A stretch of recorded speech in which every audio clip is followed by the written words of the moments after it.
Ladies and gentlemen, request you to kindly occupy your seats. We will begin the shortly.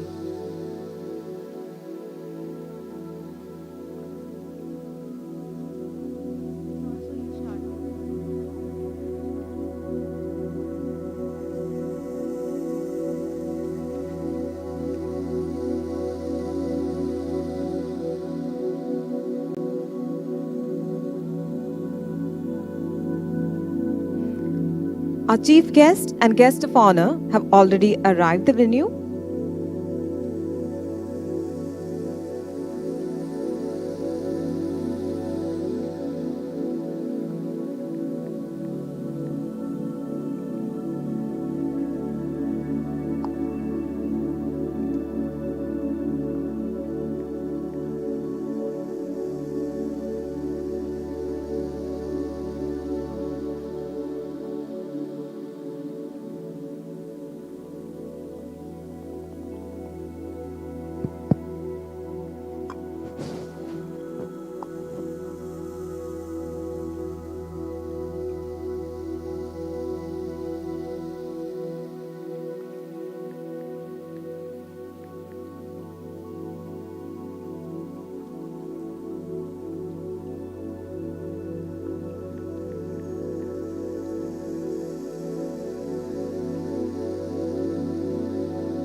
I once again request all the delegates who have completed their registration to kindly occupy your seat.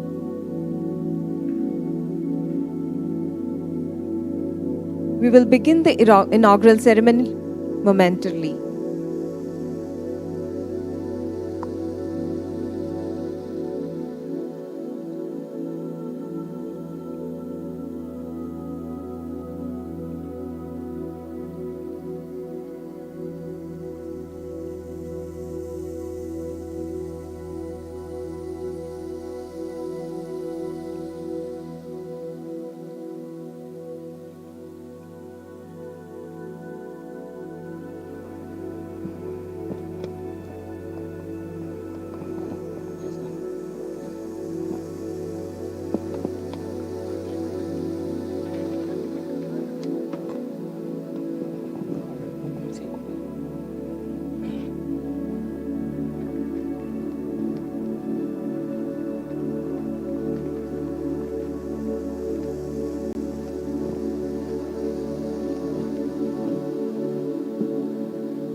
I request C.S. Devendra V. Deshpande, President, Institute of Company Secretaries of India, to kindly accompany our chief guest of today, Sri Haibi Eden, Honorable Member of Parliament, onto the dais. I now request C.S. Nagendra D. Rao, Program Director and immediate past President, ICSI, to kindly accompany our guest of honor, Dr. K.N. Raghavan, IRS, Chairman, Marine Product Export Development Authority and Tea Board of India, onto the dais. I also invite C.S. B. Shekhar Babu, Chairman, Southern India Regional Council of ICSI, to kindly occupy the dais. I also request C.S. Ashish Mohan, Secretary, ICSI, to kindly occupy the dais. Inviting C.S. Midhun P. Shenoy, Chairman, Kochi Chapter of ICSI, to kindly occupy the dais.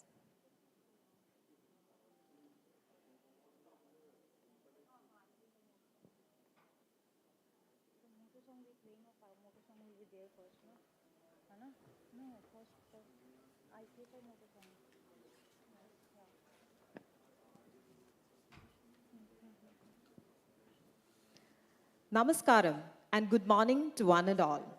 Goats and Country extends a very warm welcome to all the delegates of 3rd National Conference of Corporate Seers. The city of Kochi is all set to deliver 2 days of professional extravaganza by hosting the 3rd National Conference of Corporate Seers, Pursuing Perfection. Special acknowledgement to all our delegates who have joined virtually from across the country. Thank you for being part of this event, and we do hope you would enjoy the sessions as much as we do. Satyam Vada, Dharmam Chara. Speak the truth and abide by the law.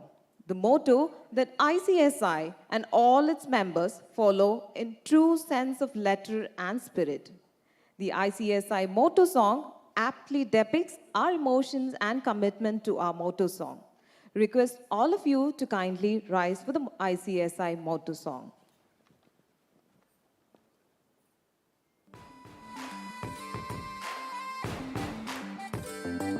उम्मीद के अंबर में हम बन के खिले जो रोशनी, कह देंगे हम संसार को कोई लक्ष्य नामुमकिन नहीं। ज्ञान के और न्याय के हर राह को थामे हुए चल पड़े हैं झूम कर बस गीत ये गाते हुए। सत्यम वद धर्मम चर, सत्यम वद धर्मम चर, सत्यम वद धर्मम चर।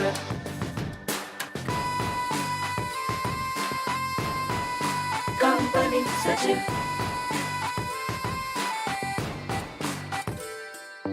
कदमों की हर एक गूंज में बस जीत का एहसास हो। राष्ट्र प्रगति पथ पे हो और आत्मबल की आस हो। जब भी चले इस भाव से खुलते गए हैं रास्ते। आवाज हमने दिल से दी है गीत ये गाते हुए।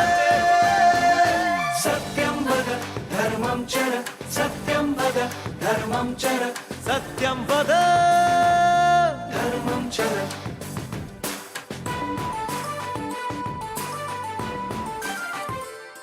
हर उन्नति के रंग में हर भारतीय हाथ हो। उद्यम हो या उद्योग हो, हर ओर अपना साथ हो। जाना शिखर तक है हमें सच की कलाई थाम कर। हम जीत के सुर छेड़ेंगे गीत ये गाते हुए। सत्यम वद धर्मम चर, सत्यम वद धर्मम चर, सत्यम वद धर्मम चर। Thank you. May I now invite CS Devendra V. Deshpande, President ICSI, to present Angavastram and Planter to the Chief Guest, Sri Haibi Eden, Honorable Member of Parliament, Lok Sabha.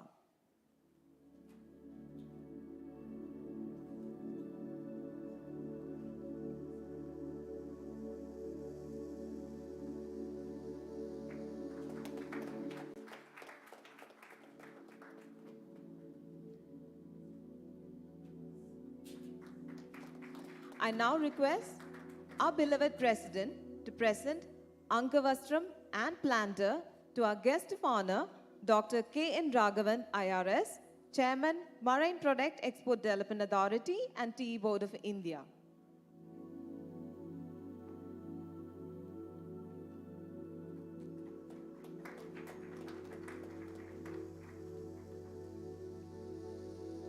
Presentation of the Planter.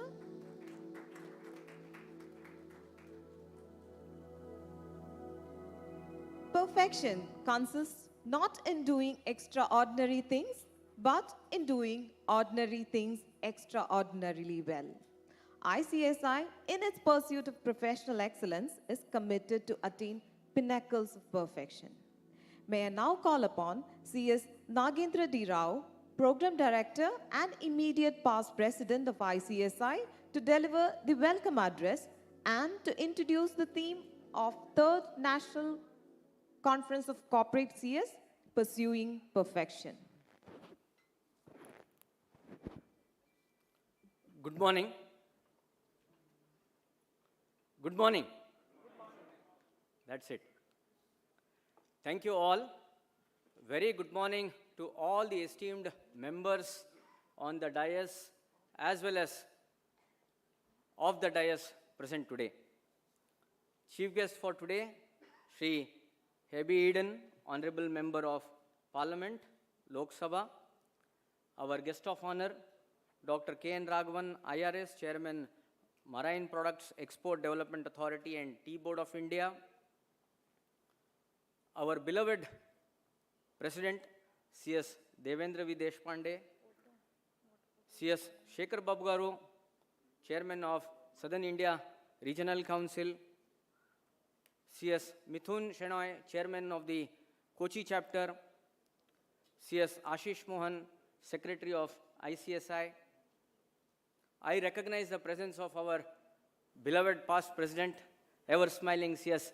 Ashish Garg, C.S. Ranjit Pandey, veteran of Company Secretary Profession Central Council member, Bhishma Pitamaha, what we call as C.S. B. Narasimhan, C.S. Sandeep Kejriwal. I also recognize the past chairman of SIRC, C.S. Balasubramaniam, all the past chairmen of the Kochi chapter, Thrissur chapter, present chapter chairman of Thrissur, and all the esteemed members of ICSI. Once again, a great warm welcome to the third National Conference of Corporate CS. It is a 3-year-old baby, National Corporate CS. But as known to you all, small is always beautiful. Friends, amongst today, we are bestowed with the wondrous opportunity which I would like to welcome Shri Chief Guest for today, Shri Hebi Eden, the Honorable Member of Parliament from Ernakulam, Kerala. For a man who is not just an inspiration for the youth of the city or a state, but the entire nation, to have you amongst us here is indeed an honor beyond our words. Sir, welcome to Third National Conference of Corporate CS. It is also a great privilege to have, and I extend a warm welcome to our guest of honor, Dr. K.N. Raghavan, Chairman of Marine Products Export Development Authority and Tea Board of India.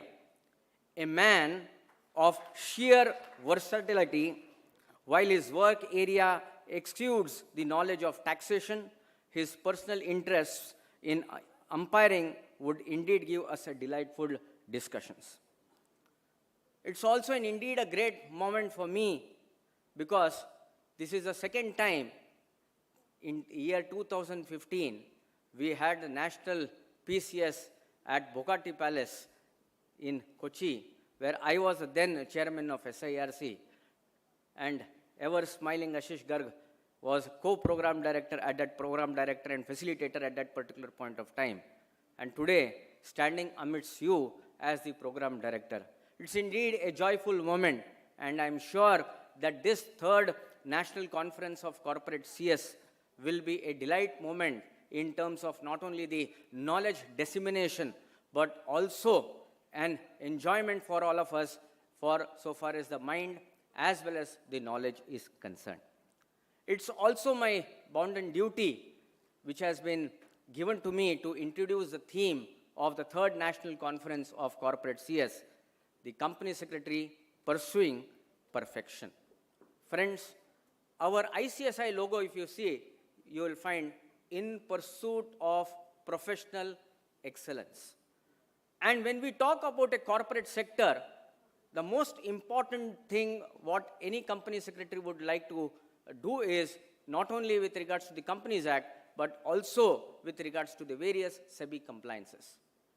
In the year January 22 onwards till now, we had 50 circulars which has been issued by SEBI, and from 1st April 22 onwards, 15 circulars have been issued by the Securities Exchange Board of India.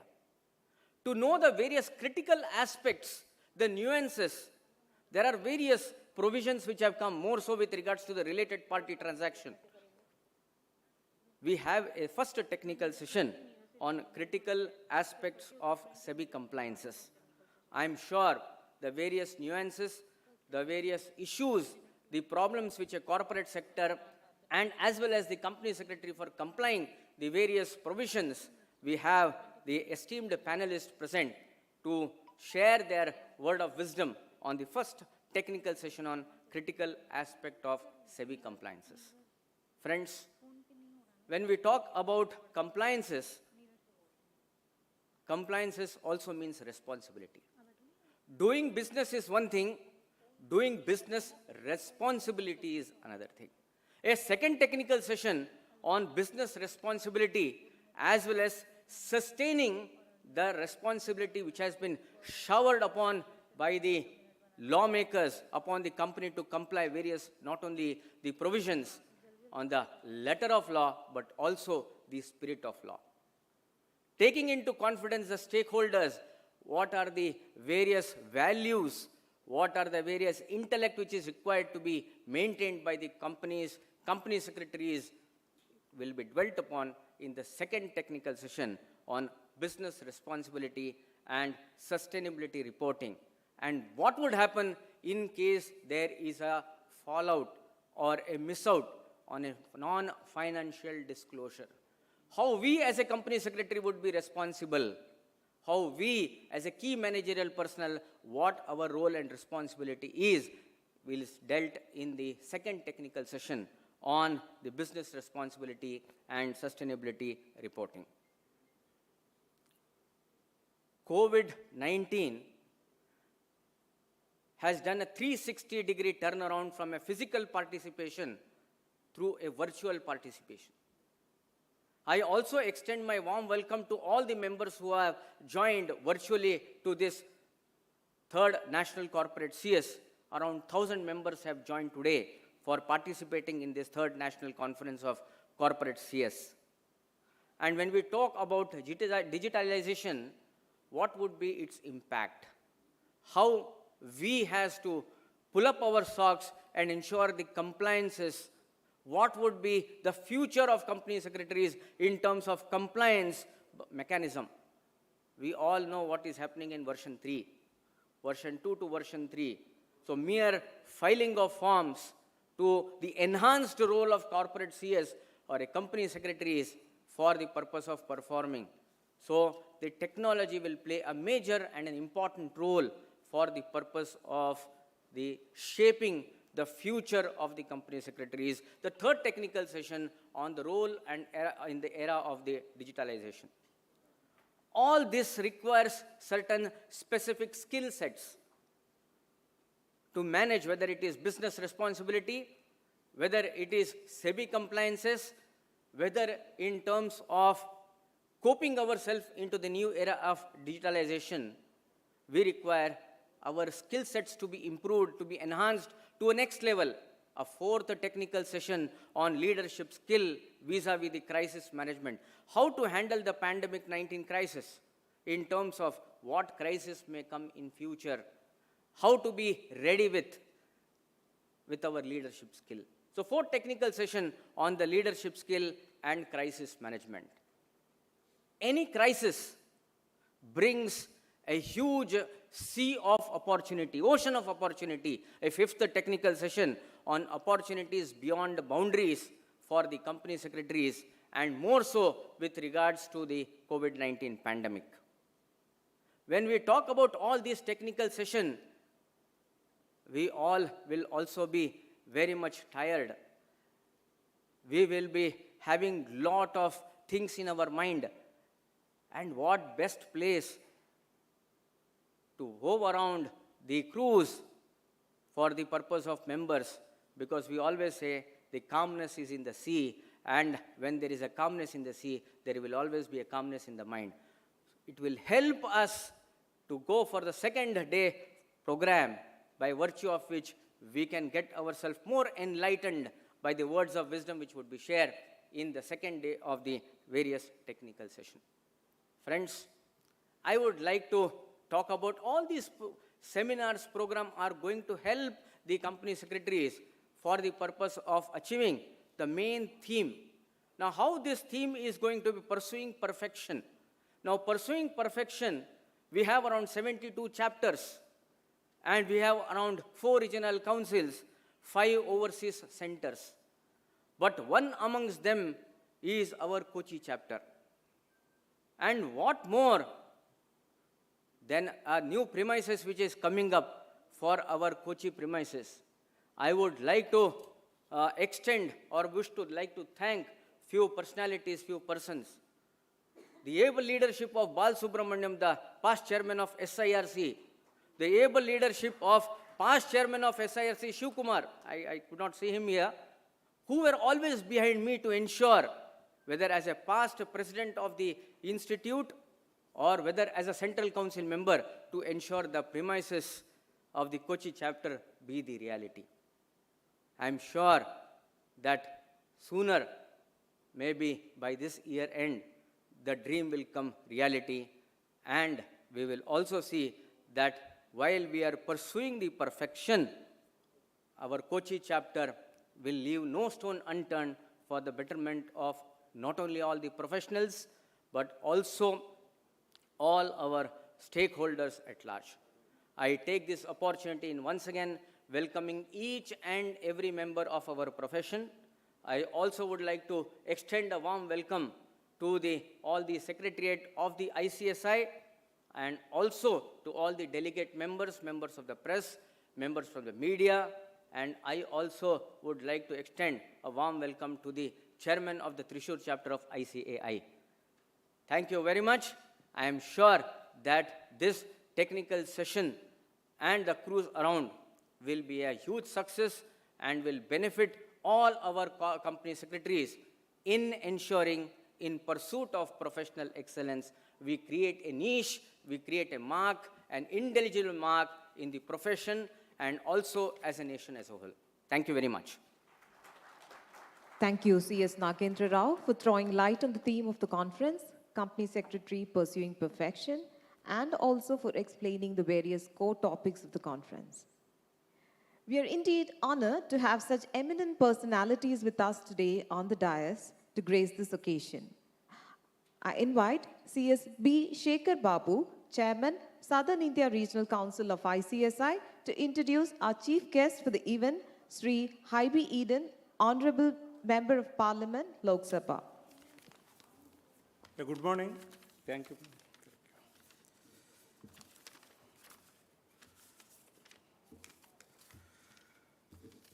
Respected Sri Haibi Eden, Honorable Member of Parliament, Sri Dr. K.N. Raghavan, Chairman, Marine Products Export Development Authority and Tea Board of India Limited. Then our beloved President, C.S. Devendra Deshpande, our immediate past President, Nagendra Rao. Then I also acknowledge the presence of our past Presidents, Ranjit Pandeji, Ashish Garji, and our council members, Ahlad Raoji, and our Beshpa Pitamaha Narsimhanji and Sanjeev. And I also acknowledge the presence of all our council colleagues from SIRC and all chapter chairpersons from Kerala and our Midun Shenai, and all the participants through virtual mode, and entire secretariat of ICSI, friends from press. Good morning to one and all.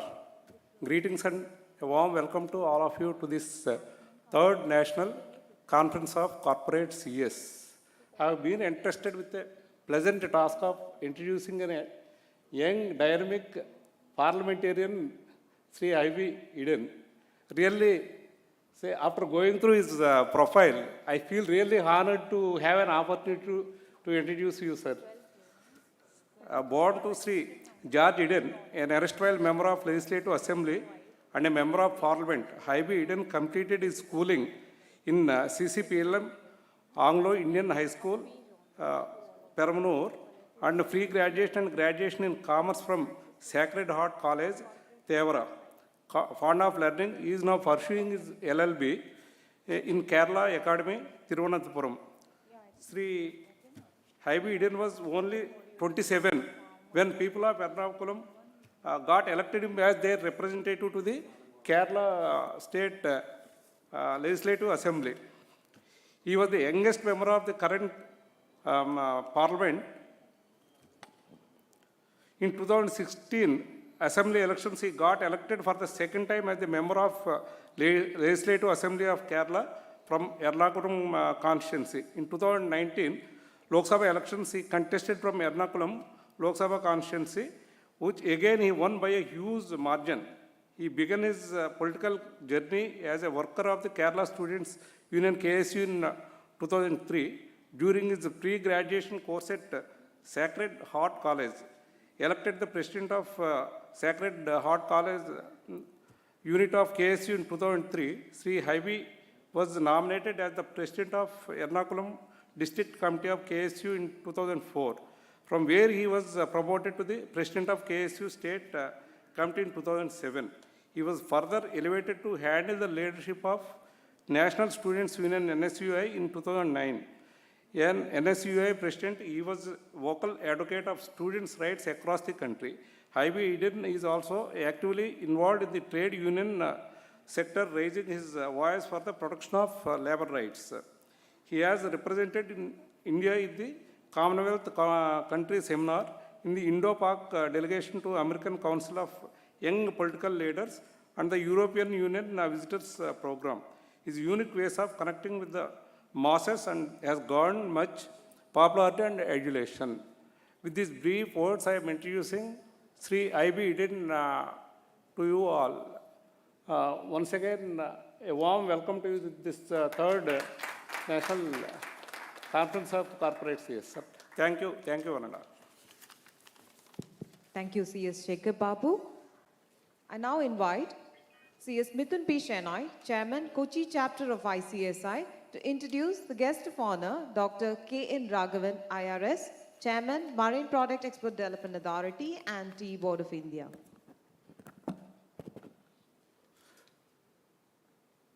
Respected Chief Guest, Sri Haibi Eden Sir, MP, Guest of Honor, Sri Dr. K.N. Raghavan Sir, our beloved President, Devendra Deshpande Sir, Ashish Sir, Shekhar Babu Sir, Nagendra Rao Sir, all my dear members who is attending online as well as offline mode. Welcome you all to this third National Conference of Corporate CS. First of all, I should thank our President for giving us the opportunity to host this national event. I should thank for that. May 6th, that is today, is known to be two important events. One is our national conference, and second important event is our dream project being chapter building. The piling is started today. Sooner, we hope that this chapter building will see its light at the earliest. So my duty is to introduce our guest of honor, Sri Dr. K.N. Raghavan Sir. An MPBS from Calicut Medical College and IRS, he held key position in field formation of Central Board of Indirect Tax and Customs and Directorate of Revenue Intelligence. He also has served on deputation to the Government of Kerala, besides serving as First Secretary Commerce in High Commission of India, Singapore. He was Commissioner of Customs in Kochi from 2012 to 2017 and Principal Commissioner of Central GST in Mumbai from 2017 to 2019. Presently, he holds the charge of Chairman of Marine Product Export Development Authority and Tea Board of India. His book, Dividing Line Contours of India-China Conflict, won critical acclaim as one of the best research books on the topic of Sino-Indian War of 1962. An avid cricket lover, he is also the author of World Cup, Colonial and Vanishing Shangri-La, History of Tibet and Dalai Lamas in 20th century. Dr. Kane Raghavan was accredited as umpire with BCCI in the year 1991. He is long distance runner and regularly takes part in the marathon. I welcome you, sir, to this conference. Thank you. Thank you, CS Mithun Shenoy. May I now call upon our torchbearer, our beloved President, CS Devendra V. Deshpande, to deliver the presidential address.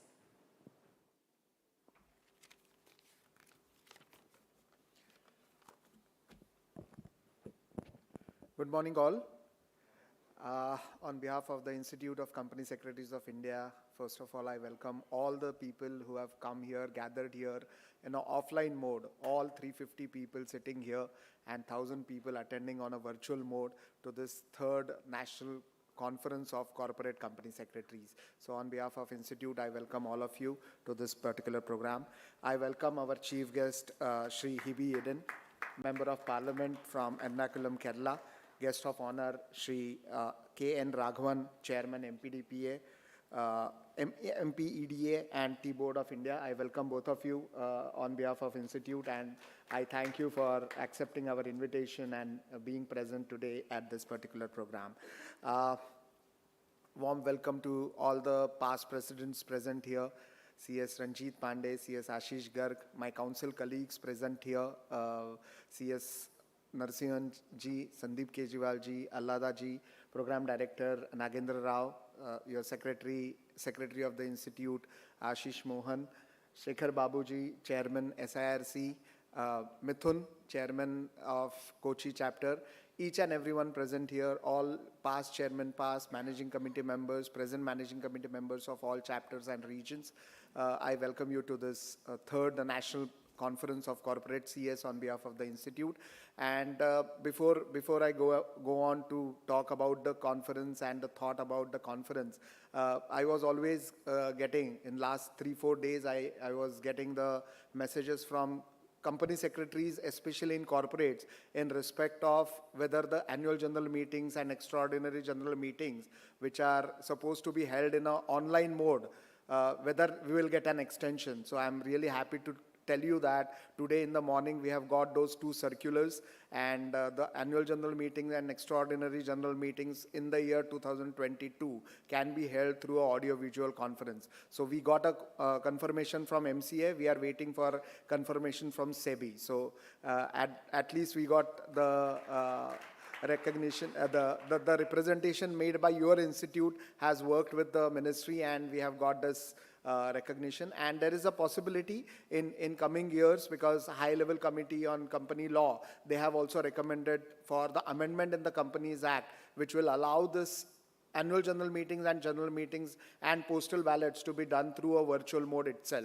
So in long term also we will get that particular benefit. So I think this is a lucky day for every one of us, because we got that extension. Every time we look forward for some extension, some recognitions from the ministry, and I think we have started on a very positive note.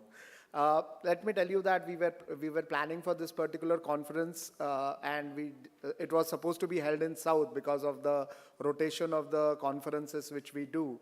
And Kochi was the first choice for all of us, because Kochi, historically, we know that it is one of the city having more than 500 years of its history. It has got temples, beautiful churches, beaches, and lovely people, and it is called as Queen of Arabian Sea. So I think Kochi was always the first choice. And last but not the least, the main reason why we are here, because your secretary hails from the same city. And I think that was one of the big reason why we came to Kochi.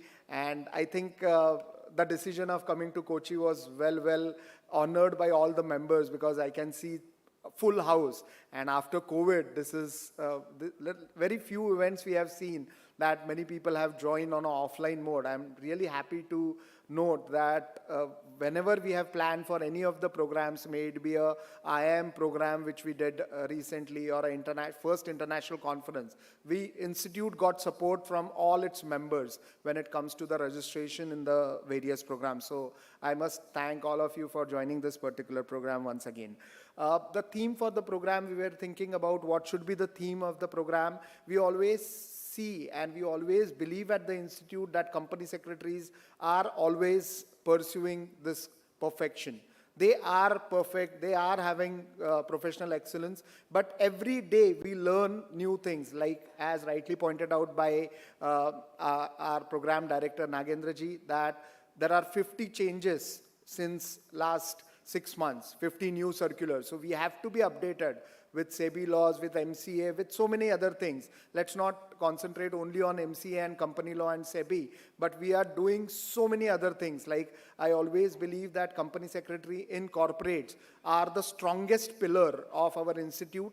And when I talk about this year's theme, this year your institute is pursuing a theme that CS a preferred professional. So we have been doing all our programs, we have been carrying out all our activities to reach that particular thing. So there are n number of professionals who are working maybe in corporates or in practice. And whenever there are 2 or more professionals working in the same field, we want our company secretaries to be preferred over others. So that is the theme of the year, and that is how we are working, in which I think company secretaries in corporates are really helping us out in pursuing this particular theme. When it comes to non-financial reporting, I think company secretaries in corporates are doing the best, because in the years we will see BRSR and ESG, which will actually create value for any of the corporate. So I think the company secretaries in corporates who would be the in charge of BRSR as well as ESG will play a vital role in development of various corporates. So I think they will play an important role.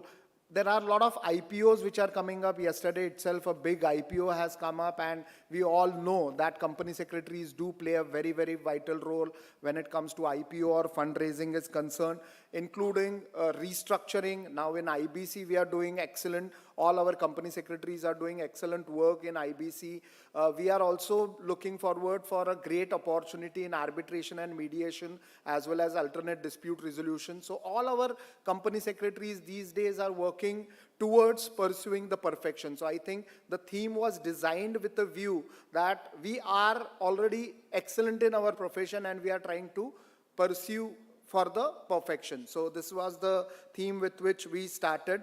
And I think recently we were doing analysis of ECSIN. So all of you must be aware that Institute introduced this particular theme in 2019 under the leadership of our past president Ranjit Pandey ji, and at that time Manish Gupta ji, who is a vice president today. He was in charge of this ECSIN and UDIN scheme development. He is not present today because of his ill health. But I remember that the thought process before coming out with ECSIN was to map the skill set of various company secretaries in corporates. And we have analyzed that more than 600 people, more than 600 company secretaries are either chairman or managing director of different companies. So the data is available with the institute. So this is the way our corporate company secretaries are growing. I am not talking about CFOs and CEOs. I'm talking about chairman and managing director. So these are the highest positions a person can acquire in any of the corporates. And more than 600 company secretaries have reached there. So we all sitting here today can take an oath that yes, that is my aim, that is my goal. And when we were thinking about this, then we thought about various initiatives which your institute has taken with IIMs. So we are entering into a MOU with different IIMs. We have already entered into 16 MOUs with 16 IIMs. And we want leadership to be developed amongst our company secretaries, maybe it in employment or maybe it in practice, so that they will reach the pinnacle position of maybe chairman, CEO, CFO. So even various IIMs are offering us for online MBA degrees. So all company secretaries can avail those services. Recently, we have come out with one of the flyer indicating how you can do your PhD, even though the entrance test and all those tests you will have to undergo. But at least CS has been recognized as entry level for IIM PhD programs. So we want our members not only in employment but in practice to go and do the PhD programs, leadership programs, management programs, so that they reach the pinnacles of any company. Further, your institute has been already working on creating some position for company secretaries, maybe it in banking, wherein compliance officer in banks is something which we are aiming at, which has already been introduced by RBI, but we are now pushing it, and in insurance sector. So IRDA also, we are in continuous touch of getting the recognition of company secretaries as compliance officer in all insurance companies. As well as recently you might have seen the advertisement of Bank of India. We for years we were saying that why company secretaries are not mentioned in various vacancies which are carried out by different banks or PSUs. So recently I saw one vacancy wherein 484 vacancies were there for clearing member for Bank of India, and company secretaries are eligible to apply for that. So I think that is one thing which has come up as an effort of institute for last few years. As well as we have come out with a placement portal which has got overseas opportunities also. So you can apply for various overseas opportunities. Recently when we went to Dubai and had a very detailed discussion with various people there, we got to know that we need to create an equivalency certificate. We need to have equivalency certificates in abroad, and for that the entire International Affairs Committee and your institute is working so that your degree will be directly recognized abroad and you can take position in abroad also. So your institute is working on those particular fields also.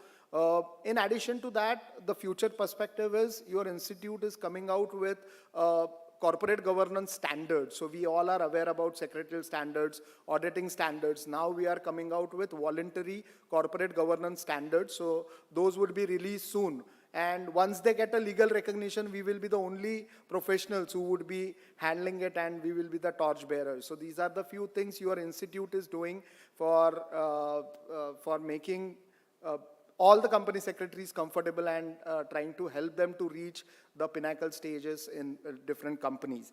So these are the things from my side. Tomorrow there is an open house session wherein we will discuss about the issues you are facing in respect of MCA, LLP forms, or there are few cases which are filed against professionals, may it be in employment or in practice, and CS Amendment Act which has come up. So what will be the impact on the institute and our members, that we will discuss in open house. You can throw your questions, feedbacks and suggestions to us, and in open house we'll try to answer all your questions. So at the outset, I thank you for joining this and for patient listening, and I hope that you will have a wonderful time today, and tomorrow we'll have a happy learning and happy discussing various aspects which will make us perfect. So CS Pursuing Perfection at Kochi. I thank all of you for joining. Thank you very much. Thank you, sir, for your very warm speech, and specifically for giving the good news on AGM extension and the continuance of virtual mode. It is indeed my privilege to invite our versatile guest of honor, Dr. K.N. Raghavan, IRS, Chairman, Marine Product Export Development Authority and Tea Board of India, to address the gathering.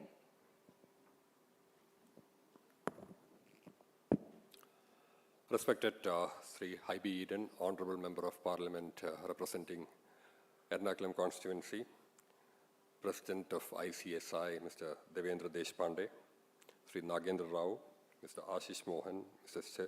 Shekhar Babu, Mr. Mithun Shenai, other distinguished members of the fraternity of company secretaries, invited guests, friends, ladies and gentlemen, and members of the print and visual media. A warm good morning to all of you.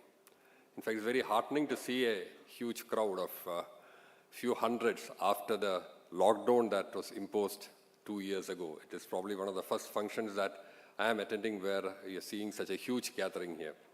It goes to show that we are all back to almost normal after the torrid experience of the last couple of years. When I was invited for this function, there was no way I could say no, because a company secretary had helped me in a very critical phase in my career. When I was introduced, it was told that I had gone on deputation to Kerala government. One such deputation was as CEO of a government company called Norca Routes. Norca Routes has been set up for the benefit of non-resident Keralites. When it was established in 1996, it was established as a private limited company. Government was the junior shareholder. But over a period, the constitution changed and government became the senior shareholder. It became a government company. So you know the difference between the private company and a government company with regard to submission of documents to the ROC. So like a typical government company, we used to wait for the completion of the statutory audit, which almost used to take 1 or 2 years, and file our returns only after that. The normal procedures were going on. I did not bother much about the formalities with regard to ROC. Till one afternoon, a friend called up and said, "Is there any problem with your filings?" I said, "There are no specific problems, but for the fact that we are filing late." "But then you have to file on time." I said, "I know, but our audit takes time." Then he asked, "Are you a government company or a private company?" I said, "We are a government company." "I think there's a problem." Before I could understand what is the problem, I got a phone call saying, "Please switch on the TV." I switched on the TV and found that the directors of Norca, incidentally, were Mr. Yusuf Ali, Mr. Ravi Pillai, Mr. Asad Moopan, Mr. C.S. Menon, all the well-known Malayalis in the various parts of the world were appointed as directors of Norca, mainly to facilitate the activities of government and with matters regarding to non-residents. I just see a news flash saying that all these people, Mr. Yusuf Ali, Mr. Ravi Pillai, Mr. Dr. Asad Moopan, all of them have been blacklisted by ROC because Norca Routes have not filed the documents on time. I just got into a panic. I contacted. I said, "See, we are a government company, but check with ROC." ROC said, "Yes, you may be a government company, but unfortunately, when we are computerized, we didn't change the status of your company. Originally, you started as a private company. Now you have become a government company, but this status change was not updated in our system. So because it was not updated, it is still shown as a private company. And because it's a private company, you had to file the documents. Because you have not filed the documents, the directors have been blacklisted." Now, I started getting phone calls.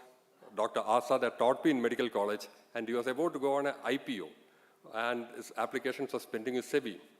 One particular batchmate called up and said, "Congratulations, itraka sadhichallo." In other words, you could manage all this at one stroke. But within 1 week, my friend took me to ROC, we spoke to Delhi, and in 3-4 days, we got it sorted out. So it was, professionally, it was a very tense period, a very torrid time, and I'm always grateful to the company secretaries who helped me out. So when I was invited, there was no way I could say no, because it was a profession which had helped me out very well at a time of great crisis. But this incident also taught me the importance that one has to give for following the various regulations brought in by the government. We always say about doing business at the pace of Singapore, which is very easy to say. I've been in Singapore, so how it is. You can open a company in just a few minutes, you can do this work, you can do this work. But then the sort of other regulations that are there in Singapore, which a person has to comply with, is also onerous, which is very difficult to impose in a country like India. So it is up to the individual to ensure, take over the responsibility of being compliant. In the welcome speech, Mr. Nagendra Rao said about compliance being equal to responsibility. That is the most important task. Because if you have to have ease of doing business, then a lot of the regulations have to be lifted and opened out. But then that is just taking the burden of compliance from a regulated environment to a facilitated environment, with the responsibility shift to the customer. So it is here that the importance of the institute and professionals like you come to the fore. You act as a bridge between the companies and the government. You are the people who should guide the companies and the other individuals who are in the field as to what are the regulatory provisions there, what are your responsibilities, what are the concerns regarding filing returns, and it has to be done by you. At the same time, it's equally important that one part is guiding the public, but it's also important that you inform government when there is a malfeasance. I'll put a brief example. We all read in the newspapers a couple of days back that the GST collections have hit a record. It's my parent department. I felt so much of happiness and thrill. 1.68 lakh crores is not a small thing. And compared to last April, it was a 20% increase. And even compared to March, the increase was almost 19%. What is the reason for this? It is not just the buoyancy. You say the growth is only 9%. It's definitely less than 10%. Month on month or year on year, it cannot be 20% growth. Then you can attribute something to inflation. But the major reason is that there has been better compliance. And the reason for major compliance is better enforcement. One of the things I'm extremely proud is that I was the person who did the first arrest in GST under the new GST law. It happened in Bombay. I'll explain the circumstance. We found that a person had opened a company and he was transacting some business. It got into trouble. Then he could not get funds from the bank. So what he did was to open Company 2, Company 3, and Company 4. So without movement of goods, he will just move the document from Company 1 to Company 2, to Company 3 to Company 4, and ensure that he got funds to all the companies. So all that was happening was that documents were moving without movement of goods. So we picked up the person we arrested, and he told me, what is the problem? It is just some amount of creative leveraging. I found that the only thing creative we did was to create companies and create false documents, create false invoice. Nothing else was created. So this was a sort of fraud that is being played. Now, one of the reasons why we are getting better GST returns collection is because the use of fraudulent or irregular input tax credit has been brought down. So this is in areas like this that professionals like you can play a great service.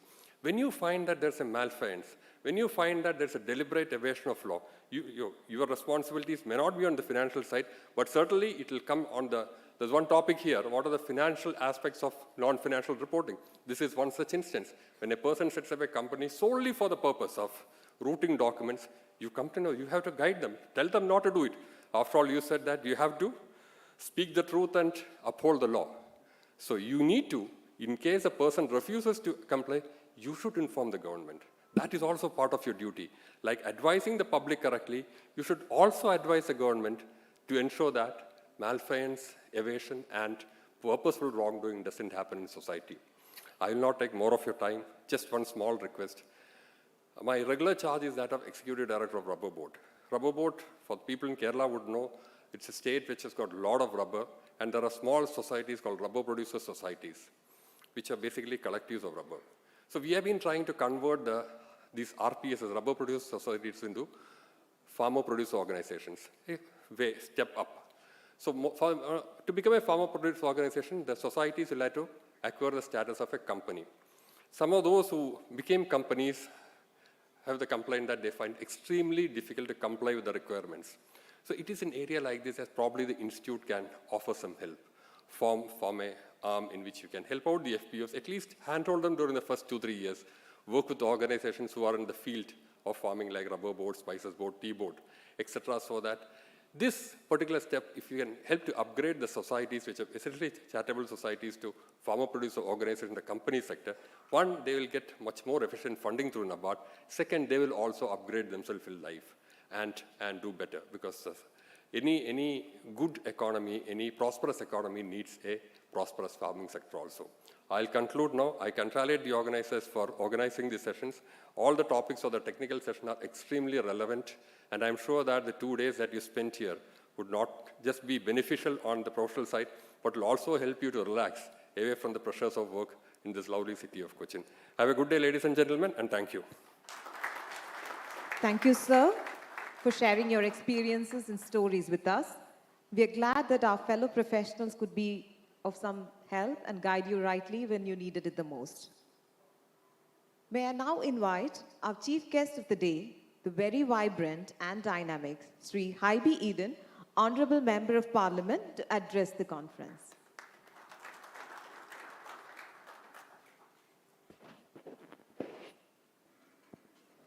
The president of today's ceremony, the Honorable President of the ICSI, C.S. Devendra V. Deshpande, our very own Dr. K.N. Raghavan IRS, Chairman of EMPEDA and Tea Board of India, Honorable Chairman of the Cochin Chapter, Sri C.S. Midun B. Shanai, Sri C.S. Sri Shekhar Babu, Sri Nagendra Rao, Sri C.S. Ashish Mohan, distinguished guests on the dais, friends who have come here from different parts of the country, students and company secretaries, and the friends from the media fraternity. First of all, I would like to welcome, as a member of the Parliament, each and every one of you to the Queen of Arabian Sea for a 2-day conference, the national conference. As Dr. Raghavan mentioned, I hope you would have a very comfortable stay in Cochin. Welcome once again to Cochin. It's a great honor and privilege for me to be a part of the 3rd conference of the ICSE.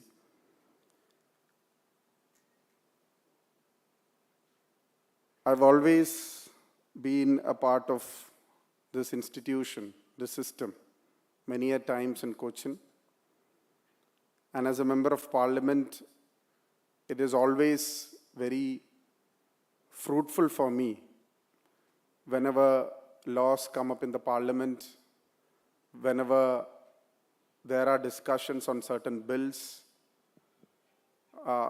Your colleagues have always been very kind enough to update me on certain matters, when matters which are at the national interest, when there are laws in place or amendments which happen regarding to your fraternity also.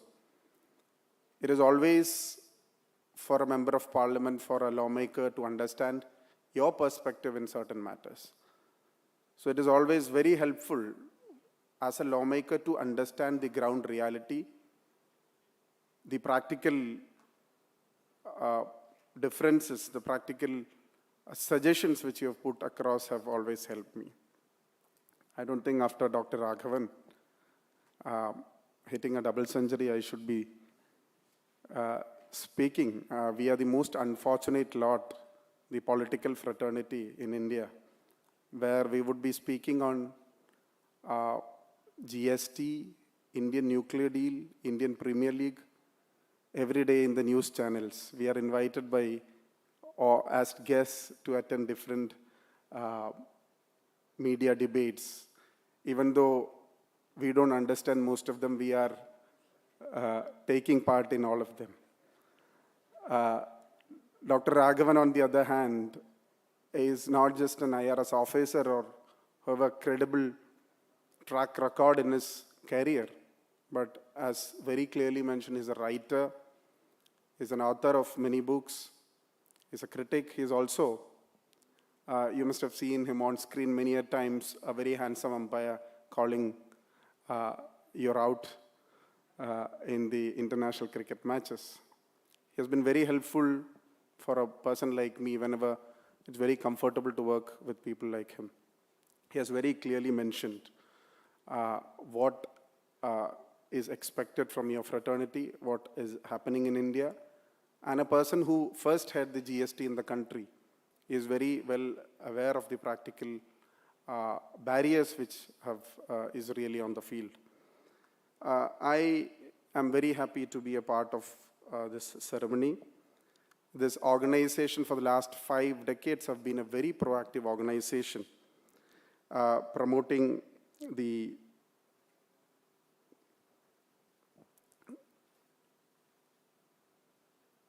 many different sectors. It's a pioneer body in promoting the many different acts in our country.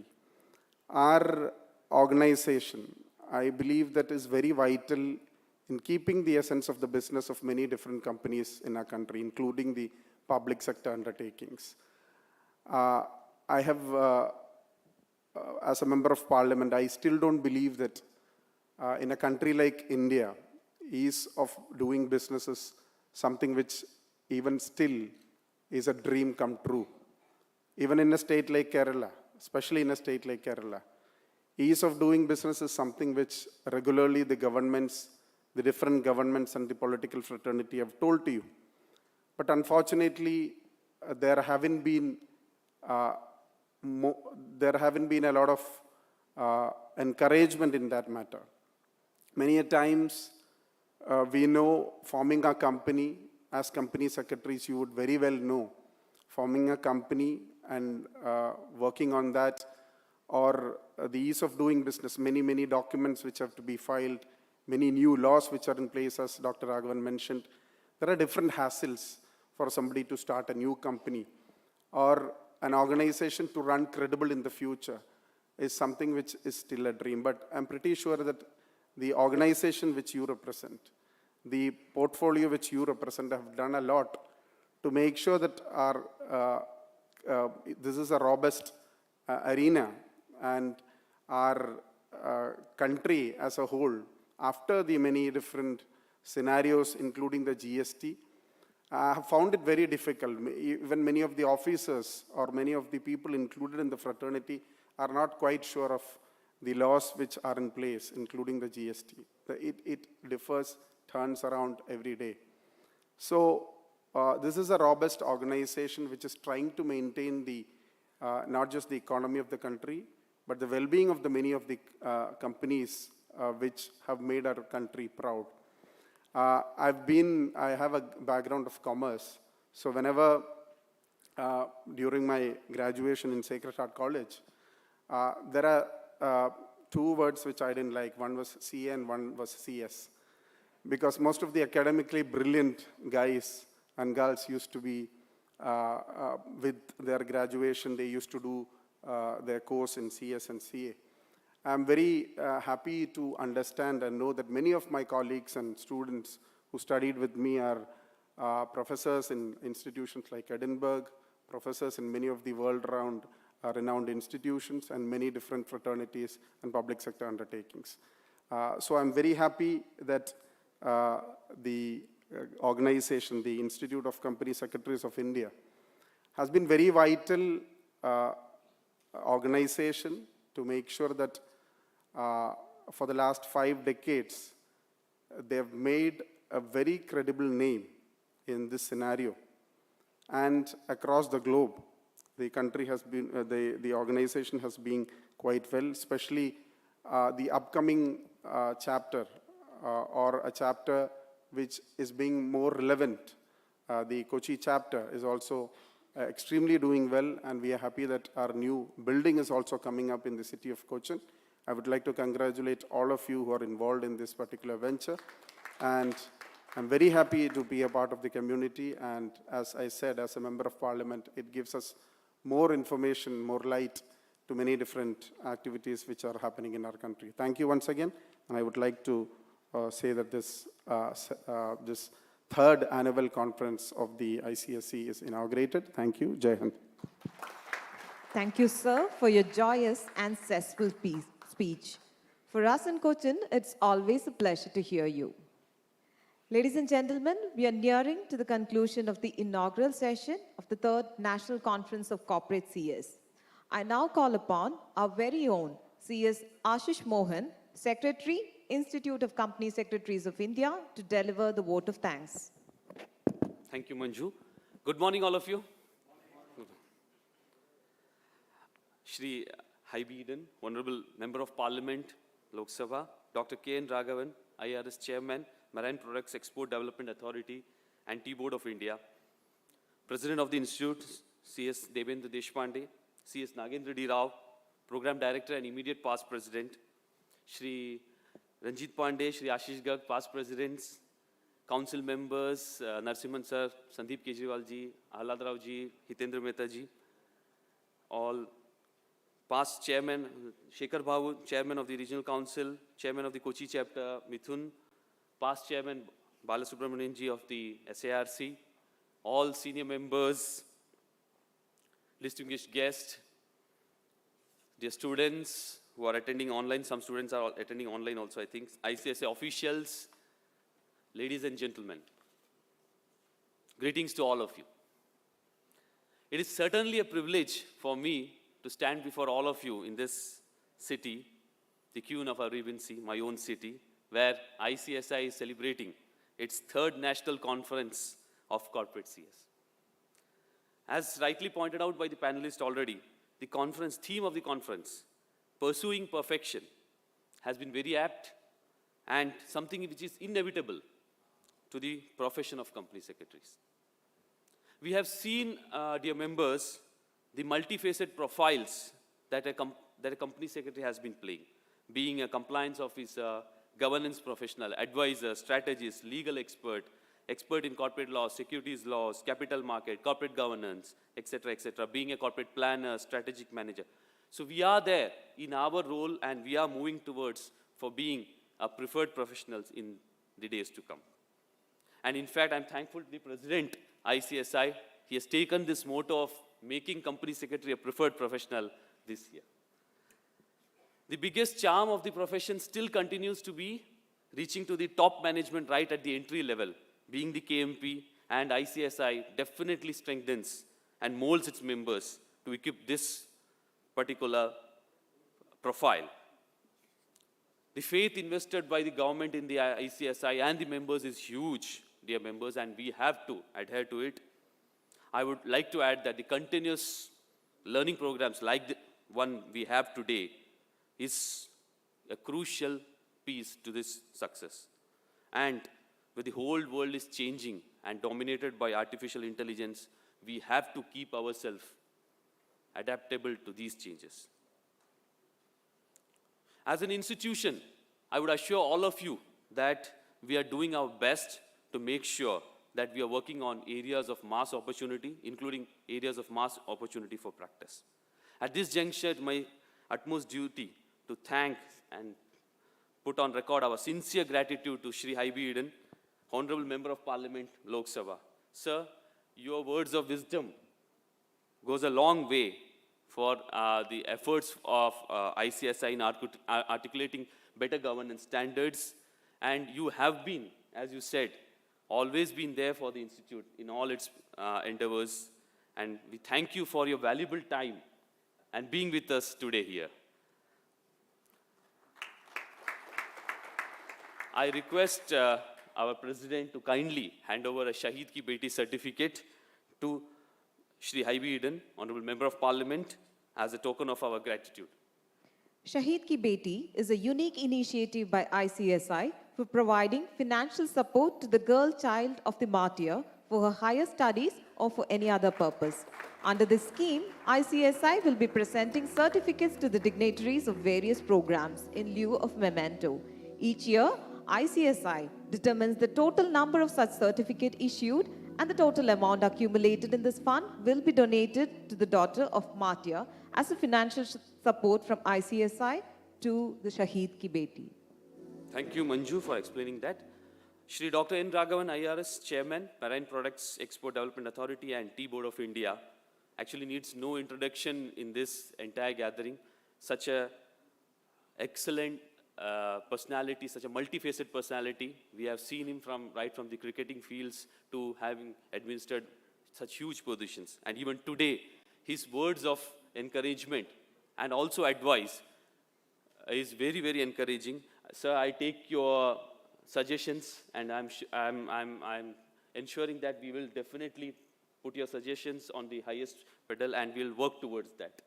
I thank you, sir, for your valuable time here. Again, your valuable time and your words of encouragement. And I request President ICSI to kindly hand over a Shahid Ki Beti certificate as a token of our gratitude.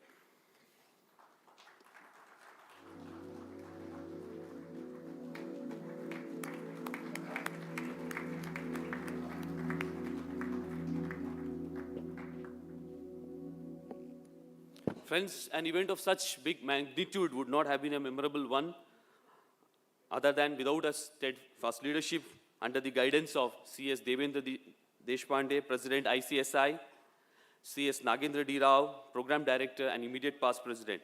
I thank all the past Presidents, Central Council members, SIRC led by Chair Shekhar Babuji and Balasubramaniam ji, other Regional Council members, Kochi Chapter Chairman, Mithun, and the entire Managing Committee team, entire team ICSI from Delhi, and last but not the least, the members and students. You made this program a great success. And also I thank the entire members and students attending this program virtually also. I wish all of you a great learning in the coming 2 days. I end with one more announcement here. One good news is that the COE, the Center of Excellence Hyderabad, had put in a lot of effort to bring out a great material on arbitration. And we are hereby confirming that that particular material will be sent to all of you who have registered here physically, and it will be sent to your respective address. So thank you all, ladies and gentlemen, and have a great learning ahead. Thank you. Thank you so much, sir. Perfection is not attainable, but if we chase perfection, we can catch excellence. Ladies and gentlemen, with this, we have come to the conclusion of our inaugural session. Request everyone to kindly rise for the national anthem.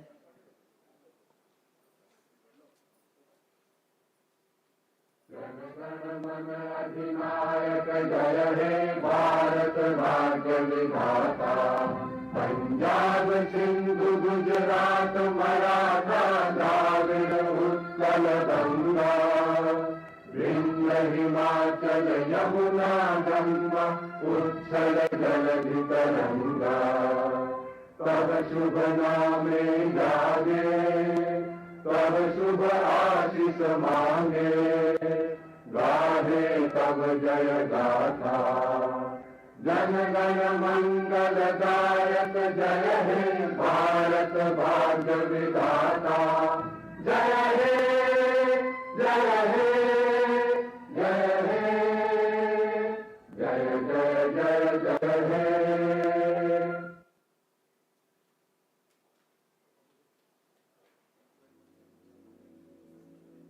Thank you. We request all the delegates to kindly remain seated. We will begin the first technical session of the conference, Critical Aspects of SEBI Compliance, shortly.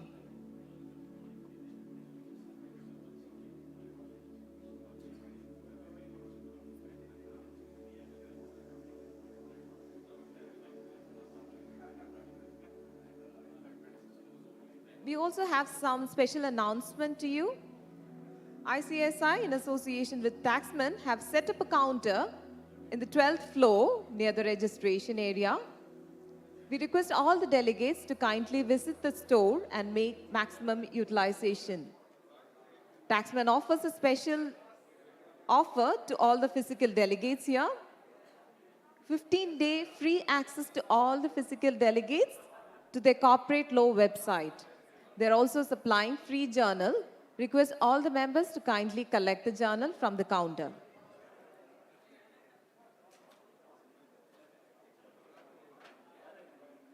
The handbook on arbitration, a practical guide for professionals, would be couriered to all the physical delegates who are present at the conference.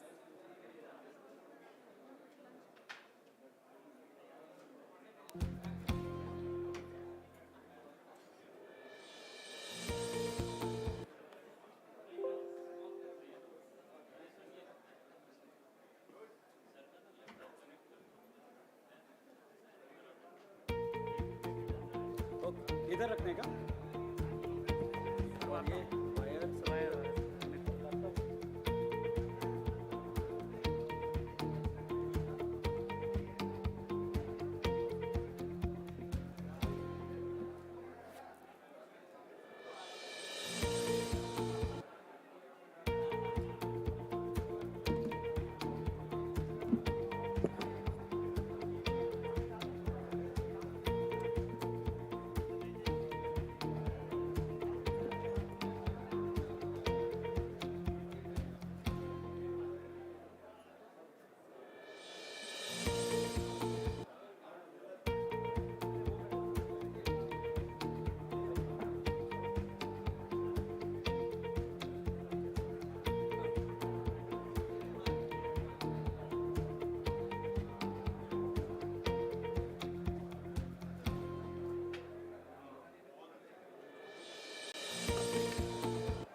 Ladies and gentlemen, I request you to kindly occupy your seats.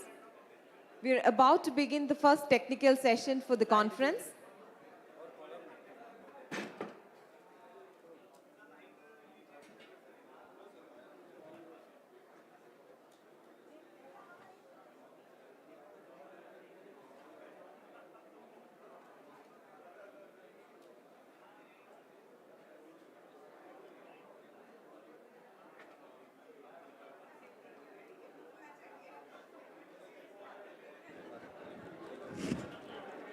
Check.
Pleasure always.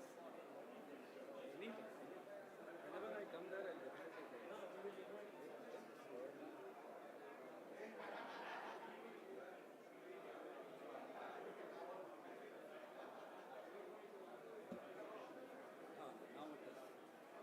now it is.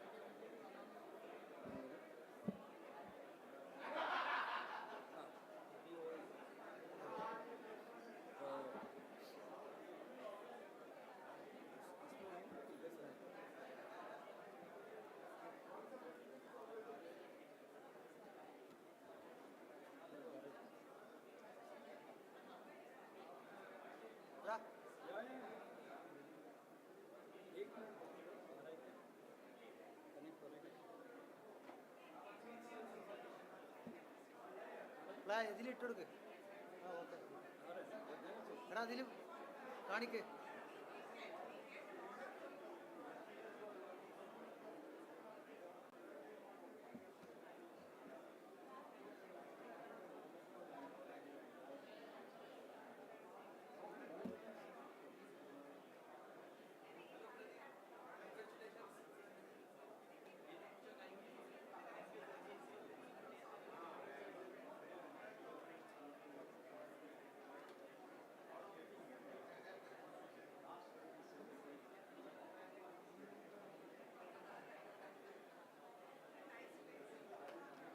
Ladies and gentlemen, we begin the first technical session of the third National Conference of Corporate CS, Critical Aspects of SEBI Compliance.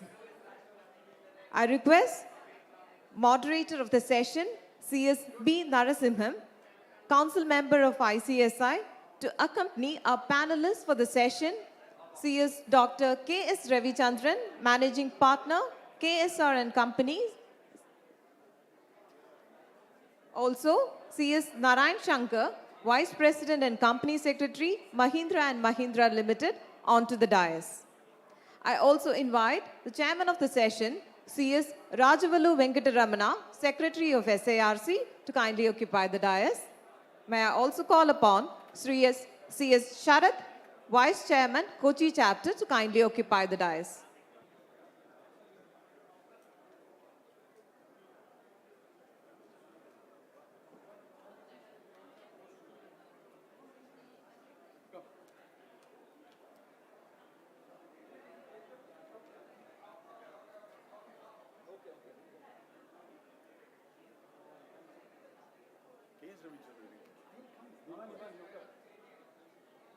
some formality needs to be done. Come. Shankar. Yeah. It's visible. See.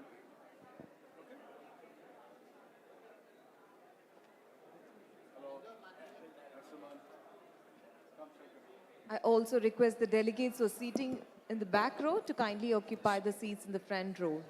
Thank you. Ladies and gentlemen, we have the moderator of the Very session. good afternoon, everybody. I request all of you to please be seated.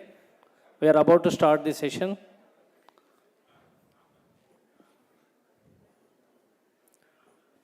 Yeah.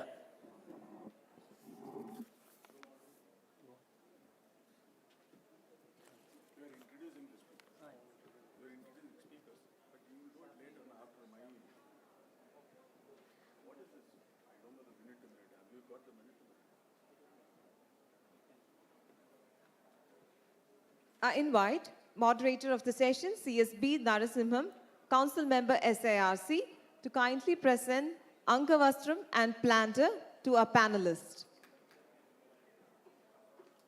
Presenting Angavastram and Planter to a panelist, CS Dr. K.S. Ravichandran, Managing Partner, KSR and Company Secretaries LLP, and CS Narayan Shankar, Vice President and Company Secretary, Mahindra and Mahindra Limited.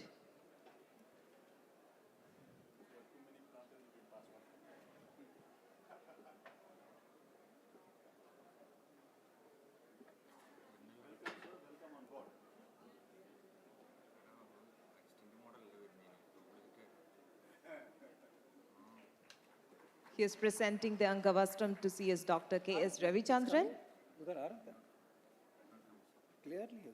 Thank you, sir.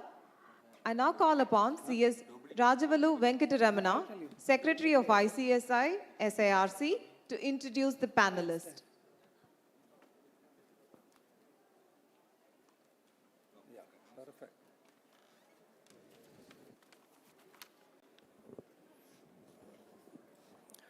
Very good morning. I would like to take this privilege to introduce the panelists for the first technical session, critical aspects of SEBI compliances. First panelist, Shri C.S. Narayan Shankar sir, he is Vice President and Secretary of Mahindra and Mahindra Limited. Friends, Mr. Narayanan is an associate member of the Institute of Company Secretaries of India. He holds bachelor's degree, commerce and degree in law from the University of Mumbai. He has been over 25 years of rich experience in the fields of corporate laws and legal affairs. Mr. Shankar joined Mahindra and Mahindra Limited in the year 2001 and he is currently Executive Vice President and Company Secretary of M&M.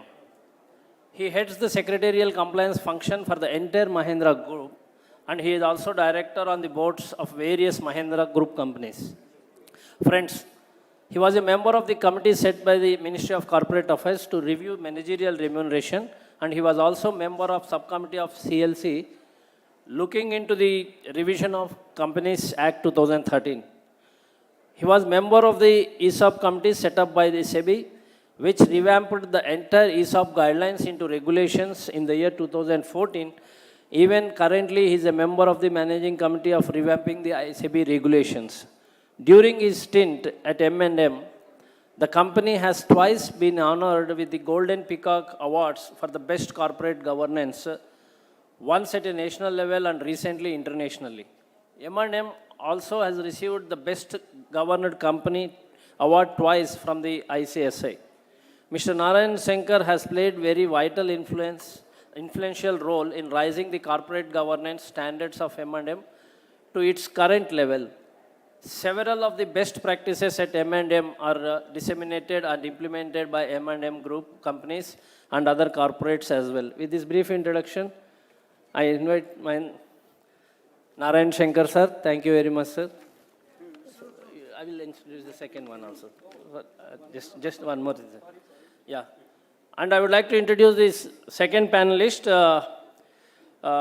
who doesn't need the introduction. K.S. Ravichandran sir, he is a managing partner of KSR and Company Secretary LLP. He is a postgraduate in commerce, bachelor in law, a fellow member of ICSI, has been in practice as a company secretary ever since 1994. He is an expert in corporate laws, securities laws, foreign exchange laws, IPR laws, ADR laws, debt recovery and insolvency laws. He represents clients before various regulators, tribunals, appellate tribunals such as NCLT, NCLAT, CCI, and IPAB, arbitral tribunals, and adjudicating authorities under various laws. He holds a doctorate from Algappa University on prosecution of corporate directors in India and UK. He holds a diploma in electronics and radio communications engineering award by IIF and a diploma in technology awarded by HAL. He is a member of AIPPI, Insol International, and CIR, RB and UK. He was also part of the expert subgroup constituted by MCA to study suggestions relating to the certain corporate chapters of the Companies Act. His books on the topics related party transactions, a guide to compounding, adjudication, and prosecution under Companies Act, securities laws and FEMA, and corporate social responsibility are much sought for. He has spoken in more than 500 conferences and webinars, and he has been authored thousands of articles before plunging into corporate laws. He had served in Indian Air Force over a period of 9 years as a specialist in Russian radars, and for a brief period, he was a lecturer in commerce in Pasigat and worked for the government of Arunachal Pradesh. With this brief introduction, friends, I request all of you to give a big round of applause to both the speakers. Now I invite Narayan. Yeah. Thank you, C.S. Rajavalu Ramanan. With this, I invite the moderator of the session, C.S. B. Narasimhan, Council Member ICSI, to facilitate the session. Good morning, friends. Mr. Narayan Shankar, my good friend, and equally good friend, Mr. K.S. Ravichandran. Well, they are going to be the panelists for this session, which is on critical aspects of SEBI compliance. When we talk about compliance, I mean, in fact, the need for compliance was very well emphasized by Dr. Raghavan this morning when he said that we have crossed the 168 lakh crores as far as GST collections were concerned. And we know we were finding it difficult to even touch 1 lakh crore at some point in time. Now we have, and that was hardly about a year and a half back, we were just less than 1 lakh crore. Now we have touched 1,68,000. And what is the reason? He said, the compliance is more efficient. And that is the aspect of everything. And compliance is important not only for our members in employment, SEBI compliances, and plus PCS as well, because there are certain recognitions which has been given by SEBI to our members. And I've repeatedly said, and I continue to say this, the PCSs are an extended arm of SEBI. Whenever we get a regulation, whenever we get a recognition from SEBI, it is important for us to understand the importance of the recognition which is given and act in an apt manner. So that is the essence of any recognition which we receive. And whenever, during the last 2 years, you must have seen the number of recognition which has come our way. And we have few more recognition coming our way. Our President announced this morning about the extension granted by MCA to the request which was made by us, granting us time to do the AGMs till 31st of December in the existing manner in which we are doing. That is, you don't have to send a physical notice, physical balance sheet need not go. Everything will be hybrid mode, virtual. So it will be virtual or hybrid, whatever you want to do, you can do it. So this is the method, and for that, equally changes needs to come in Regulation 36 of the SEBI LODR. That application has also been made with SEBI, and it's under consideration. And in fact, I've just had a word with the concerned CGM in SEBI, Mr. Jeevan Sonparte, and he has agreed that he will look into it, and he will definitely consider and give that recognition to us. When we talk about PCA as a recognition, I mean, the one recognition which came our way was the annual sectoral compliance report in the way back in the year 2019, where all the listed companies were required to get an annual sectoral compliance report at the end of the year and to be filed with the stock exchanges within 30th May, before year ending 31st March, then you by 60 days we have to file it. Recently, a group was constituted by SEBI, and of which I was also a member. In fact, I was a vice chairman of that. Mr. Makran Joshi was the chairman. And in the process of discussing with the various regulators, I mean, basically the two stock exchanges, both NSE and BSE, we were told that more than 90 companies, the annual sectoral compliance report, which was filed before the stock exchange, did not even mention the penalty which has been imposed by these stock exchanges. If you look at the annual sectoral compliance report, it's not very much dissimilar from the sectoral audit report which we do, but the focus is only on sectoral compliance relating to capital market laws. And there we found that 90 of our PCS members did not even mention about the penalties which were imposed by the stock exchanges for non-compliance.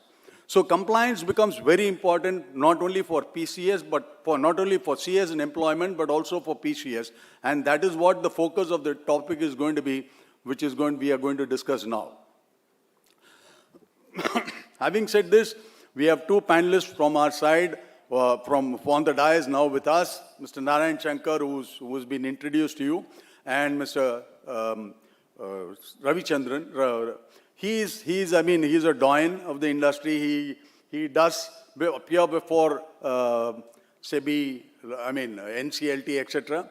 And he's a very well-known figure even in SEBI, because when I go for adjudication, and some of the members do refer Mr. Ravi Chandran coming in on behalf of their clients before SEBI. So he is an excellent example of how to argue out a case before the regulators, be it SEBI or the NCLT. Mr. Narayan Shankar, on the contrary, is focused on the corporate side. I'm sure he will have a presentation for us, which will last about half an hour, followed by a small, maybe 10-15 minutes or 20 minutes to Mr. Ravi Chandran to share his views on the topic which is before us. And thereafter, I'll have question and answers to be questions to these panelists, and they will provide the answers to the questions. And apart from that, we'll also take some questions from the audience as well. Thank you very much. Over to you, Narayan. Thank you. We can sit on because he's going to give a presentation.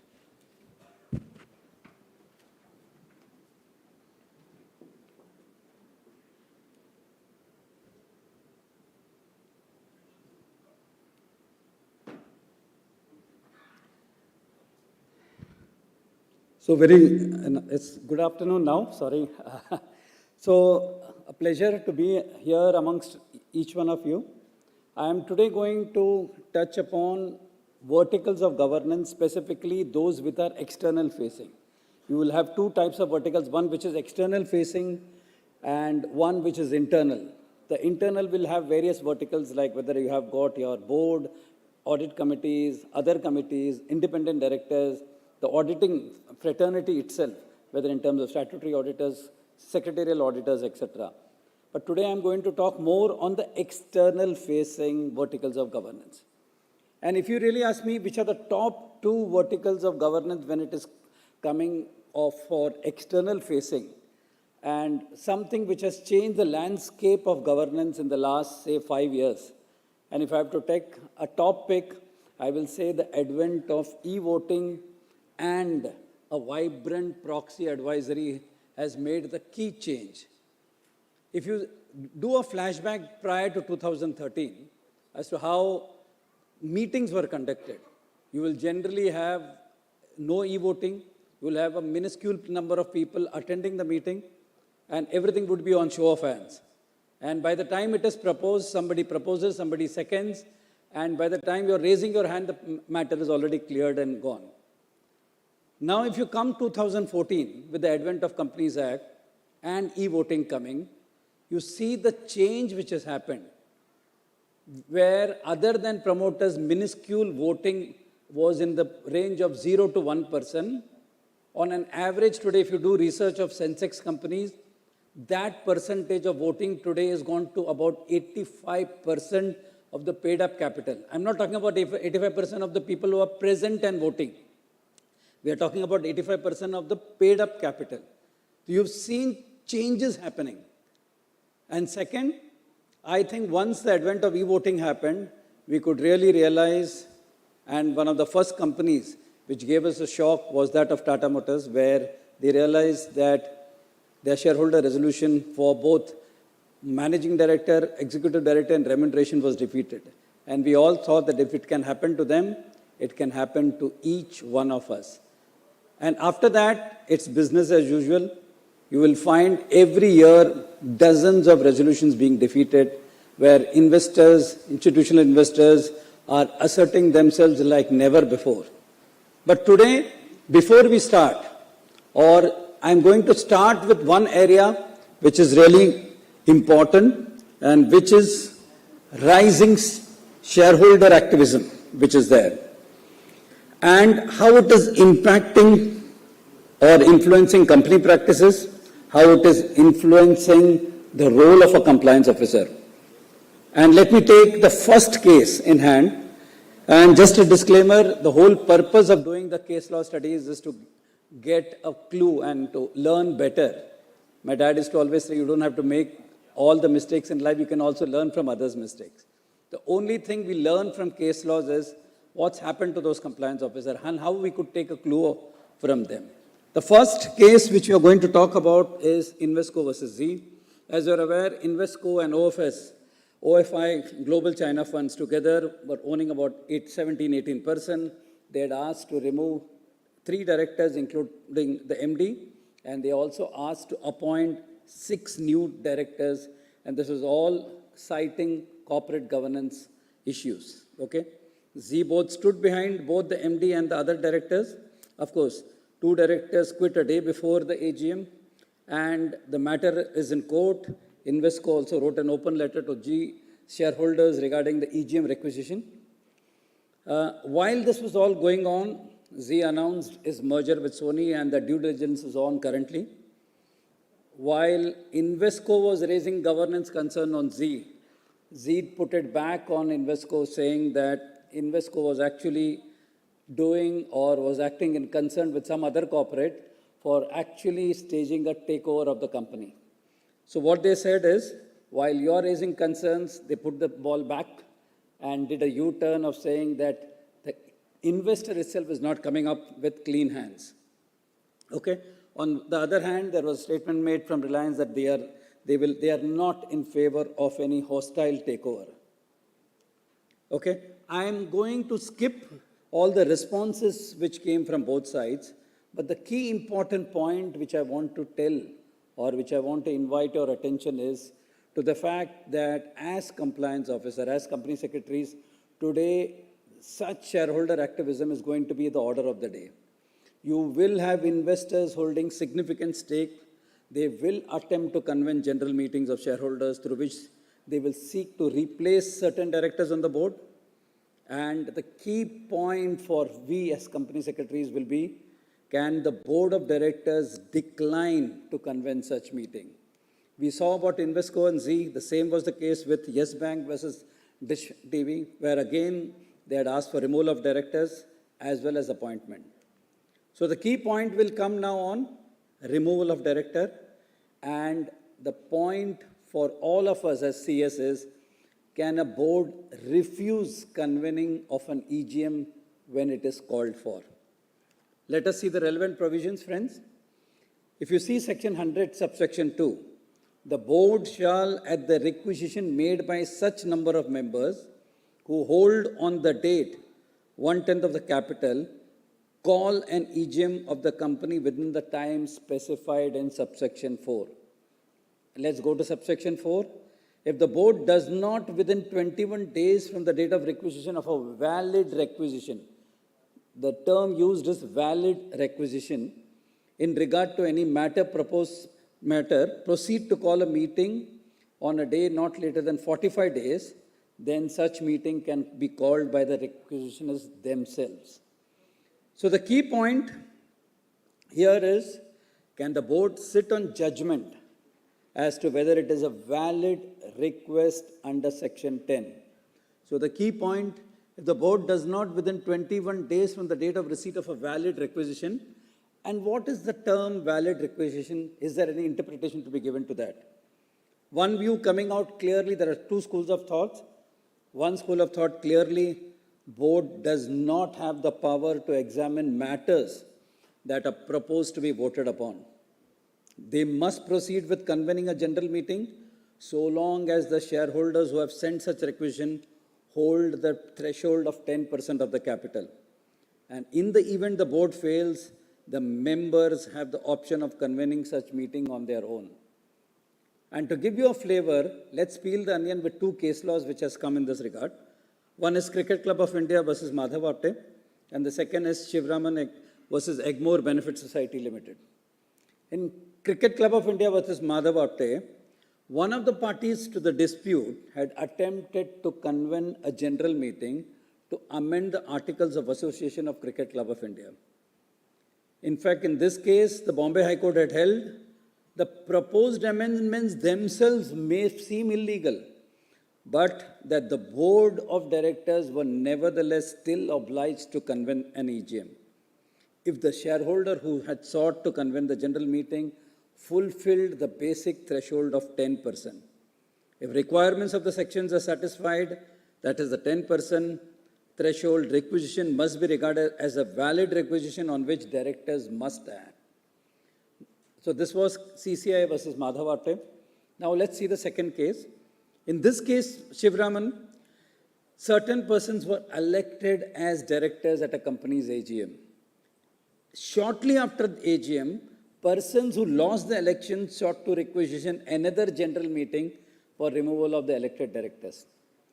Here the court held removal of duly elected directors shortly after a general meeting was not a valid reason for convening a general meeting, merely on account of certain shareholders being able to fulfill the 10% threshold. So let's see what were the grounds taken for rejection by both Z and Dish TV.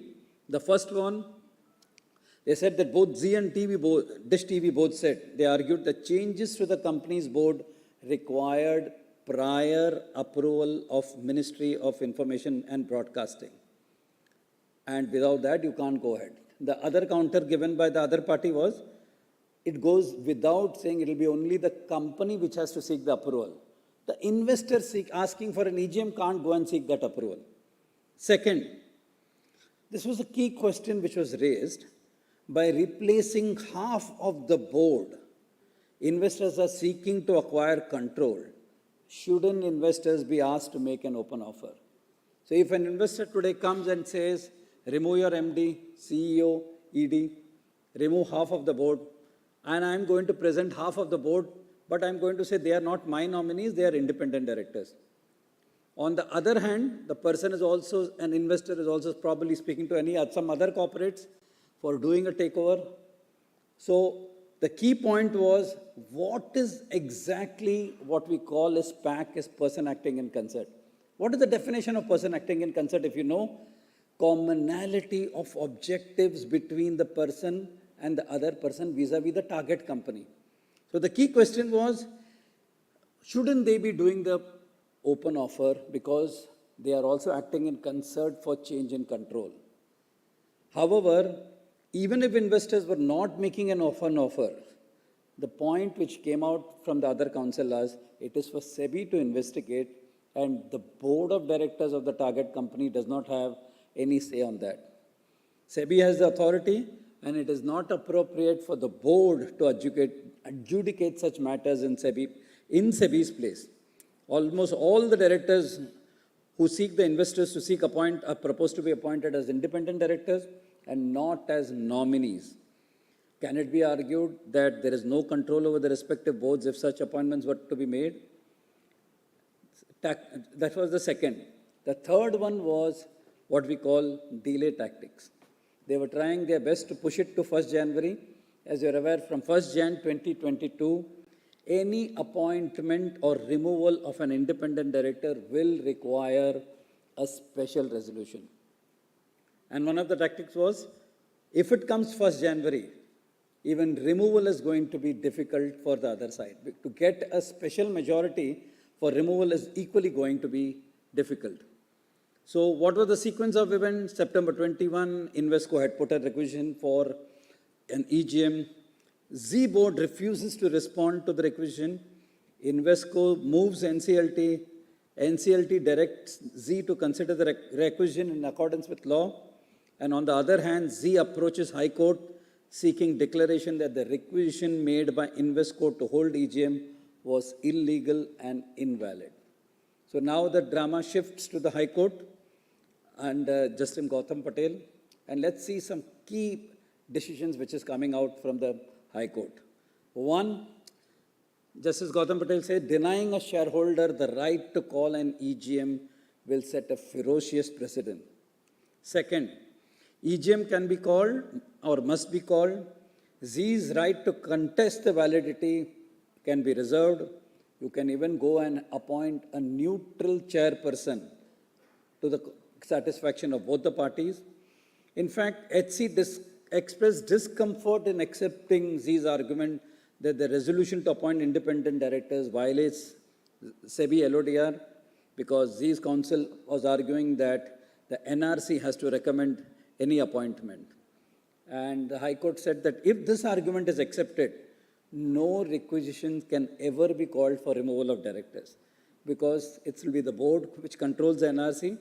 This means the board of directors will have a strange hold on the company. The judgment further goes to say, if the resolution is passed, the best we can do is to ensure that it is not acted upon for a week. And the key point of this decision was, if objections are allowed each time there is a request for an EGM, civil court after civil court will be asked to examine taking away the democratic right of the shareholders. The entire plaint proceeds on this assumption that the resolution is a foregone conclusion and they are entitled to defeat the resolutions.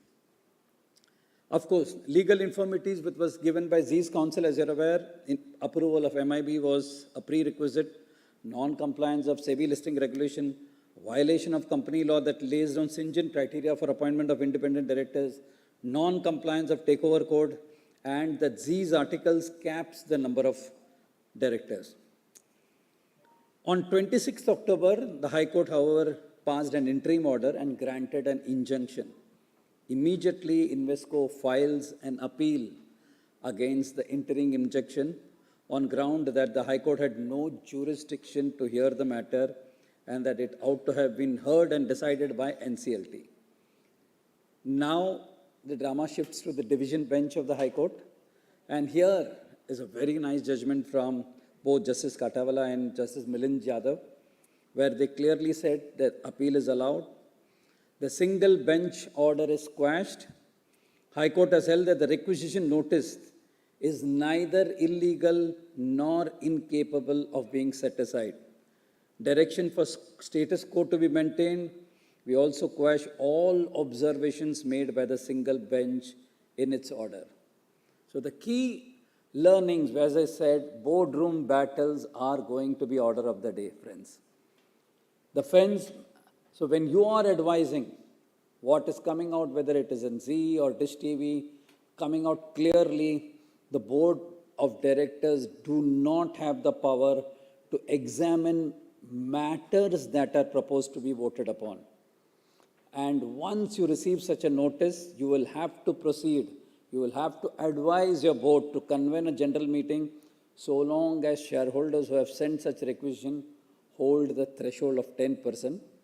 And in the event the board fails, you're aware, members have the option to convening such meeting on their own. Very important, I thought, because today, boardroom battle, and we've never seen such type of environment, and investors are going to assert themselves more and more each time. And we need to be prepared all the time. Of course, immediately after, a day after winning its appeal in the Bombay High Court, Invesco had decided to withdraw its requisition which sought, but that is a side away. The key point coming was, how do you as company secretaries in a corporate or a PCS guiding your clients would really take this matter? The next verticals we saw e-voting and a vibrant proxy advisory mechanism. As you're aware, I just said that on an average today, 85 to 87% of the capital is voting on each of the resolutions. And you need to be extremely careful. How do you really put matters before the shareholders? How do you ensure that each and every matter is properly explained? You will have guidelines given even by proxy advisors. Please go through it, because we've seen many of the resolutions, whether it is independent directors, remuneration, ESOPs, related parties, getting defeated merely because the disclosure is not of a high standard. While we are on this, the second matter, which is really a matter of concern and which I thought I should share, is this entire governance issue in startups. As you're aware, the Economic Survey 21-22, India has become today the largest ecosystem for startups in the world on the heels of US and China. You have got more than 60,000 startups in India, and 95 of them today have achieved unicorn status. And as you're aware, what is the unicorn status? We have a valuation of more than 1 billion, that's more than around 7,500 crores. If you ask me a year before, we couldn't imagine the number of startups being listed today. If you ask me in 2021, nobody would have even imagined what will be the number of startups which is going to get listed. And because once it is getting listed, the key role of company secretary today comes in. And I think while we've seen the boom of startups coming up, it is the role of the company secretary which is key to ensuring that such a growth is sustainable. The momentum is sustainable. And let me give you a glimpse of what are the concerns coming around in respect of these startups. First, as you're aware, the key for any startup is, you'll say, the innovation and ideation of the founders. Key thing, correct? Because in a startup, the culture is, you'll have a very lean skeleton staff. The key will be always to have value addition, to have agility, and to have a wow experience in terms of products and services.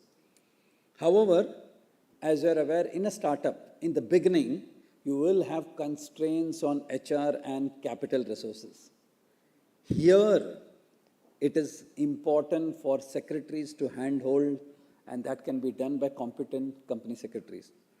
As you're aware, in an anxiety to look at the big picture of making the company look attractive to potential investors, many a times we find business overshadowing the control function. When you grow, please ensure that you go with enough of systems and processes, and the control function and CG should not, or governance function should also never take a back seat. Because only when they go hand in hand would you be able to make a sustainable moment of this boom called startups.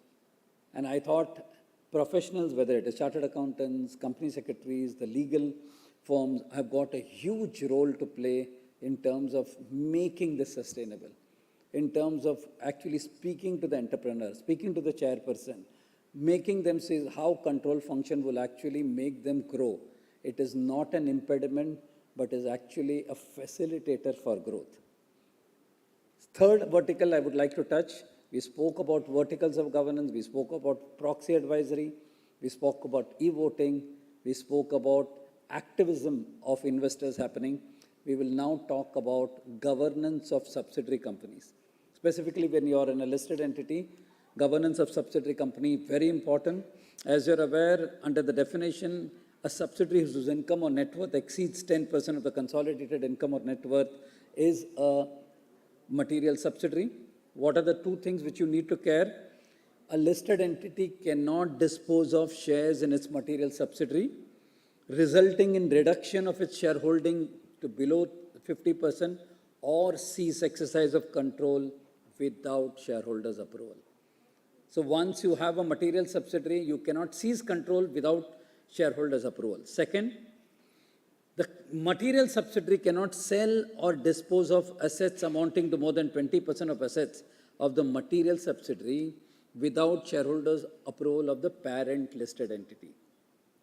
So as the material subsidiary level, if you are divesting an undertaking, they will take resolution approval of shareholders under section 181A from their shareholders. But because they are a material subsidiary, they have to ensure what we call, you will probably break the corporate wheel and go to the holding company if you are a material subsidiary and take approval from the holding company in this regard.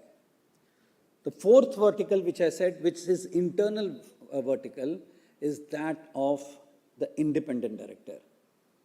And it's an important vertical.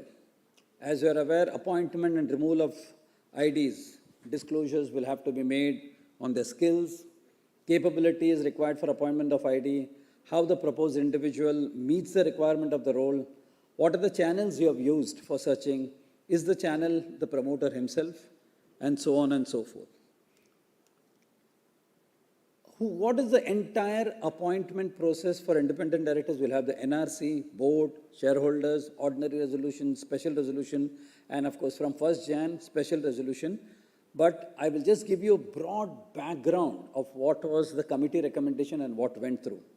One, while appointment and removal of directors would be like any other directors, and you will require the active support of promoters, these trends suggest that unless independent directors owe allegiance to the promoters, things may not happen the way it requires. So the proposal or the process for appointment of independent directors is far the most important determinant. And here, I think SEBI also went through various other jurisdictions, including the UK premium listing segment, where they have the concept of dual voting power. And what's a dual voting power? At least in UK, the dual structure has been adopted where appointment of independent directors must be approved by both the shareholders as a whole and then by the independent shareholders.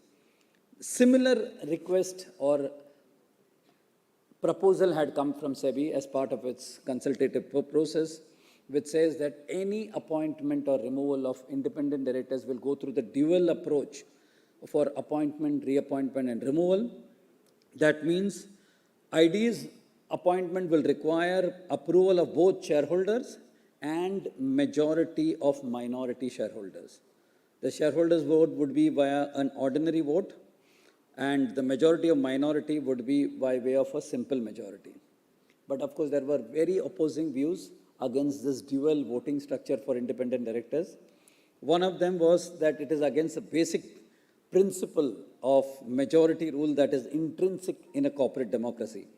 Of course, opponents say corporate law does make exceptions in cases involving operation of minority. You will have even majority of minority taken up in related party transactions. Placing too much power in the hands of minority would result in operation probably from minority, and there were a whole lot. But I thought the dual voting approach was the best of both worlds.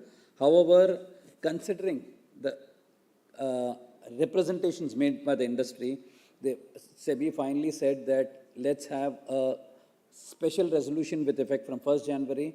No need of getting into a dual voting based on the suggestions which came from industry. But whether it is appointment or removal, please ensure that you take a special resolution. The second recommendation which had come in favor of governance is, as you're aware, when an independent director is resigning, it's not merely enough for him to say, I'm quitting. You require a stock exchange intimation, require posting of the information on website, you require the board to take note of the resignation, filings with MCA, board report to have a mention. One of the recommendations which came from SEBI, of course, we didn't see the light of the day, was if an independent director resigns citing preoccupation or personal commitments, which is generally the standard language which is used by independent directors, then they said you will have to go in for a cooling period of 1 year. The logic, they said that if you don't have time and you're having personal commitments, what SEBI was saying that the same director in the very next month was accepting some other appointments. Probably it's contrary to that. So hence, this was the recommendation. But again, with representation, this was kept on hold. And right now, it is only required for the independent director to confirm that there is no material reason other than that provided. I had actually a mock for a board meeting, but I will skip that right now. And I will go to the next point about cases which came, which really forced SEBI to pierce the corporate veil in terms of the related party regime. And here again, let's see few cases which came before SEBI. One is, as you're aware, loan given by ICICI to Videocon. Videocon forwards the same loan to New Power. And here, the key point was, New Power was not a company in which, Videocon was not a company in which the directors were interested. It went out of the radar, and today, hence, SEBI is requesting whether, and they have proposed with effect from 1st April 2023, the purpose and effect clause and having ultimate benefit being caught. Second case is that of, this is of Jet Airways. They themselves were on indebtedness. They have taken loans, but they further give loans to their subsidiary. Coming out of that, SEBI is today required as part of its 22nd November 2021 circular that if you are in your debt and you are going to give loans, you will have to give full disclosure of nature of debt, cost of funds, and tenure. The next case is what ILFS. As you're aware, ILFS had used its subsidiary as a conduit to extend loans to related parties. They had taken more than 100 crores in short-term loans, disbursed it to related party. Here again, entity controlled by subsidiary belonged to the promoter group. Here again, SEBI coming out with the purpose and effect clause that if the ultimate beneficiary is your related party, then it should go through the entire approval process of audit committee, board, and shareholders. Here is a case of Leela where they were selling 4 hotels to Brookfield. Sale proceeds were to be utilized by Leela as part of their CDR scheme to JM, as well as issuance of shares to JM Finance. The key question was taking of the inspection. Yeah, I'll just 5 minutes. Inspection of the valuation report. Next is, this is the case of Crompton Greaves. Purpose and effect, Standard Chartered Bank giving loan to their subsidiary, the subsidiary finally forwarding it to their ultimate promoter company. And the same is the case with the 2 subsidiaries which have.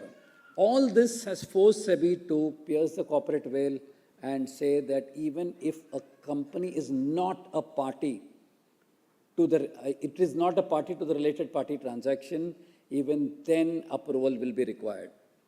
So if you see over here, if the listed entity is a related party of the listed, you are anyway taking it right now, it will continue. However, today, even if the listed entity has a transaction with the related party of the subsidiary, you will require approval of the audit committee and board, and beyond a threshold to the shareholders. Similarly, if you are having a subsidiary of a listed entity, the listed entity itself is not a party to the transaction at all. But if the subsidiary is having with the related party of the holding company or related party of the fellow subsidiaries or related party of its own subsidiaries, even then, beyond a threshold, this will come to the holding company's audit committee, board, and shareholders. Very important for you to note this. And the second important aspect, which is the purpose and effect, which is going to stick in from 1st April 23. If a listed entity or a subsidiary of a listed entity has a transaction with any person, that any person need not be a listed entity, the purpose and effect of which is to favor or benefit a related party of the listed entity or related party of subsidiary, even then you will require approval of the parent company and the shareholders. I have just 2 slides I'll cover on insider trading of saying what are the changes which is happening in terms of the manner in which insider tradings are looked upon. The very first is data analysis done by SEBI, and it includes both artificial intelligence and data analytics. And delta analysis is a powerful tool used by SEBI. It nets out all the camouflage and complexity. It gives a simple measure to SEBI how much approximate profit the insider stands to make if his directional view is based on the UPSI turns out to be right, or how much laws he will stand if it goes out to be wrong. But the key importance of artificial intelligence used by regulators across. Today, as you're aware, you have to upload all your quarterly earnings videos all in the website. And if I have to give you merely raising of an eyebrow, if an innocuous question is raised by the analyst or media, raising of an eyebrow of your MD or chairman can lead the AI to give a different interpretation. Second example, if you see here's an innocuous question raised by an analyst and a mere sly smile between the chairman and MD, or glance of a smile with each other, or how I can say, they looking at each other with amusement gives a different interpretation by AI. So next time around when you are uploading your analyst meet and you get a notice from the regulator and you feel what the hell bosses have done in that analyst meet, you will have to blame it on AI. I will stop now and will request KSR sir to kindly come and address. Thanks, yeah. Thanks a lot, Shankar. I mean, excellent presentation. Obviously, I know I cut you short a bit. I can't help it. And one other thing, Shankar, you should also remember is there has been a regulatory push for ensuring larger number of voting to happen because SEBI directs all the mutual funds to mandatorily participate in all. Stewardship, yeah. That is one reason. And incidentally, because the custodians are also, for mutual fund are also custodians for institutions per se, they get to vote on all the resolutions. That's the reason the percentage of voting is phenomenally up. Now, over to you, Mr. Ravichandran. KSR na vardu. Okay, come again.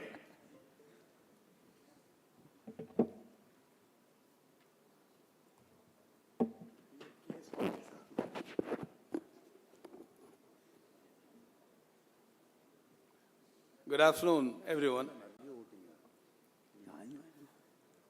It's a very interesting approach to the topic, I would say. In the recent times, I have found, by virtue of interaction with our fellow members and also the other professionals, and also with the business owners, CEOs, managing directors, CFOs of several companies, including independent directors of several companies. One thing is very clear, that there has been a conscious improvement in the governance and thought process towards governance. So on an overall basis, I would try to tell you that there is a big change that has been brought about by several stakeholders, several, we can say, institutions, several regulators. Very importantly, the role played by shareholders has come to the fore in the recent times, in several cases. One of the reasons for that is the general governance requirements are studied in two levels, at least. That is in my opinion.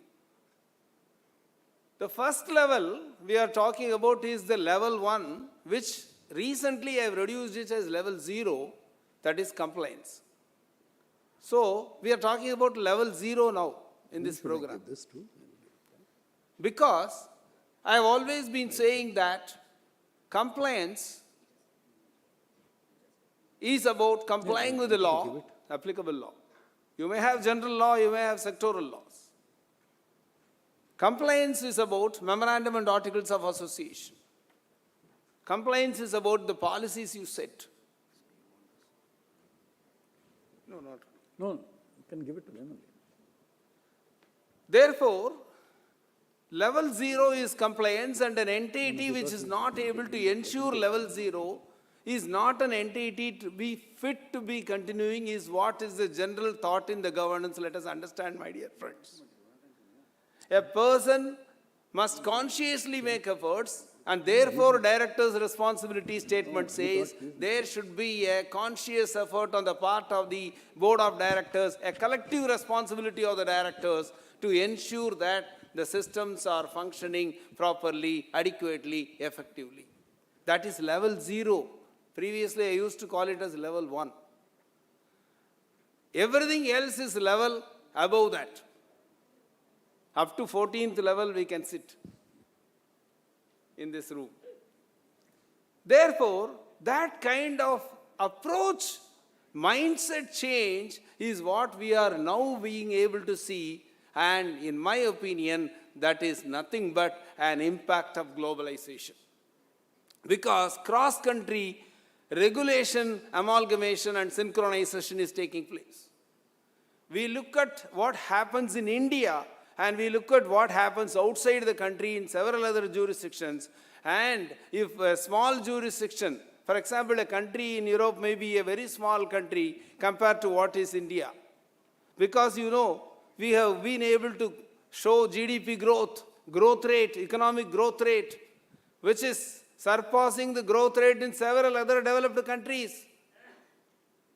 That we are going to put every other country into shame is the economic development that we are seeing now, post-COVID. And therefore, governance becomes a very important thing, and therefore, governance is nothing but a reputation risk on the top of it. Now we look at what is going to be the impact of governance failure or misgovernance or deficiency in governance or defect in governance, and therefore we link it to the reputation. And if a person is conscious, an institution is conscious about its reputation, compliance is going to be order of the day. And therefore we have a meaningful stake in ensuring that, as company secretaries, compliance officers, in ensuring that this level 0 is in our hands. And I always tell, level 0, qualified professionals like company secretaries will be able to tell the management, 0 risk. I will ensure this. At the same time, I am conscious about it, and I am aware that 2021 or 22 recently, several companies have seen penalties imposed on them for various non-compliances, deviations and delays. Monetary penalty system has been introduced to remove this criminalization of this, because we recognize that there could be inadvertent problems. There could be deviations and defaults, not necessarily intentional in that. We are not for a minute talking about fraudulent transactions. We are not for a minute talking about intentionally somebody wants to make undue gains at the cost of somebody else, like Narayan Shankar was mentioning about insider trading regulations and the hidden agenda and artificial intelligence being used for detecting certain things which are UPSI, getting some money out of it. There are provisions for disgorging those things are different. Let them suffer. A person who is fraudulent shall suffer. Why are we worried about it? We are here about the majority of companies that are not intended to do frauds, that are doing their business honestly, that are working overnight, all the 24/7, 365 days, to grow the economy of the country. And incidentally, they also grow. Wealth maximization is taking place. Therefore, today, after the advent of the Insolvency and Bankruptcy Code, the governance is now to be seen as which stakeholder are we addressing? Which stakeholder are we addressing? One side you have the shareholders, the other side you have the creditors, the third side you have the regulators, the fourth side you have the institutional mechanisms like the institutional investors and the proxy advisory firms which are general advisors and the auditors. Then you have one more animal that has been brought into with a lot of powers, with a lot of functions, with a lot of liabilities and responsibilities, that is independent directors, that is being developed. So you look at it now, how many arrows are there on what you are doing? We need people to do was 1 decade, probably several decades before. We needed people to do the business. We needed corporate to grow the economy of the country. Today what we are doing, we have so many arrows that are attacking the corporate for the purpose of ensuring governance. I have told you so many things. How true are the independent directors independent, how true independent they are, is not a question to be discussed because it is only known to that person. How true he is independent. Only that person can decide. In order to ensure independence of that person, giving power to or dual voting power, including special resolution and minority shareholders, majority voting right and all, is going to be not a solution. How do you introduce independence there? How do you remove the affiliation there? This is, we have to remember that while I agree level 0 is compliance, I also want to emphasize that it is necessary that we do not unnecessarily fill up compliance requirements. You just look at LODR, how many things are required to be furnished. Some corporate was asking me whether you will be able to take care of the whole compliance requirements under the listing regulations for our company. We just told them that we need about 3-4 lakhs per month. Company secretary, 2 people they will employ very easily. You know, instead of having somebody who is working for so many companies, you can get a guy who can work and qualified and well-defined, he will do it. Therefore, remember, at the highest is the reputation risk. Role of every person is important. With the advent of insolvency and bankruptcy code, when there is potential insolvency, when there is likely insolvency, when the company's affairs are going to the direction which is negative in nature, when there is no reasonable prospect of paying up the creditor, therefore the governance and the focus shifts to the stakeholder creditors. Until then, creditors do not have a role to play. Is therefore what I have always been saying, that why would you put debt securities on an equal pedestal merely because volume of debt is more? Let us try to see whether it is going to be. I have always been saying that in case of related party transactions, if your approach is to ensure that there is no diversion of funds, nobody is benefited, and 447 of the Companies Act says fraud is where abuse of position of officers, directors, and used for gains. What are you trying to address must be seen. By adding up compliances, by introducing levels of approvals, are we going to see a change? Is not 92cc or something like that, like advance price agreements in the transfer pricing, the provisions of the Income Tax Act sufficient? Questions are raised. Compliance function has become an onerous task. It is not going to be easy to do this job unless you are thorough about it. Case studies are important. Illustrations are important. Other jurisdictions' provisions are important. We have to equip for meeting these challenges. For example, let me tell you clearly, neither the secretarial auditors, nor the in-house company secretaries, nor the directors focus on, I am sure about it, what Regulation 4 tells in LODR with respect to board process governance. How many of us are looking at Regulation 4? How many of us are advising the board of directors to take a step back approach and look at what is happening and confront the assumptions presented to the board by the management? How many of us are looking at fair and equitable treatment of shareholders, including protection to minority shareholders? How many of us are looking at the training programs to directors and down the line to everyone? How many of us are looking at remuneration levels in the pyramid of the company?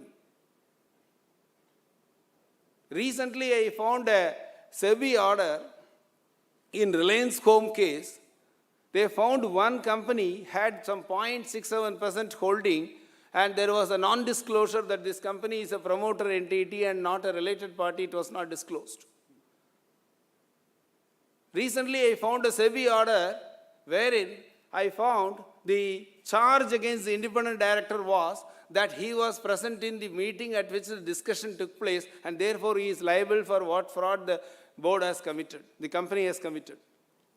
Recently, I found a SEBI order in which one chartered accountant and one lawyer, two independent directors in the board, they have certified a resolution for the purpose of something, and since they have certified the resolution, they are caught. Because you certified it, you were aware of it, you have consciously you were present, therefore you have connived, consented, you have participated, you were aware of it, and therefore your liable was the charge against those directors by the SEBI. Therefore, we have to fight all along. The situation is like that. Growth is there now, economic growth is there, now conditioning is taking place. You have the proxy advisory, you have the stewardships, you have also the SEBI regulators, ROC, MCA and whatnot. Highest of it what is that an external chartered accountant who was advising the company on professional matters in relation to business strategies is declared in the charge sheet filed by SFIO as an officer in default because according to his instructions, board is acting. Now, how would you advise? I am thinking about me. RPTs is a great thing, and Narayan Shankar was talking about purpose and effect. I am really very, very fascinated about what is this purpose and what is this effect, so that unrelated parties can also be brought into and define the benefits thereof. Similarly, the material modifications. Modification itself is a big thing.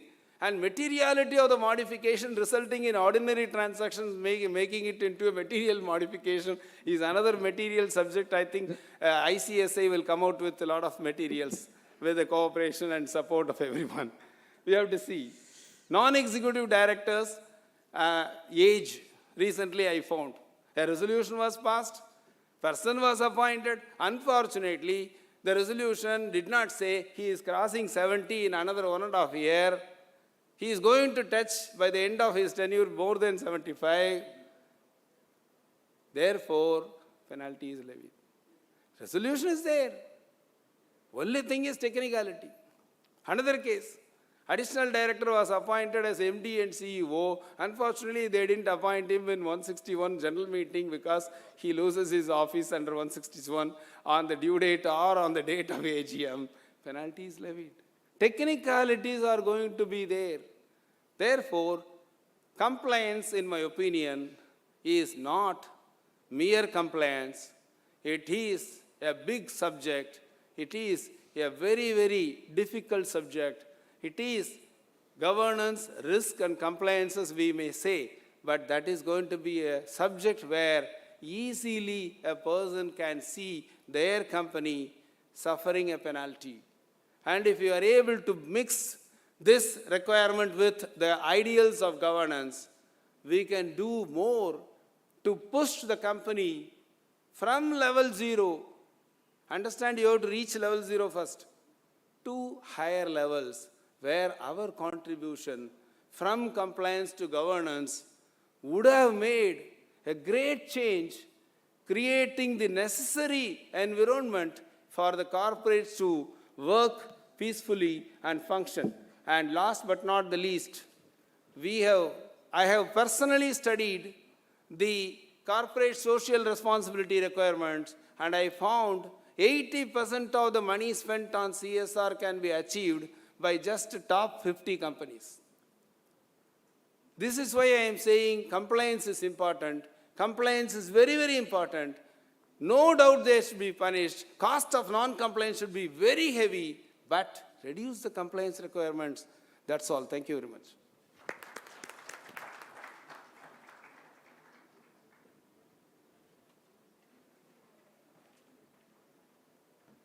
Here's his paper.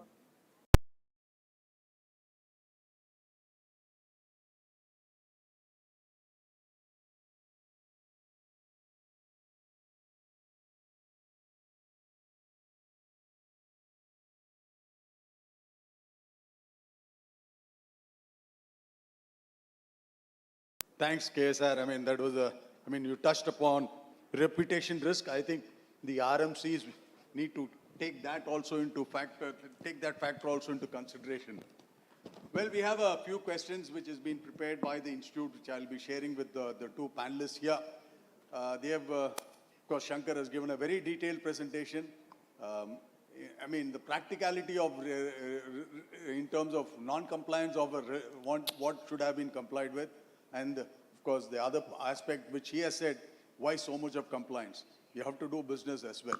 Anyway, having said that, let me share this question with KSR. You have been often saying saying that it is high time for us to stop differentiating between related party and non-related party transaction, as the whole purpose is to ensure we have arm's length dealings in a manner that is non-prejudicial to the company. Can you elaborate on this? With the expanded definition of related party and also the expanded definition of relative, and this subject being across several, we can say, enactments, I have always been saying, what are we trying to address? We are trying to see whether there are transactions which are material in nature and not at arm's length, not in the ordinary course of business, benefiting somebody more favorably, that's all. If that is the yardstick you want to have, the premises of arm's length, ordinary course and materiality, and plug the loopholes using these transactions, money getting diverted, profit is getting parked elsewhere in the balance sheet of somebody else, and thereby causing a loss which is unjustified, somebody getting unjust enrichment, somebody getting unjustified loss. Why we should not talk about all the transactions instead of only related party transactions? There could be disclosure of related party concerns and interests, distancing policy can be there in the boardrooms. But what is important is you must achieve that the company is not used as an instrument or device, whether selling or buying, loans or investments, for the purpose of achieving gains which are not supposed to be. Therefore, attack all the transactions on arm's length basis other than arm's length. Material transactions, consider it. Ordinary course and not in the ordinary course, consider it. Whether the party is related or not, your job is very simple. That will become the easiest way of dealing with it, in my opinion. That is why I always say, why all are related parties only. Are you not agreeing with the philosophical thought that the whole world is of the same family? Therefore, in corporate also it is same. Thank you. Thank you. Thank you, KSR. And on same RPT, the major problem which has been dogging all the corporates is on the RPT changes which has been made by SEBI. While SEBI has made it clear that it will not budge down on any of the RPT provisions, as there are many operational issues in implementation of RPT which needs to be plugged, because industry would broadly have had now 1 month of operations post the new RPT regime coming in. What's your views on that? So, SEBI has made it very clear. I think industry had also deposed between the PMAC of SEBI, and they are very clear that the regime is going to continue, and they had given corporates a chance to say that do let us know your experience in the months to come, and depending on that, we are ready to give some relaxations. So I think while the principles we are not asking them to dilute, there are certain procedural aspects I think we will be asking SEBI through Institute and others, like for example, if you say exemption to government entities and undertakings. So today, even under Ind AS, there is clear exemptions given to government undertakings and entities. That exemption is not given in the RPT under Regulation 23. That needs to come. If I have to give you an example, if I have a government of India having a stake in one of my subsidiaries, then the entire regime controlled or where they have influence becomes my related parties. So in my case, if I have got 2 or 3 subsidiaries where they are going to have major transaction with State Bank of India, because that is also controlled by government, State Bank of India is now becoming a related party of mine. And I may have to take approval from the shareholders if my credit facilities goes beyond 1,000 crores. Similarly, as you are aware, if the subsidiary is a party and if the holding company is not a party, only if it crosses the 10% threshold, you have to come to the holding company. But that is not the case with disclosures. Disclosures, this threshold of 10% is not there. So Narasimhan, we will be coming across to you also to say how procedural aspect, whether aligning of 23.2 to 23.9, how are you getting certain exemptions of basic so that there is operational difficulties are less, so that I think even through ICSI, we can represent, and I'm sure Jeevan and team will One respite from SEBI was on that when a shareholder resolution Omnibus. once passed, you can have it for a period of 5 years. So that's one respite sort of, I thought. KSR for you, do you find the proxy advisory firms becoming a law by itself? Do you feel that there should be appropriate checks and balances for these firms? I know in a couple of cases where they've gone beyond board in terms of advising the institutional voters. Because by and large, whatever the proxy advisory advises, the institutional voters definitely take cue and do the voting accordingly. What's your view on that?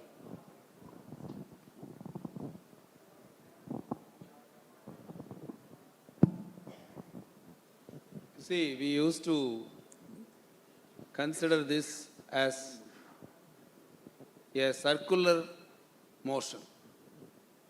There could be prompted proxy advisory. There could be proxy advisory prompting investors, shareholders. Is it not?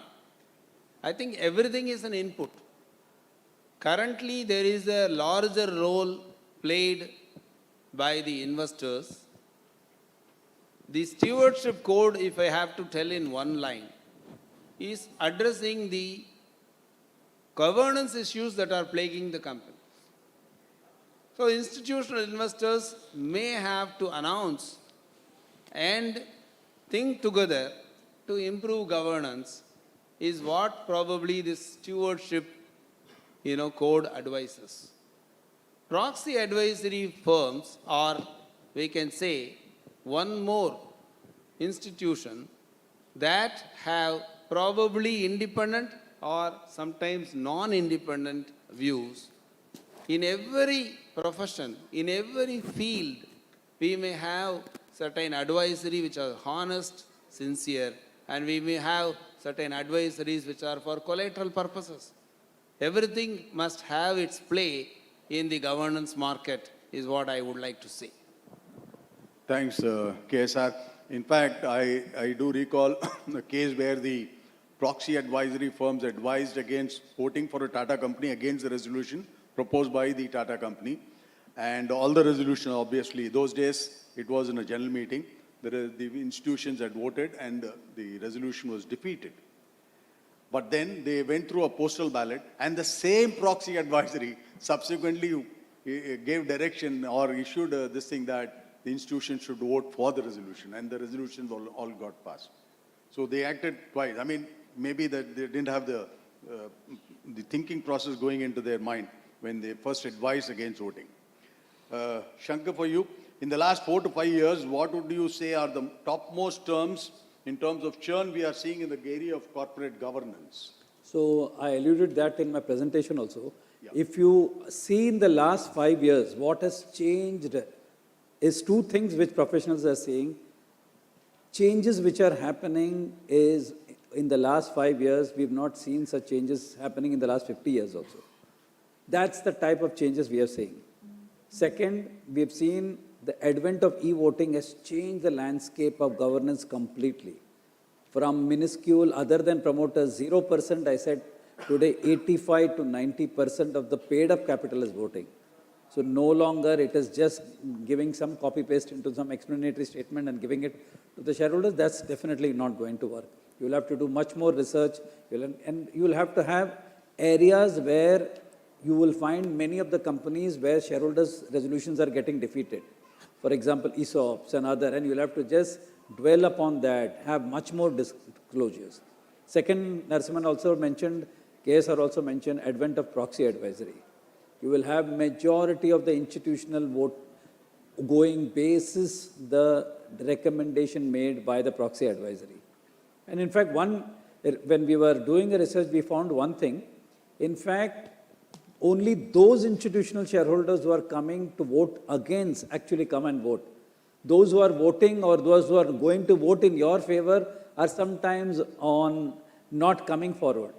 So what happens?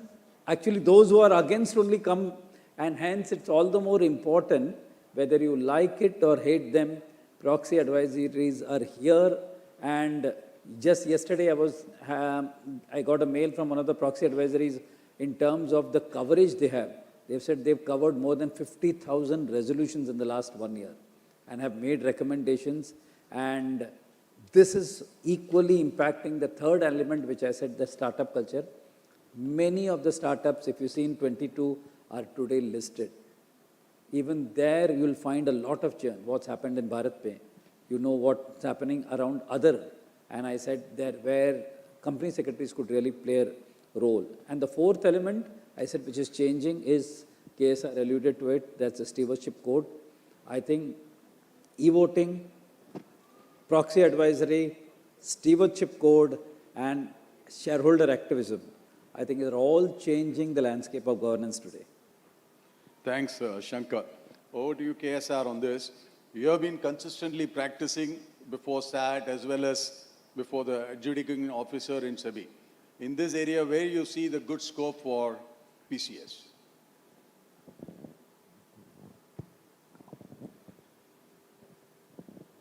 You know, there was a recent case where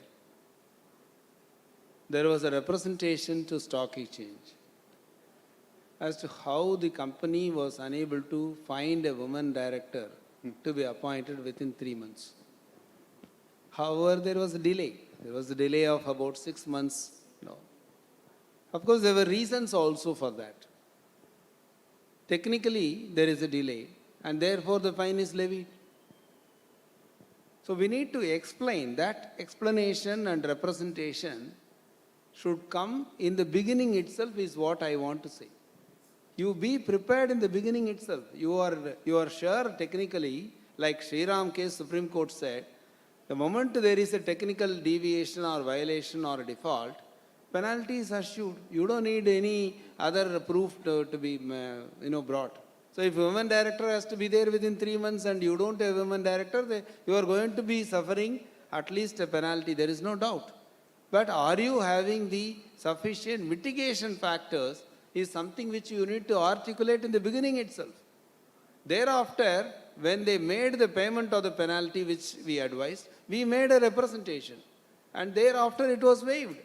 The reason is you are able to articulate the things properly. You are able to produce evidence thereof properly. Your efforts are genuine, yet you are not able to get it, and therefore, the company, one of the excuses given by the company was, why would I appoint the person as an additional director instead of waiting for the AGM, which will anyway happen in July? So let me go directly to the AGM. So these type of arguments are being made. So always I tell our people that when we discuss about something which is not correct, when we discuss about something which we are ready to overlook or violate, at the room, at the office, you may have great degree of confidence. That confidence must stand the test of the court. Then you argue before the SEBI adjudicating officer or SAT or any other tribunal or any other adjudicating authority. There you will see how your original confidence has got defeated or diminished. Therefore, prepare yourself at the first level itself, and thereafter you can do it. So what I found is two things. Number one, we are not prepared. Number two, we are not representing and articulating properly. This requires lot of experience, and that can come only by experience. Only with experience. In fact, KSR, I mean, the matter has been made further simple by SEBI by giving a menu card to the stock exchanges. And for each of the penalty, you can count the amount of penalty for which the notice is going to be received from the stock exchange. Now, Shankar, for you, you did mention about closure of trading window. How do you find it different in US and in India? What precautions the CS needs to take in this regard? So the CS has to take immense care for trading window closure. because this is something which a lot of compliance officers are facing. In fact, if you see in the case of Aptech, for the first time I'm seeing 1 crore being levied as penalty merely because the trading window was not closed. And you will see a lot of difference between the regime of insider trading in India and US. In US, when we talk of trading window, they have something, a concept called half-pregnant theory, we call it. And what is a half-pregnant theory? A half-pregnant theory is to say that I will close the window when the transaction reaches to a level where you cannot abort the transaction without doing harm to the mother or the child. That means to either of the party you can't. That is the stage in which US closes the trading window. But in India, akin to our tradition, we say that we will close it much before. For example, if I've got an M&A department, I will play the role of a parent. I will allow children to flirt. It's okay flirting. It's okay for you to do window shopping. But the moment you're serious in a relationship, you definitely come to parents for seeking their blessings, saying, hey, we would like to get engaged. Now we are serious in the relationship. I'm going to say at that point, I'm going to close the trading window. That is the point in which I will close the trading window, and I will tell company secretaries many of the cases, whether it is Sun Pharma with Ranbaxy, which you'll have the Pfizer case, the Biocon case, multiple cases will give you a feel how is the regulatory looking at the closure of trading window, at what stage would you require to close trading window, what are the project managers, like if you have a project team doing an M&A, at what stage you will close them, at what stage you will close for the board, the committees. Please be extremely careful, matter with huge liability on the CS. Thanks, Shankar. Marriages and alliances, you are saying M&A? Absolutely. Merger, amalgamation. Oh, right. I mean, interestingly, there was this merger of HDFC Bank with HDFC, and rather HDFC with HDFC Bank, and it is on record where Deepak Parekh said only 3-4 of us knew about the entire transaction. Nobody else in the organization knew about it, and we were through the night, day and night, we were working on it. Anyway. Quick view for you from KSR on this consent and settlement mechanism. Then last question for KSR before I open up the question answers for questions from the audience over here. Go ahead. Yes, sir, it is a good mechanism, and as I told you previously, the technical violations, if you are sure, you just apply for settlement and close it. The formula, getting into the number of counts, what is the minimum penalty that you have to, what is the minimum amount you have to offer as settlement amount or compromise amount, those things, slightly difficult to calculate. If you look at the 2018 regulations and the various, the abbreviations and formula that is given, it's going to be little difficult because we must have some PhD in quantitative mathematics. Okay. However, we can do it with 1 or 2 jobs. You will be able to arrive at what is the factor which has to be assigned for various, provisions in the schedules, parts, and all there. And we can definitely, do settlement for a few cases and hope for getting some doctorate. I'm sure. It's a good provision. Okay. Questions from the floor, please. If you don't have any questions, I've got quite a few. Anybody?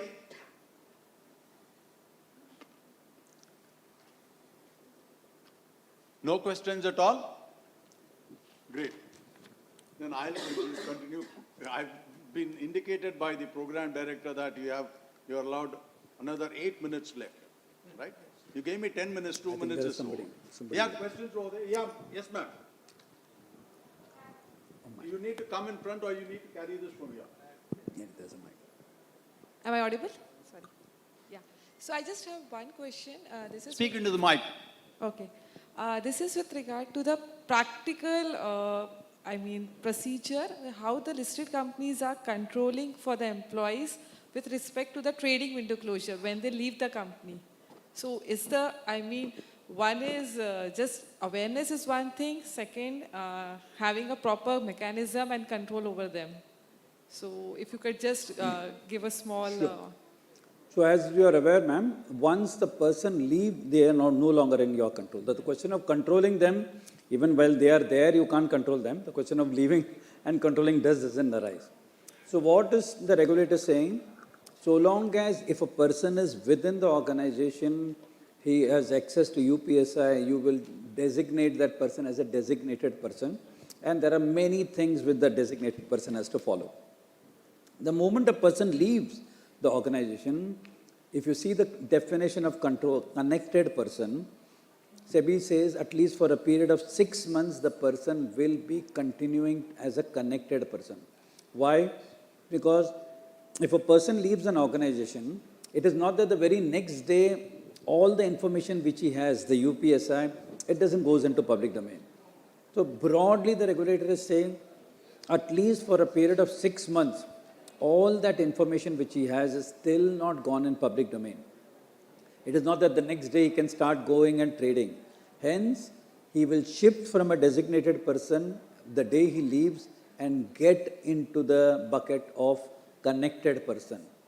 And as connected person, at least we'll recommend, ensure that as part of your, full and final settlement, ensure what are the responsibilities he has, what are the things he has to abide by the code, what is it which he cannot do immediately, at least for the next 6 months. I think that, and with some documentation, I think you'll be good to go. Thank you, Shankar. Any further questions from them? Right. Pick up the mic from there. Sir, my question is to Shankar, sir. Sir, you are talking about startup companies inviting a lot of investment and getting listed. So, sir, we know that there is a factor called valuation. So, sir, and in most of the cases, valuation goes more than required. There is a factor of overvaluation. So, do you think that there is a requirement of some regulation required as far as valuation process is concerned? No, so startup valuation is something which we say is not a science, it's an art, to put it in a very nutshell. And you will see a lot of startups at the initial period, if you say it is not the traditional valuation which we've been doing for a brick and mortar company. So that just will not work. If you see how when Facebook was listed and what valuation they got and how the valuation came down, but over a period of time, they have ensured that they still have value. There are many of the startups today where valuation will be a concern, but neither the regulator and nobody is going to come in between because it's for the investors to say, is it worth? Because if you don't keep something for the investors to earn money after they have invested, people are not going to invest in your company. And once you lose that trust, that's why I've said, in a startup, the whole thing is agility. Its whole thing is the push by the founders to say, I've got an innovative idea. I've got ideation. How I make this firm an agile firm. How does compliance and control function do not become an impediment in my progress?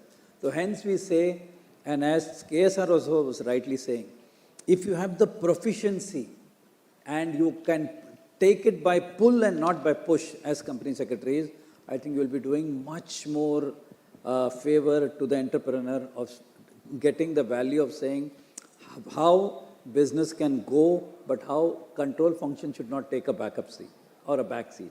Very important. And that's where I feel professionals like CS will play a huge role in the startup culture today because we have seen the momentum, we've seen the boom, we've seen the growth. But if we want to make startup a sustainable movement, it is only professionals who will be able to guide the entrepreneur properly and do a balance between business and control function and have with systems and processes.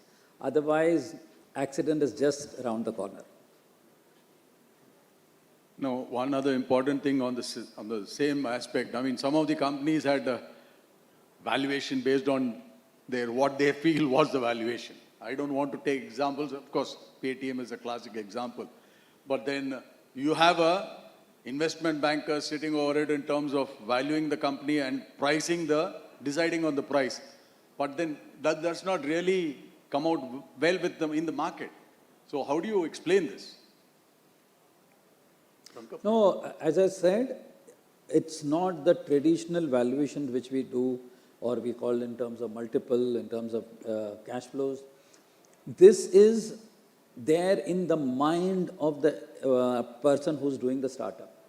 If he feels that my startup is valued at a particular level, it is for him to market and say, if I see value, is the investors going to see value? And only when you have a ground breaking between the two, will the investor be able to see value over there. But valuations are changing completely. You cannot go based on the traditional methods no longer. Absolutely, I agree. Because there is nothing seen. Because today, if you are going to invest in a startup, there is nothing at all seen. Do you have a register? Do you have a plant? Do you have machinery? Nothing. It's there, an idea generated by the founder. He feels that this is going to run, and it's the gut feel you will have to get, and you'll have to go with the gut feel of the innovator. Hey, that's for a startup, but in terms of, you don't call Paytm a startup. Startup is gone. Absolutely. I mean, the kind of money which came into them, that's the valuation. That brings in the valuation. Whereas the investor decides, I'm going to put in $2 billion into this company for this much shares, that really creates a valuation for the company. One last question before we wind up to KSR. Now, this is on SEBI, LODR 26, Regulation 26.6. I don't want to go into the regulation as such, but this casting the net too wide, how are companies complying with the same? You know the background to that, right? No, actually, there is, we don't have any choice. No, we have to, I think the whole of the LODR, including 26 request complaints, it may be, as I told you, there could be I am happy from what Narayan Shankar said just now, that in the case of 23 related party transactions, SEBI has probably informally communicated that let us enjoy the experience and see if we can do something about it. So there, in my opinion, 2015 we saw this LODR coming into play. And today we have seen it has gone to a long way. And we are also now looking at a new variety of listed companies. For example, in the morning I was thinking about what type of listed companies are there.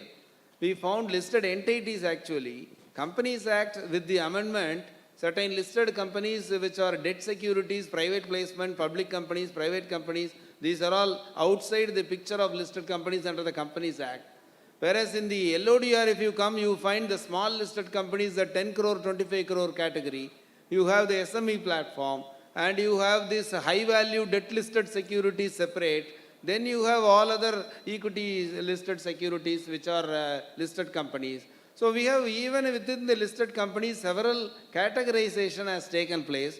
And now startup listed entities probably are worth to be considered as a separate league of its own, because of the complexities that are there in the platform in which they are operating, high tech and high valuation, high push, everything happening fast, acquisition of geographies, expansion. Therefore, concomitant with that, there is a requirement, in my opinion, for a holistic review of not only 26, but all the regulations and the regime itself, so that we are able to bring a pragmatic listing regulations that addresses because one size fits all is not going to help. Some people will feel the pinch of expansion, some people may not find it very difficult at all. Therefore, in that perspective, I would say we need to have a relook, including 26. So I think the point which Narasimha was trying to allude, Kesar, was on profit sharing agreement. So what is the point of 26.6 saying that an employee or KMP of a company cannot enter into profit sharing agreement with any person, even outside? And actually, what is the genesis of introducing? You find a lot of private equity or private equity participation, and they giving impetus to the MD of saying, make the price X in 18 months, and here is what we will share the balance of the profits with you. So that was something which the regulator says that not an ideal thing. And if it is please take shareholders' approval, be completely transparent. And you got in one of the cases of a bank, if you would have realized that there was a Mauritian entity, they had made a killing on a particular bank, and post-IPO, they had made a huge profit. And they had actually said very transparently that we would like to give this proceeds to the top management of this particular bank because they have really made this profit for us. But at that time again, SEBI had clearly said, sorry, this is clearly violative of this because this, I will term it as profit sharing agreement with your employees and the top management. And what they're saying is, please take shareholders' approval, please be transparent and be done with it. So while you have remuneration, we talk of managerial remuneration, you can talk of ESOPs, you can start of RSUs, profit sharing agreement also will fall in one of the bucket of remuneration which the top management will get. The question is about disclosure and non-disclosure, that's all. If you look at disclosure, you may not be charged with playing fraud because we are talking about the stakeholders on the balance sheet. If there are such arrangements and people were not aware of it, they will be innocently contributing. This disclosure, non-disclosure will remove, in my opinion, I will add to what Narayan Shankar said, 447 angle also. Because somebody cannot be accused of abusing the predominant position that he is holding as a KMP in an organization. So it is a question of disclosure and non-disclosure, and probably a gateway has, or a safe harbor has come through this, that's all. One last question. Sir, with the permission of Narasimhan, sir, I have a small question. With relating to insider trading, sir, the internal code of conduct, which is properly made by the company and implemented, even still there is any offense happens, insider regulation, transaction happens. Is there any possibility that company secretary could take a waiver of the liability from that? Or what precautions as a company secretary in employment should take to ensure that he is not at the wrong side or he is not penalized?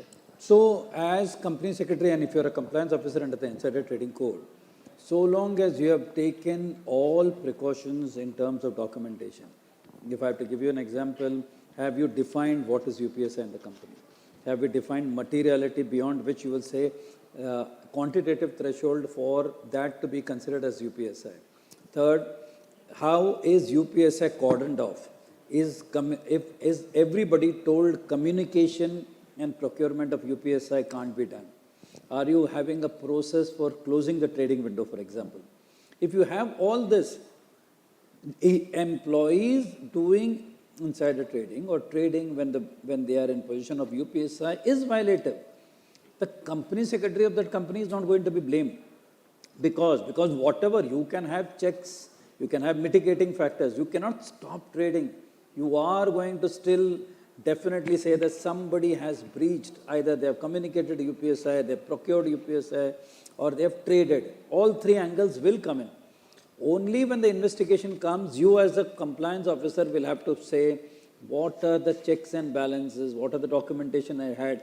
I have done everything in terms of dissemination, advocacy of saying this is not right, this cannot be done.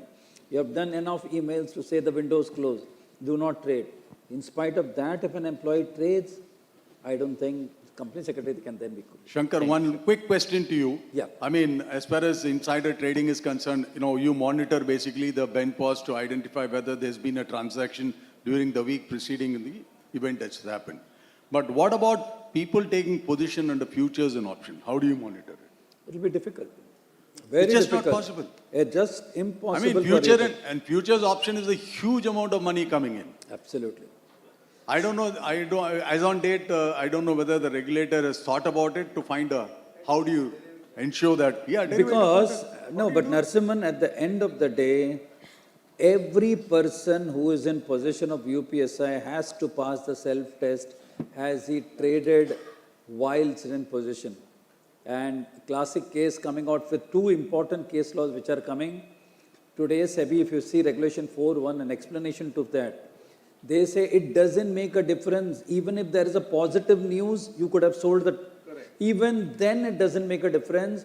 You will still be liable because trading whilst in possession, you will be deemed to have used that UPSI for that trading. So that self-test, everyone will have to clear. Thank you. Over to you, ma'am. Thank you, learned panelist, moderator and chairman of the session. May I now call upon CS Sharath S., Vice Chairman, Kochi Chapter, to deliver the vote of thanks.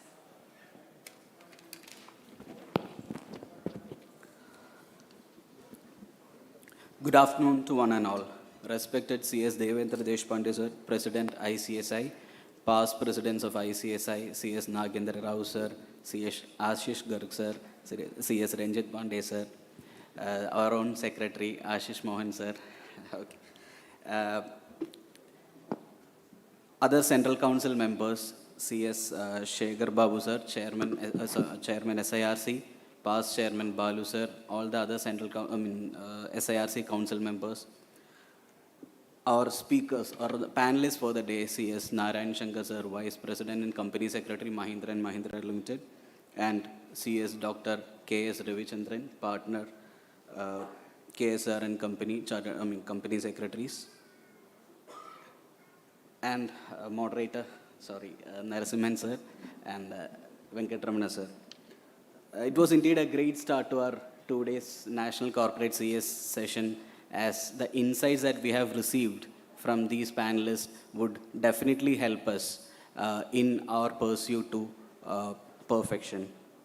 Moving on to the formal responsibilities entrusted to me, I would like to take this opportunity to express my sincere gratitude to all the panelists for our session, CS Narayan Shankar sir and CS Ravichandran sir, and moderator for the session, CS B. Narasimhan sir.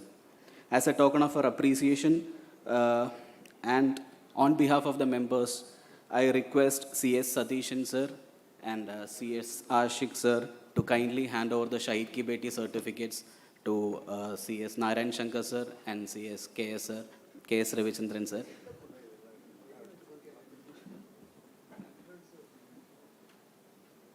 Request CS Satish sir to kindly hand over the Shahid Ki Beti certificate to our panelists, CS Narayan Shankar, Vice President and Company Secretary, Mahindra and Mahindra Limited.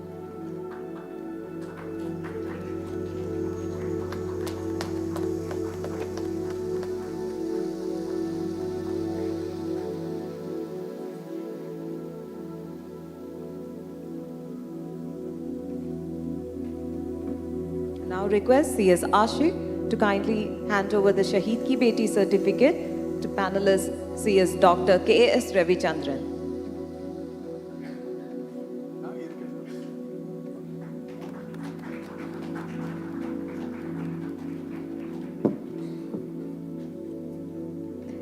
Thank you all. Thank you for a wonderful and knowledgeable session. Thank you. We are now breaking for lunch. Lunch is served at the floor just below the venue, 12th floor. We also request the delegates to kindly assemble at the venue for the second technical session at 2 p.m. There is also a special announcement.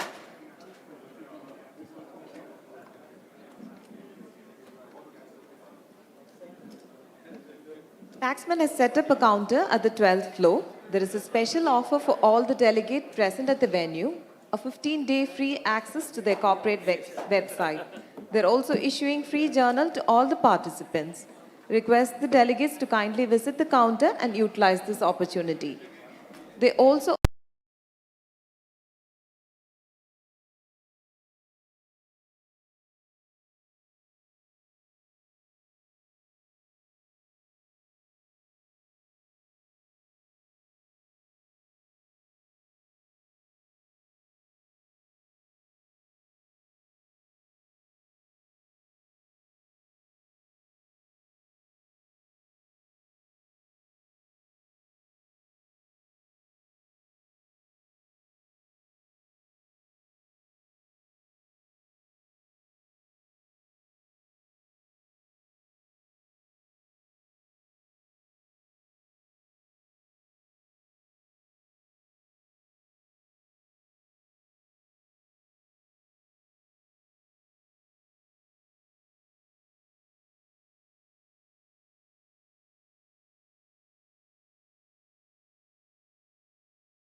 മഞ്ഞ് പോയത് സംഭവം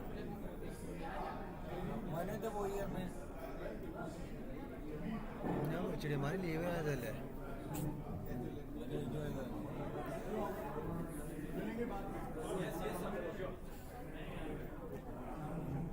ഞാൻ കൂടെ കേട്ടോ ദർശനല്ല തിരുവനന്തപുരത്തല്ലേ ആർക്ക്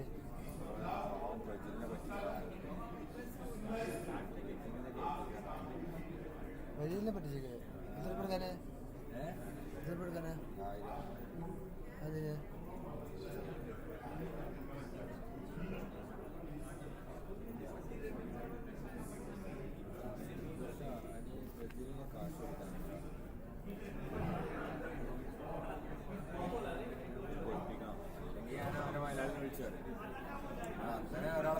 ആരണത് ഏതാ Malayali ദീപുവിന്റെ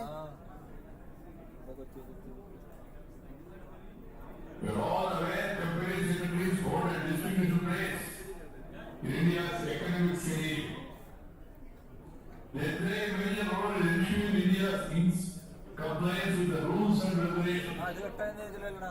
I'm happy to know that ICSI's focus is expanding from corporate governance to national governance. The fact that your model code of governance of Gram Panchayat and charity governance have been translated into 12 regional languages is a testament to the institute's commitment towards strengthening governance frameworks at the village and gram level. Modern day company secretaries is a true guide.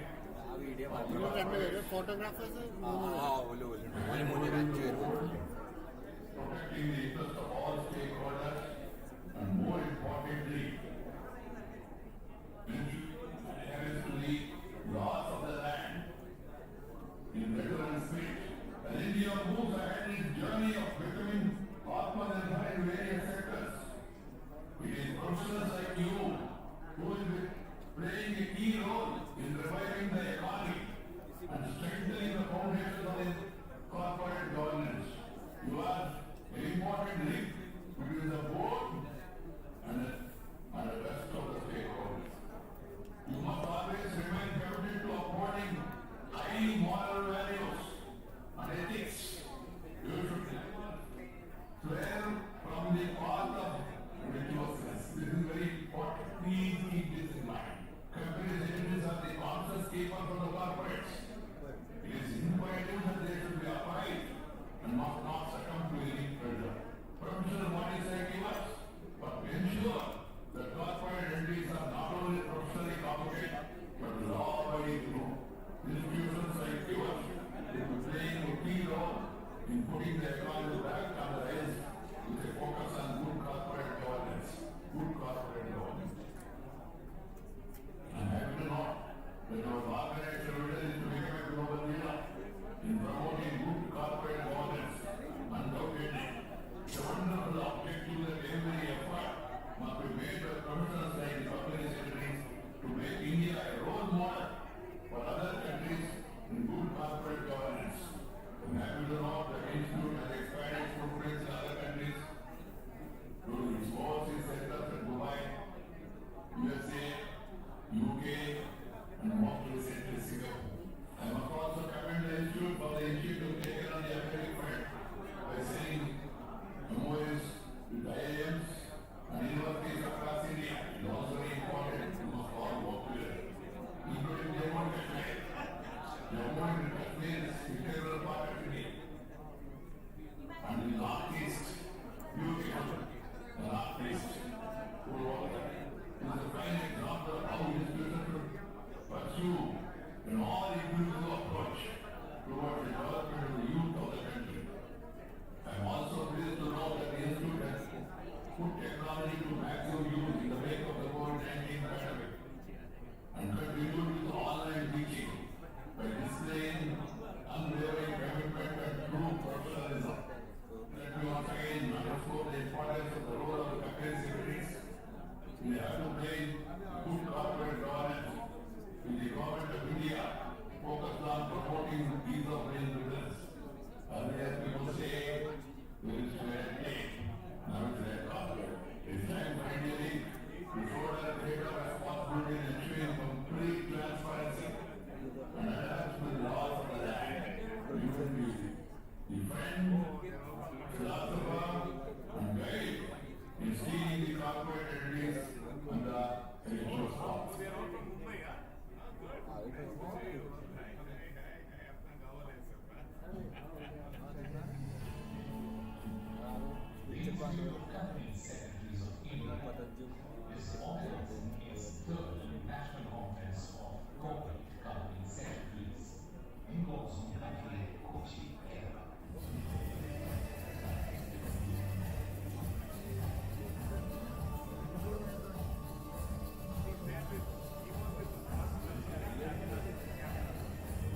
So in that respect, I think the company secretaries are very important to create more with, on the one hand, the economic space that release competences, and on the other hand, where opportunities are ever growing because of introduction of technology.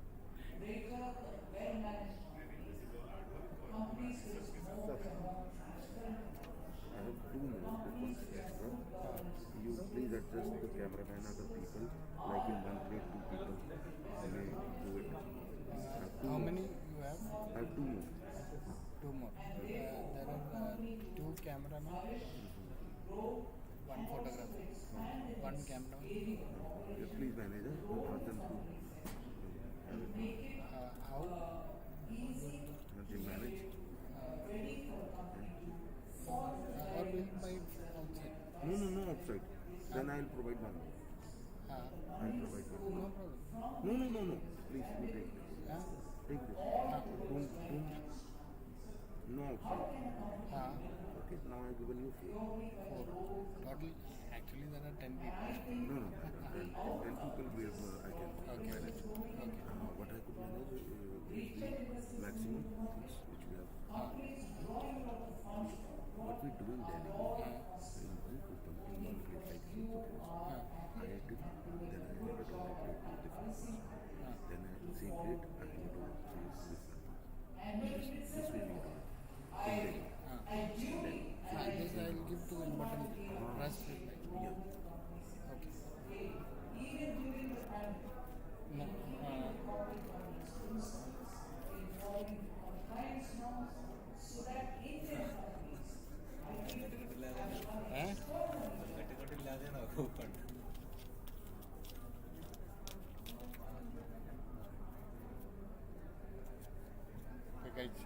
ഇതിപ്പോൾ 4 coupon ഉണ്ട്.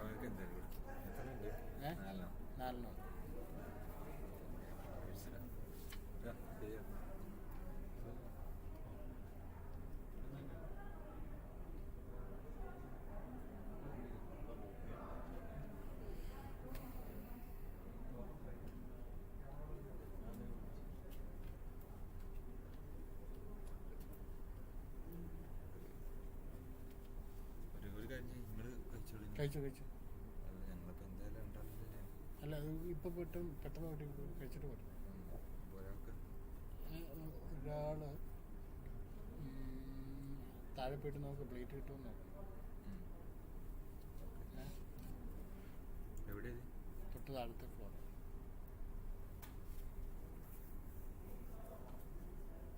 അല്ല ഒരാൾക്ക് ഞാൻ ഇവിടെ പൊതിച്ചോറ് വരുത്തി, പുള്ളിക്ക് പുറത്ത് പോയി ഇരുന്ന് കഴിക്കാമല്ലോ. അത് ലൂപ്പ് ഇട്ട് പോകും. ഓരോ പ്രാവശ്യം പ്ലേ ചെയ്താൽ 1:57.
ഏറ്റവും മുകളിലത്തെ ഒന്ന് പൊക്കിക്കുക. ഫസ്റ്റ് ഇവിടെ ലൈറ്റ്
हो गया? कूपन हो गया? 3-4 मिला। इतना ही दिया?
ചേച്ചി ആ QR കോഡ് ഇച്ചിരി നേരെ വെച്ചൊന്ന് അയക്കാമോ? കിട്ടുന്നില്ല അത്.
ഇല്ല ടയർ ഇന്ത്യയിൽ എങ്ങനെയാ പൈസ കിട്ടത്?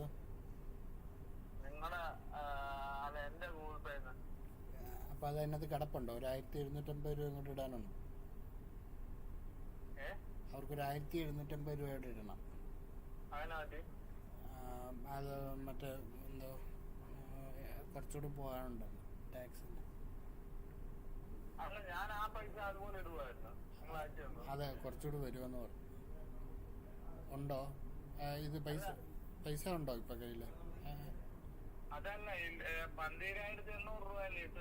അതെ അതെ കുറച്ചുകൂടി വരും എമൗണ്ട്. അതെ അതെ, ഇനി കുറച്ചുകൂടി കൊടുക്കണമെന്ന് പറഞ്ഞു. 1700. അതുണ്ടോ, എമൗണ്ട് ഉണ്ടോ കയ്യിൽ?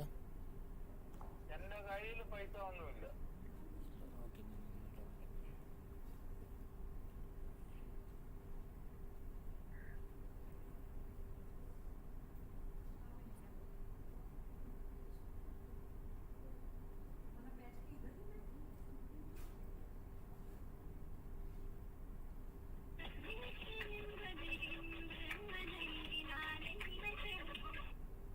ചേട്ടാ ഹലോ, എന്റെ നമ്പർ കൊടുത്തിട്ടൊന്നും അതിലോട്ടൊരു മെസ്സേജ് അയക്കാൻ പറയാം. ഞാൻ നോക്കിയിട്ട് കിട്ടുന്നില്ല. ഞാൻ ഇപ്പോൾ നോക്കിക്കൊണ്ടിരിക്കുവായിരുന്നു.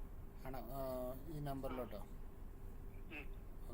ഫോൺ പേയിലോ ഗൂഗിൾ പേയിലോ ഒന്ന് മെസ്സേജ് അയക്കാൻ പറയാം. പേടിഎം എനിക്കില്ല. ശരി.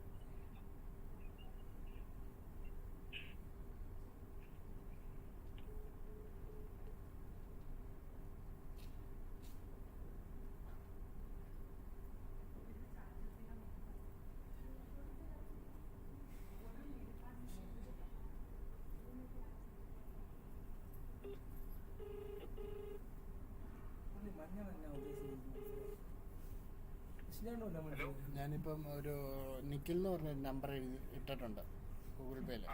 അതിനകത്തൊരു ഹായ്ന്ന് മെസ്സേജ് ഇട്ടേ.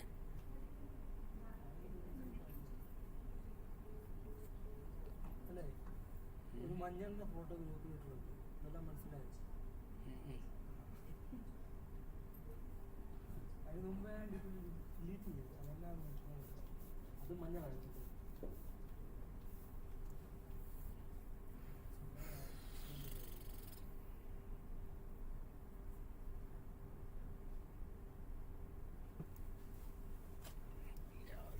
QR കോഡ് അയച്ചോ? QR കോഡ് അയച്ചോ? എന്താ പോയില്ല, കിട്ടില്ല.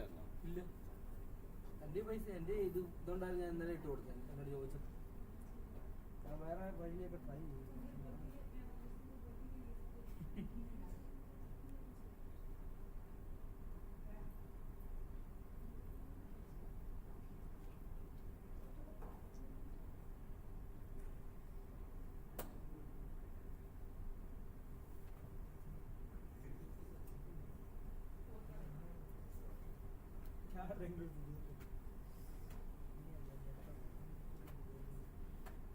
ആരോട് എന്ത് ചെയ്യണം?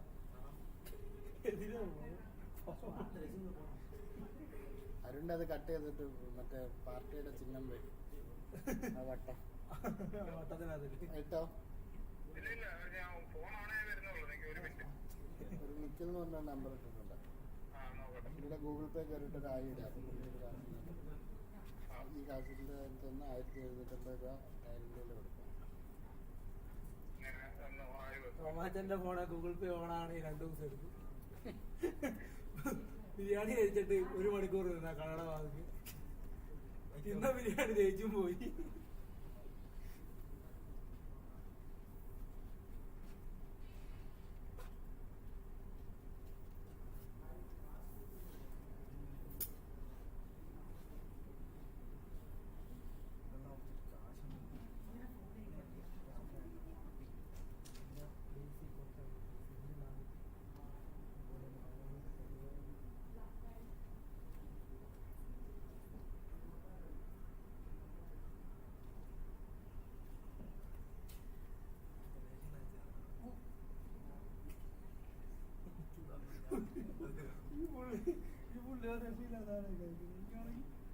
പബ്ലിക്കാണ് നോക്കാൻ പറ്റുന്നില്ല. ഇപ്പോൾ നേരത്തെ കൂട്ടുകാരുടെ മെസ്സേജ് മാത്രമല്ല, ഇപ്പൊ ഗണേശായിട്ട് നോക്കാൻ പറ്റുന്നില്ല. എന്തേലും ചുരുളിയൊക്കെയാ ചെയ്യുന്നത്. എന്തെങ്കിലും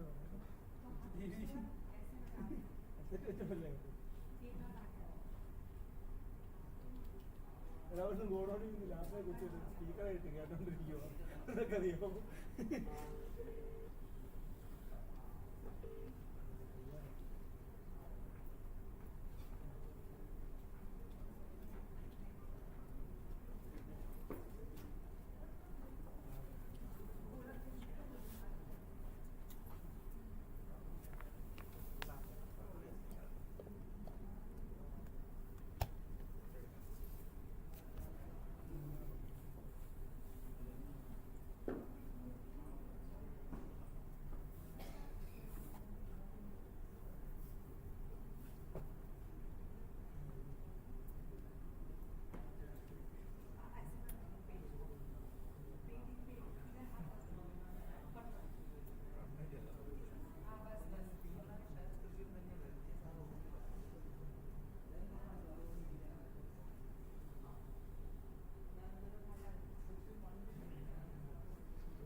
fan made fan. Okay, submarine, Russian submarine step on. Shalom alert. USA പോയി കച്ചവടം അയാൾ പറയുന്നുണ്ട്.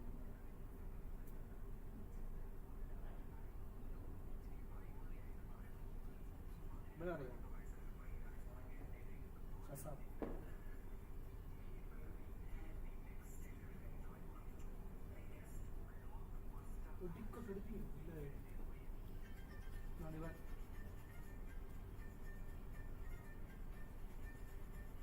നമ്മളൊക്കെ ഇവിടെ ഇങ്ങനെ ഇരിപ്പുണ്ട്. കണ്ട ബർത്ത്ഡേ വീഡിയോ എടുത്തിട്ടുണ്ട്. എല്ലാം നല്ല ഐഡിയ ആണ്.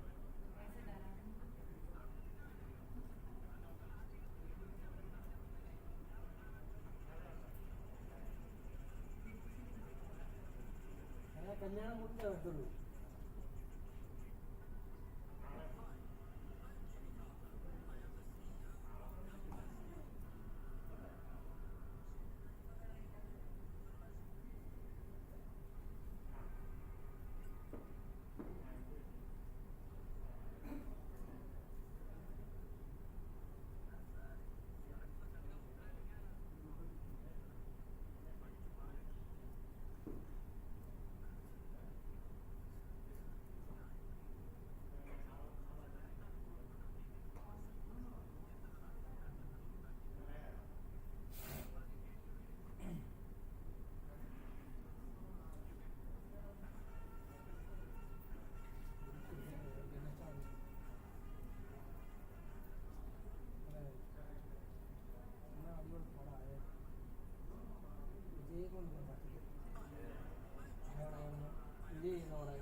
ചില ചില പടങ്ങളൊക്കെ നല്ല പക്ഷേ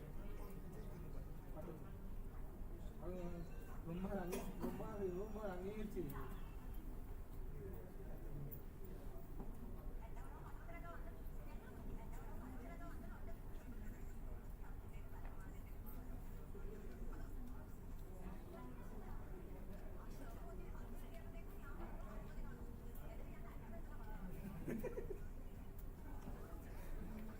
troll.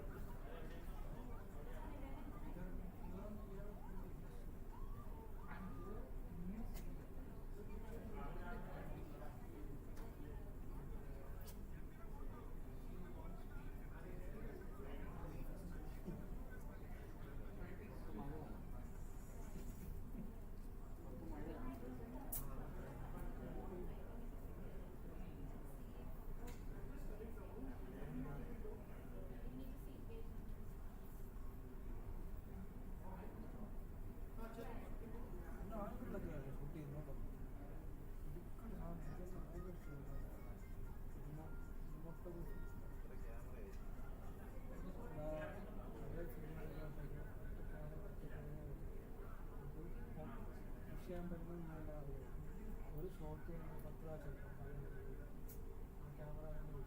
ഇപ്പോൾ 10 ക്യാമറ ആണെങ്കിൽ ഒരു ഷോട്ട് 8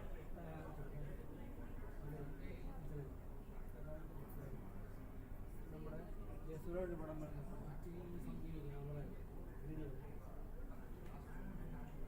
ഫുൾ ക്യാമറ വീഡിയോ ഷോട്ടൊക്കെ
പട്ടിയെ കിണർ നടക്കുന്നത് ഇവര് കണ്ടു പറഞ്ഞിട്ട് ഇങ്ങനെ നോക്കുന്നുണ്ട് പിന്നെ രക്ഷമാണ് അത് വേറെ കാറമ്പട്ടിയെ കാണുമെങ്കിൽ പുറത്തോണ്ട് ഓടിച്ചു ഇതിനെ കൂട്ടിയെടുക്കുന്നു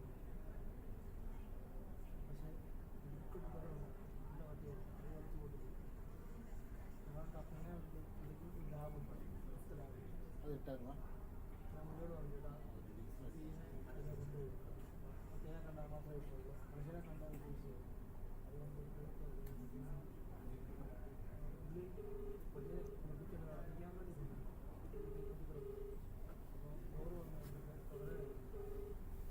എല്ലാവർക്കും കഴിക്കാൻ പറ്റും വന്ന പൈസ ആ അതിനകത്ത് 1750 രൂപ അങ്ങോട്ട് വിടും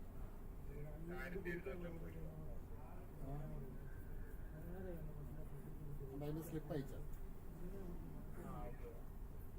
മറ്റേ കഴിക്കാൻ പറ്റും കൂപ്പൺ ചോദിക്കുന്നുണ്ട് അപ്പം എന്താ പറഞ്ഞു അപ്പം എങ്ങനെ കഴിച്ചു മറ്റേ പുള്ളി കഴിച്ചില്ല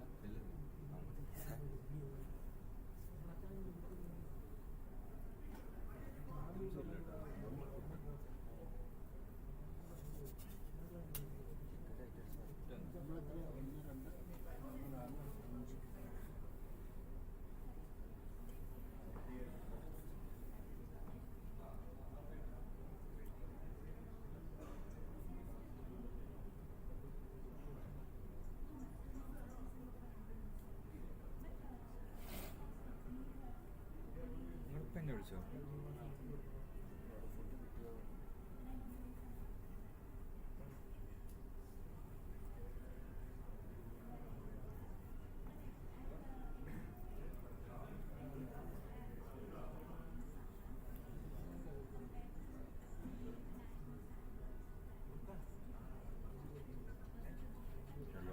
ഹലോ വർഷത്തിലാണ് ഇപ്പോൾ എറണാകുളത്ത് എത്തി ഇതുവരെ മറ്റേ ഗവൺമെൻറ് പ്രോഗ്രാമായി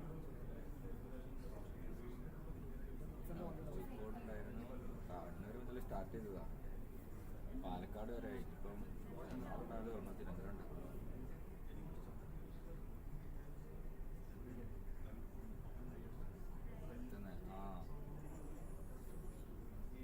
കോഴിക്കോട് നിന്ന് പാലക്കാട് കണ്ട സ്വരൂപിൻ്റെ അടുത്ത് പോയിരുന്നു സ്വരൂപിൻ്റെ വാളെടുത്തിട്ട്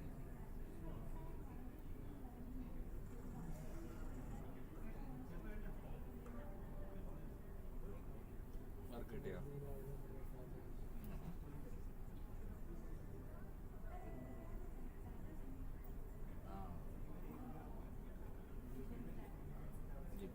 ഇപ്പോൾ ഇന്ന് എറണാകുളത്താണ്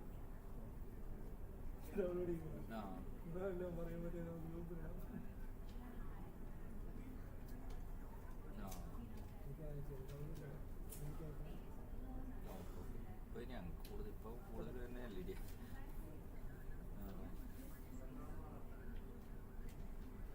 പെരുന്നാൾ കുഴപ്പമില്ല കാരണം ആകെ ഒരു ചെറിയ വീട്ടുകളിൽ നിന്ന് പിന്നെ പാലക്കാട് കയറാൻ വന്നു ഞാനവിടെ വന്നു നാട്ടിലൊന്നും ഒറ്റ ദിവസം നിന്നുള്ളൂ ഞാനപ്പോൾ വീട്ടിൽ പാലക്കാട് പാക്കിങ് ഉണ്ടായി പിന്നെ എന്തായാലും പോകേണ്ടി വന്നു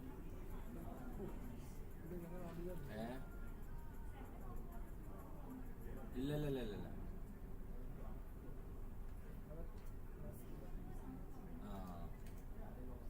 പാസിൻ്റെ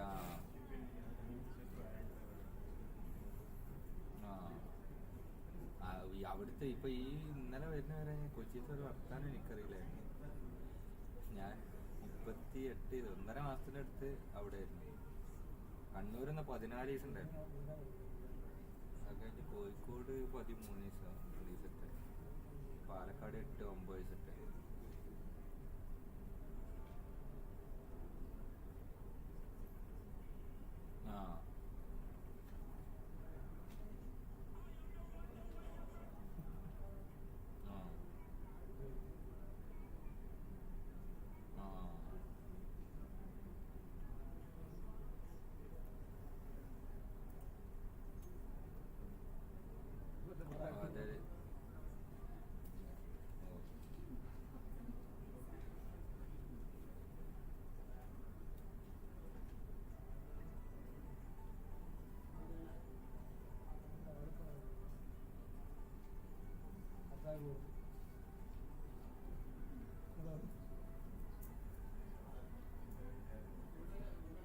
കുളിപ്പിക്കുന്നതൊക്കെ പറഞ്ഞു മൂത്തിനെ കുളിപ്പിച്ചിട്ട് ആ കളിക്ക് വേണ്ടി വിമാനം ദുബായിലാണ് അഞ്ച് നമുക്ക് അവിടെ അവിടെ ചെയ്തിട്ട് ബാക്കി അവർക്ക് അവിടെ വേറെ ഓണറാണ് അത് പാർട്ണർഷിപ്പ് വേറെ ആളുണ്ട്. അതെന്തോ വലിയ അവിടെ ഇതാണ് ഇവൻറ്റ്സ് ആണ്. അവിടെ ലൈറ്റും സൗണ്ടും ഡ്രസ്സും സ്റ്റേജും വാളും എല്ലാം ഉണ്ട്. ഇതിന് വേണ്ടിയിട്ടല്ല സാധനം. എന്ത് പേരില്ല? അത് അൽ തഹബിയ, അറബിക് നെയിമാണ് അൽ തഹബിയത്ത് എന്ന പേര്. അതായത് ലോഗൊക്കെ തന്നെ ഇത് മറ്റേ കമ്പനിക്കാർ. അവിടെ സൗണ്ട് ഏതാ? അവിടെ സൗണ്ട് RCFിൻ്റെ ഉണ്ട്, പിന്നെ മറ്റേ ഒരു അമേരിക്കൻ ബ്രാൻഡുണ്ട്. ഒരു കിറ്റുണ്ട്, പിന്നെ ഒരു RCFിൻ്റെ കിറ്റുണ്ട്, 2 കിറ്റുണ്ട്. പിന്നെ ചെറിയ മറ്റേ കോൺഫറൻസ് സിസ്റ്റം ഉണ്ട്, റെയിൽ ബോക്സ്, അത് കുറച്ചുണ്ട്.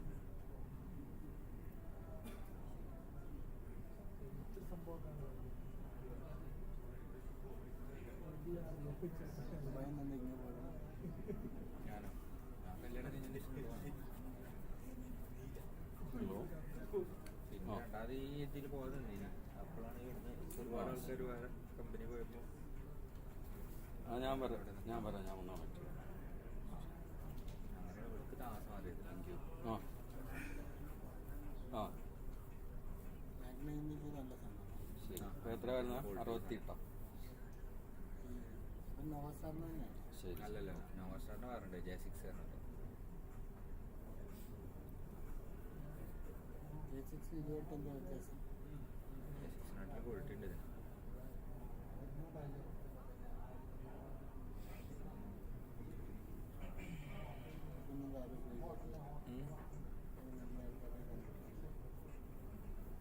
ദുബായിലുണ്ട് ഇതിന്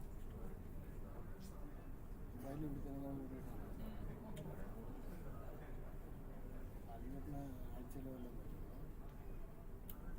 ഒരു മാസത്തിൽ വരും. പിന്നെ മൂപ്പര് അമ്മയുടെ ചെറിയ മോനാണ്, കണ്ണൻ്റെ ശ്രേയസ് കണ്ടിട്ടാണ് ഇവിടെ ഉണ്ടായിരുന്നു, അവനുണ്ടാവും.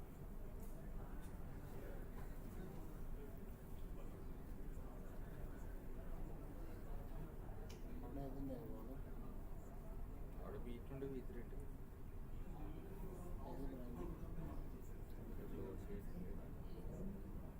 നല്ല ബ്രാൻഡ്. ഇതുമായിട്ട് എന്താ വ്യത്യാസം? ശരിയല്ലോ, ഒരു ബ്രാൻഡ് തന്നെയാണ്. ബൾബാണ് ഇതാണ് നോക്കുന്നത്. ലൈറ്റിൻ്റെ ബൾബ് കൂടുതൽ കാലം എടുക്കുന്ന ബൾബുകളുണ്ട്, കുറഞ്ഞ് കാലം എടുക്കുന്ന നമ്മുടെ 640 480 ഉണ്ട്. നീളം കൂടുതലും ലൈറ്റിൻ്റെ ബൾബ് നല്ല കിട്ടിയ ബൾബാണ്. അത് കുറച്ച് പേര് കൂടിയാലേ കുറേ കാലം കൂടെ കൊടുക്കുന്നുണ്ട്. റേറ്റ് കൂടും.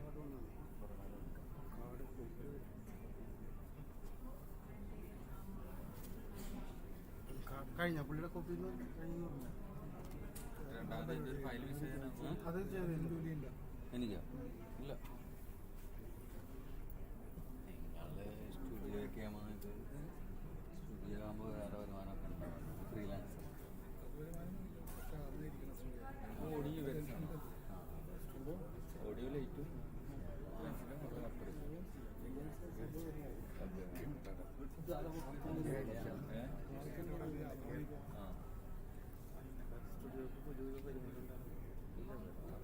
കുറേ എല്ലാം ഓൺലൈനും കാര്യങ്ങളൊക്കെ. വീട് എവിടെ നിന്നാണ്? മെസ്സേജ് ഫോർവേഡ് ചെയ്താണ്. മൊബൈലിലെടുത്ത ഫോട്ടോ നിങ്ങൾ വാട്സാപ്പിൽ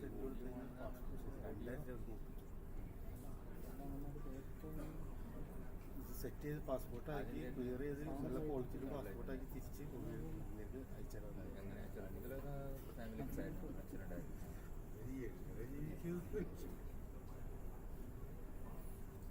എന്താ പഠിച്ചത്?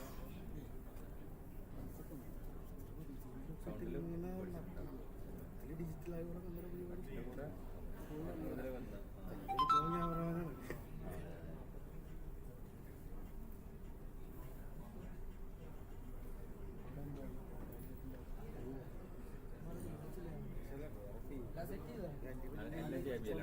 ഏറ്റവും നല്ല ലെവലിൽ കൊണ്ട് എങ്ങനെയൊക്കെ പിടിച്ചു പോകുന്നുണ്ട്. പിടിക്കാറില്ല ഏറ്റവും പറയും അത് കിട്ടാൻ പിടിക്കും. കാരണം റിസ്ക് എടുക്കാൻ പറ്റില്ല. കുഴപ്പമില്ല. നമുക്ക് പോയാൽ ചൂസ് ചെയ്ത് കൊടുത്ത് നിങ്ങൾ പോലെ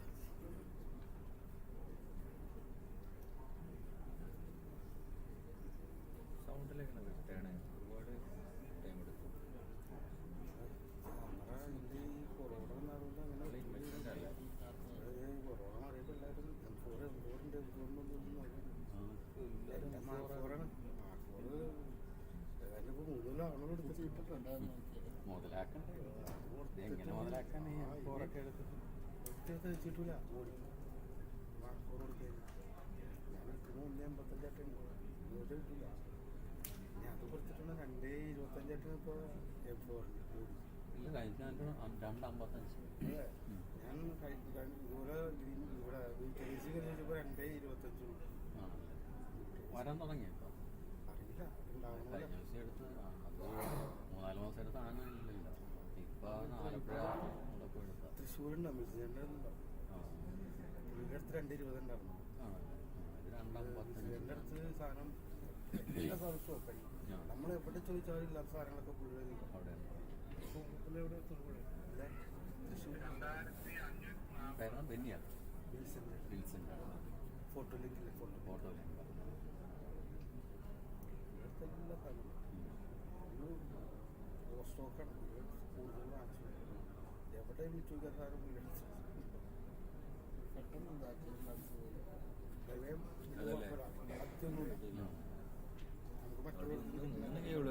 എന്നിട്ടും വന്നില്ല. 5 രൂപയുടെ വ്യത്യാസമുണ്ട്. ഞാനതുപോലെ ഏറ്റവും മേലത്താ ജിമ്പിള് ലിങ്ക് പോയി പല സ്ഥലങ്ങളിൽ വിളിച്ചിട്ട് 40-37 പറ്റില്ല. ഇതില്ലേ അത് സ്റ്റോക്ക് ഇല്ലാത്തതിനാണ് ഈ വില പറയണത്. സ്റ്റോക്ക് ഇവിടെ പുള്ളിയുടെ സാധനമുണ്ട് ഈ വില ഇവിടേക്ക് പോകണ്ടേ റൈഡില്ലേ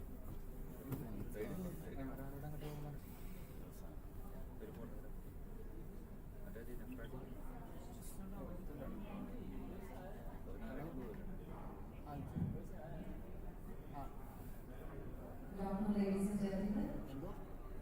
We should begin the second technical session of the conference very soon. Because all the delegates to kindly occupy the seat. 29506. ഇതിന്റെ ഓഡിയോ അങ്ങോട്ട് പറഞ്ഞ 828 82899.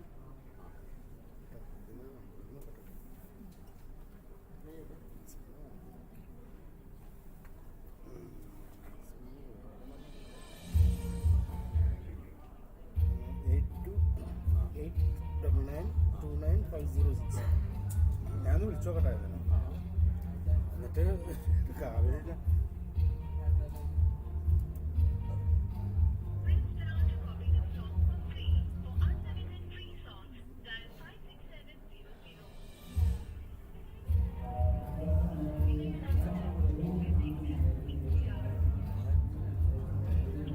ഹലോ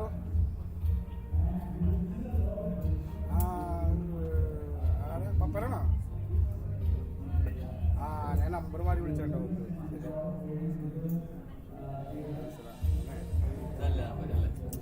സേവ് ചെയ്യണ്ട. അതായത് ചോദിച്ചിട്ട് മാത്രം കണ്ടാറുണ്ട്. സംശയം കാരണം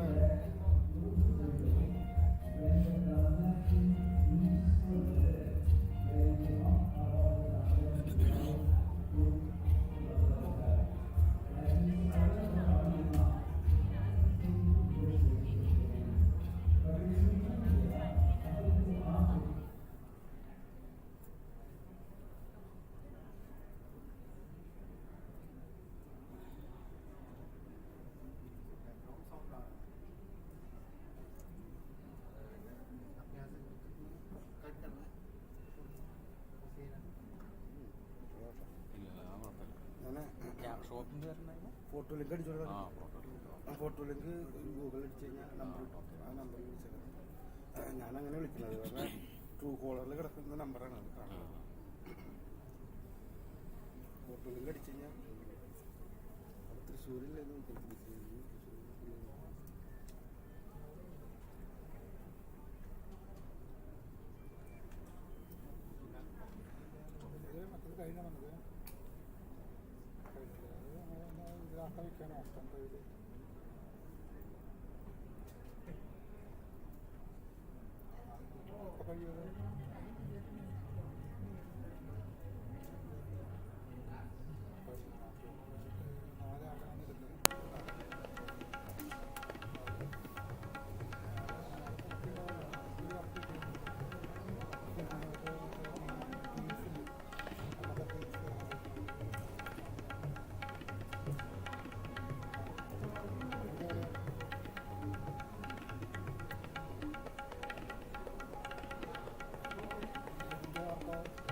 beginning the second technical session, Business Responsibility and Sustainability Report, Financial Impact of Non-Financial Reporting.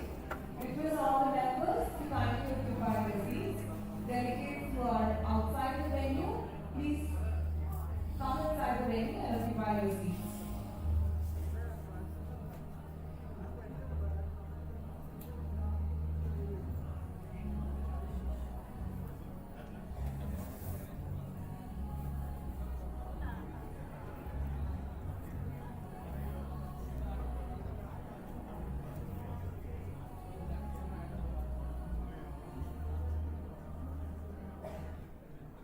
We also have some information about the cruise. Those who registered for day one cruise requested to report at the lobby between 3:45 to 4. Buses will start flying from the venue from 3:45 p.m. onwards. Last bus will be at 4:15 p.m.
Good afternoon once again.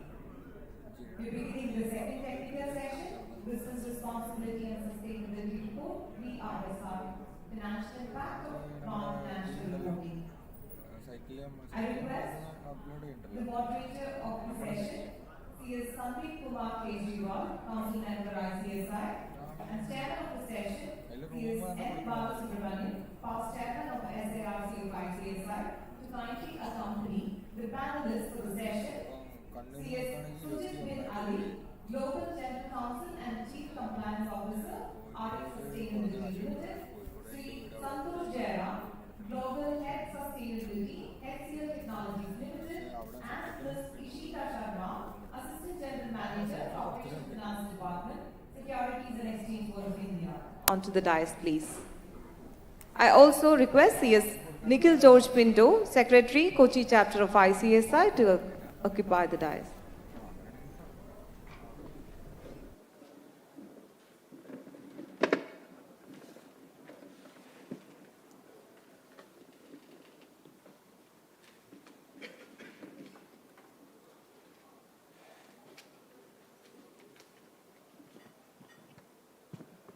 I now invite C.S. Sandeep Kumar Kejriwal, Council Member ICSI, to present Ankavastram and planters to the panelists. Our first panelist, C.S. Sujit bin Ali.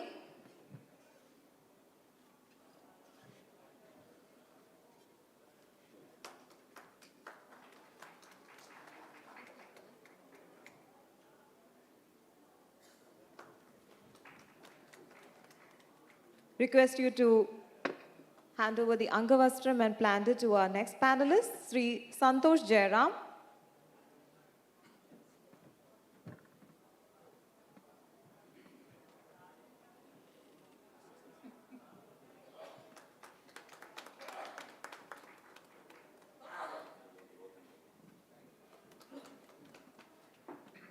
And presenting the Angavastram and planter to our next panelist, Ms. Ishita Sharma.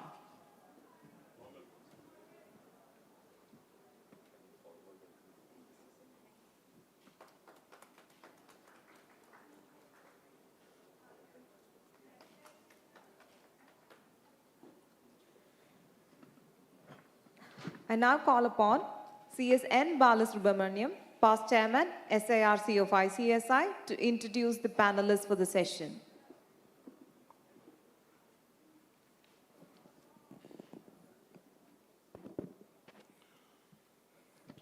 Good afternoon to all of you. So, hope all of you had a very good lunch, and this is the first session after lunch. So, I'm sure that many of you would be in that lunch mood.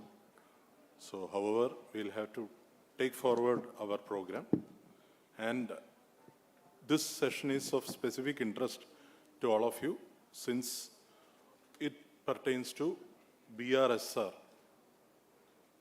Business Responsibility and Sustainability Reporting. We will be dealing with the financial impacts of non-financial reporting of this particular area. In this regard, I am pleased to introduce you to all the esteemed panelists. First of all, Ms. Ishita Sharma. She is currently working in the Corporate Finance Department of SEBI. Her work responsibilities include framing of policies related to SEBI listing regulations, in addition to dealing with compliance-related issues of listed entities. She joined SEBI in December 2013 and has worked in the Investment Management Department involving framing of policies and supervision of mutual funds. Ms. Sharma has attended several national and international workshops, trainings, and seminars on various regulatory issues. She was also engaged in projects undertaken by international institutions like iOS, CEO, and OECD. Ms. Sharma has completed Masters in Business Administration from Jamnalal Bajaj Institute of Management Studies and also holds a degree in Bachelor of Engineering from Sardar Patel College of Engineering. Warm welcome to you, madam. Next, I am introducing Sri Santosh Jairam, who is currently the Global Head Sustainability at HCL Technologies. He helps strategize and integrates in sustainable value creation, not only in HCL, but also to all its stakeholders. Previously, he was with KPMG, where he led one of the biggest sustainability consulting teams in Asia. He has worked across 20 countries and multiple sectors in the space of sustainability. Thing is around the letter and spirit approach. I mean, that is also an important aspect. Just like we work on any new program, I think even this aspect as well, we need to really ensure that it's not only the letter but the spirit aspect as well is covered. One of the big challenges what we foresee as organizations start adopting the new reports and all is with respect to the data collection aspect. So a lot of companies are coming up with various technology tools as well. Just think through challenge of the E, S, and G aspects of it, wherein environment consists of climate change, biodiversity, clean energy, emissions. Lot of data is at stake, and same thing from a social standpoint, whether it's manpower, suppliers, and diversity.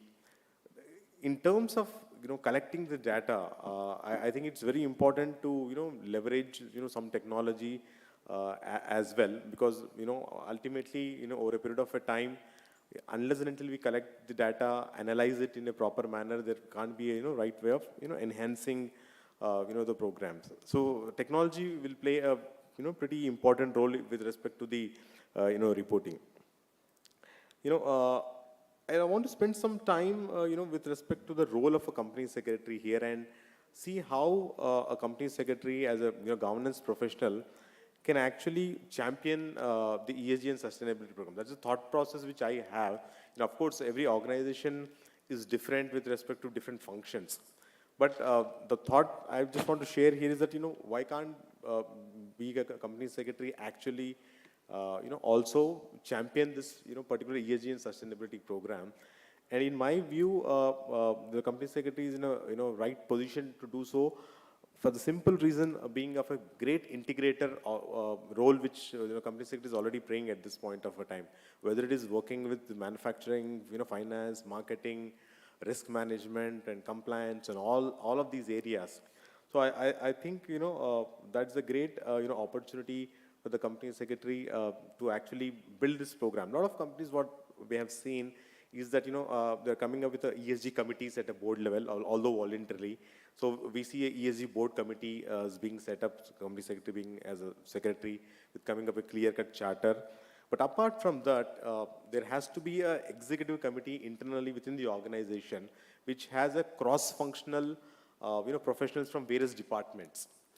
And I think that could be a ESG committee or a ESG council, and company secretary can actually play a very critical role in getting all these folks in, work around a proper ESG program, work around ESG communications, as well, drawing up various ESG processes, and of course, integrating various other programs as well. Most of the times what happens, companies do have a compliance program which is already running separately. There is an ethics program, there is a risk management program, and there are various programs which has already been running. And I see, this ESG and sustainability from a, business reporting standpoint. It's a great opportunity to, have an integrated approach and, collectively, work as a cohesive group. And, various, economies of larger scale can happen. Sometimes what happens, we may use different technologies for different programs. So this ESG and sustainability may give an opportunity to, integrate various technologies, various processes, various policies, and also the manpower as well into one particular group. And actually, company secretary, being in a close position with the top management and working with the various leaders, can actually champion the program early on and actually add a lot of value. I think these were some of my initial thoughts, and I look forward for the panel discussion. Thank you so much.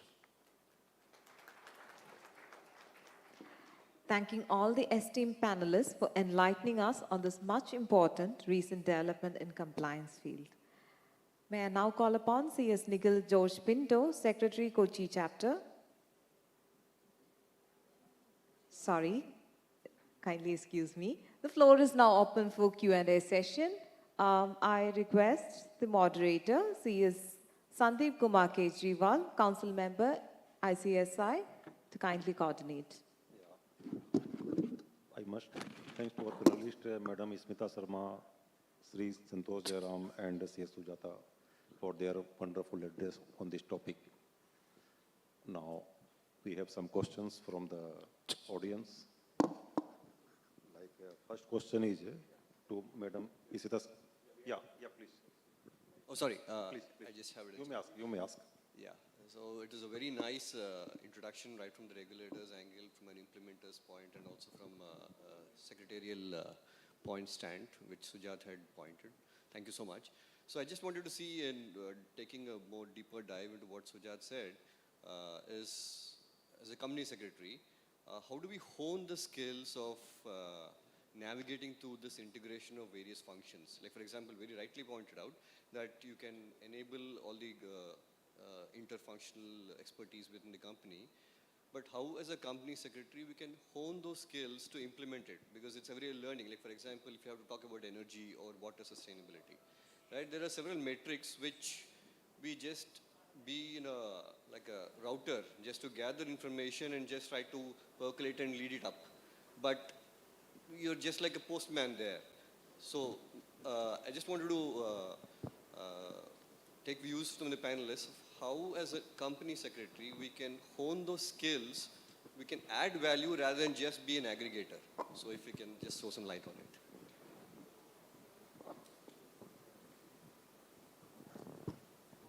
Yeah, you can go first. No, I think I'm not a company secretary, but I can kind of address it from the way I see it, okay? And he can add as a company secretary. The way I see it is that If you look at it from a compliance-oriented perspective, that's what you said. Collect the information, make a report and send it. But as a company secretary, if you want to go beyond the compliance and stick to a kind of a purpose-oriented organization and think beyond it, there is much more you can do. The first thing what I said is that there is a proper governance which is required around the whole of this. There is, there are more than 100 matrices only in BRSR.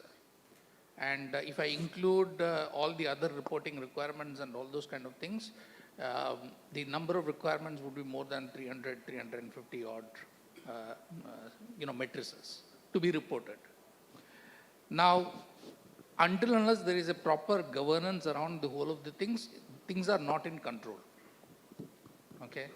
And you need the proper definition, you need the proper analytics to say where things are going wrong. So if you expand the role from the governance to a performance-oriented kind of thing, that's where I see the company secretary can play a big role. But if you limit yourself to a compliance role, yes, what you said is right. Then it's only collating information and putting it in a report. Just to add, I think from a reporting standpoint, I think that is what you mentioned. But I think what we have a greater opportunity is to run the program. I mean, today, go and check any organization, you'll still not find a very specific function which has a full responsibility to run the program. Again, when we talked about this ESG sustainability, a lot of things around a culture aspect. There is a lot of change management or an evangelism which is needed. How do we do that? I mean, of course, what does the CEO do? I mean, he run the company, he make the things happen through the resources. So when we work with multiple functions people, I think in my view there is an opportunity to seize that opportunity and say, okay, here is an objective which we really want to achieve. Why can't we drive it from the top, right? I mean, it would be from the beginning of drafting a particular program and ensuring that particular program converts into a specific actionable items, right? And driving that through a culture change. So I think that is an opportunity again, provided if you're really interested to not only just focus only on the reporting aspect of it, but actually drive the change. As we said, it's not a compliance or tick box approach, but actually seeing some measurable outcomes to happen. So after an year in each of these aspects, there is a significant growth.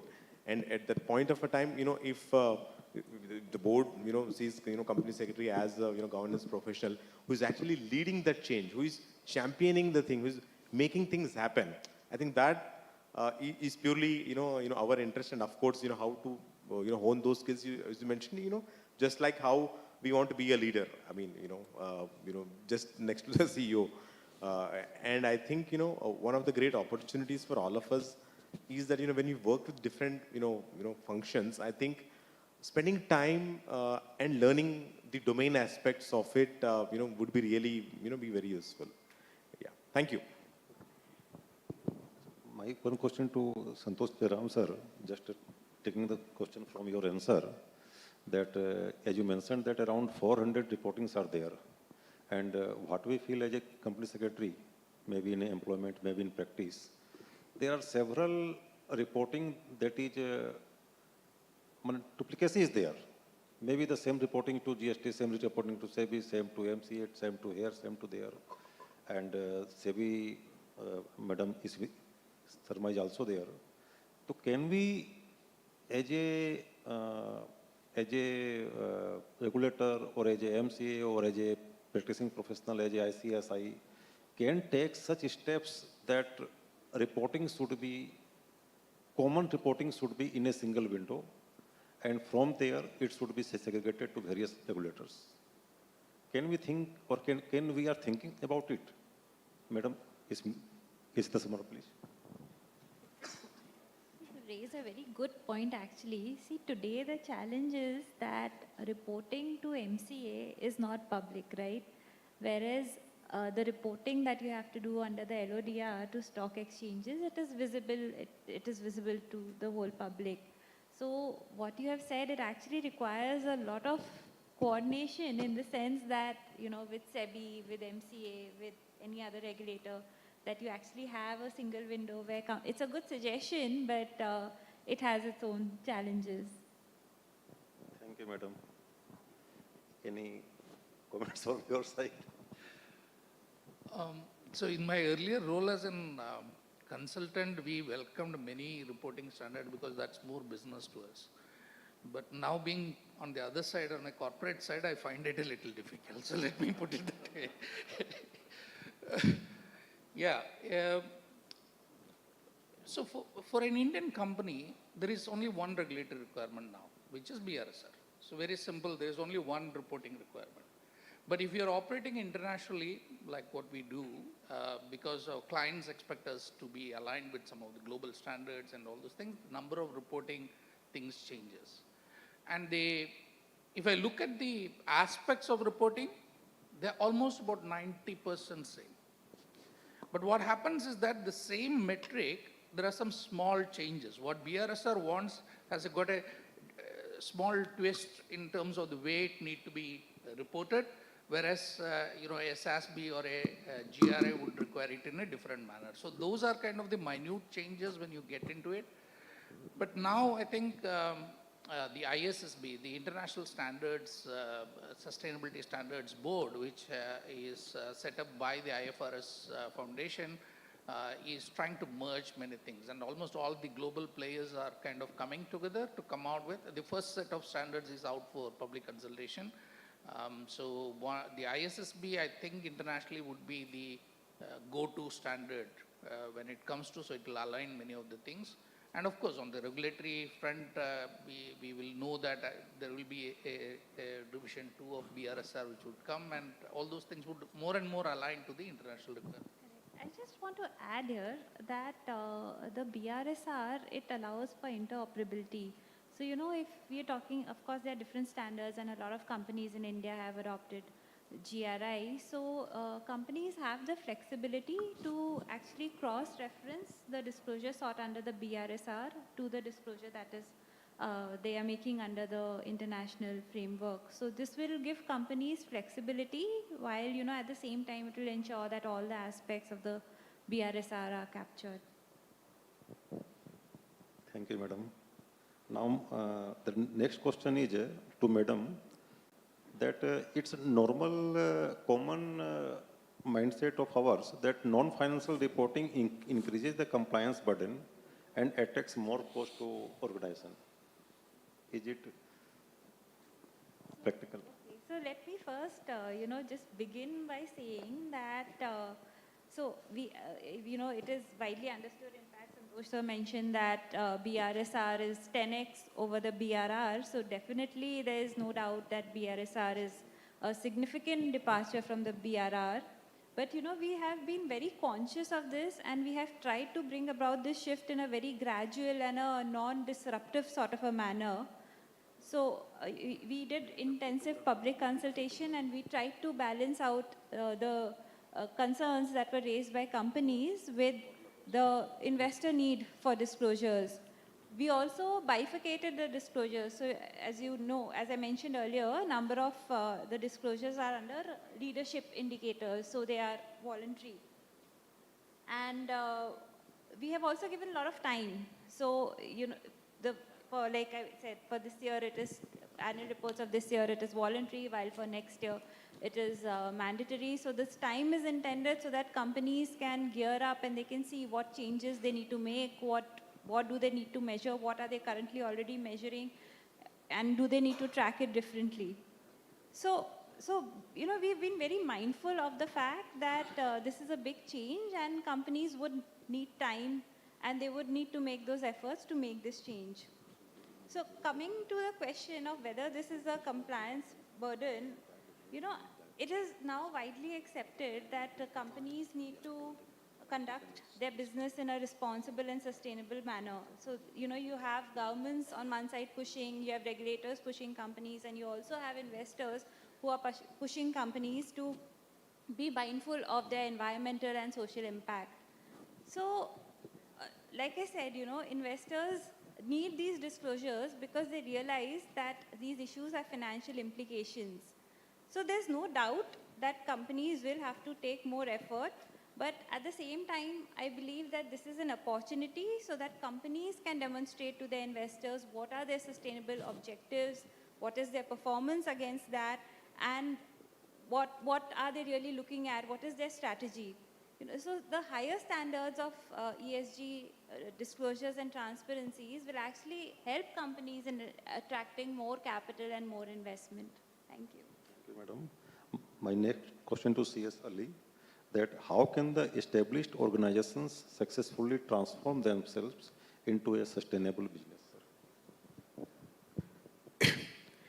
Yeah, I think, there is a notion that, I mean, if you get into too much of a sustainability aspects and all, it will, pay in a short-term manner, and, how it will definitely impact the profitability. But if you take a flip side, ultimately, when your environmental practices are good, when your impact to the environment, impact to this, pollution-related aspects. I mean, ultimately, your community and the societies will definitely be, more willing to see you positively as a brand, as I mentioned, earlier. The same aspect even at the social parameters as well. We have a great supplier diversity, have a good supply policy, right? You attract, better talent. Similarly, all these parameters will, help you attract good investments. So bottom line, in my view, if all your stakeholders are happy, whether it is investor, banker or customer or, employer, employee, and all of these talents, in the long run, it has to be a sustainable business. I mean, of course, there could be a lot of debate coming around, but the simple point would be doing a right thing. Ultimately, by doing a right thing, by the business, in the long run, it will definitely, have a, greater edge. I mean, recently there was an Ethisphere survey, wherein they talked about something called ethics premium, and they clearly demonstrated that doing a business in a, proper ethical and transparent manner actually helped direct correlation of a share price. And that's the study which is already there. And there's a lot of similar other studies which we'll see. Yeah, and I'm sure that with the sustainable business practices, organizations can not only be sustainable but even profitable as well, because that's the way how.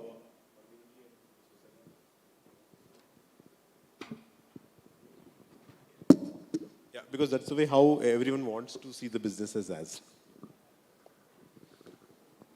Yes, audience are also open for any questions, please.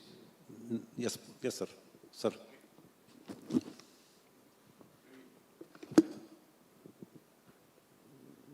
Thank you. My question is to all the three panelists. Any of them can take up the answer for this. One is currently we are having a top-down approach. Why I say this is currently the listed companies, the top companies are doing, in fact, BRR was there in the early 2010, 2013, we used to have programs on BRR. And within no time, we have switched over to BRSR and then ESG as well. Now, this is basically top-down approach. It's also important that there is a regulatory push from bottom to top. How do you think the regulator can work on this? I mean, this is also important. You just cannot have only the top companies doing this and nobody else cares for it. And that means you're possibly targeting hardly about 5-10% of the. That is not the way it should be. I look at any of you answering as to how you can take it from the bottom as well. Thank you.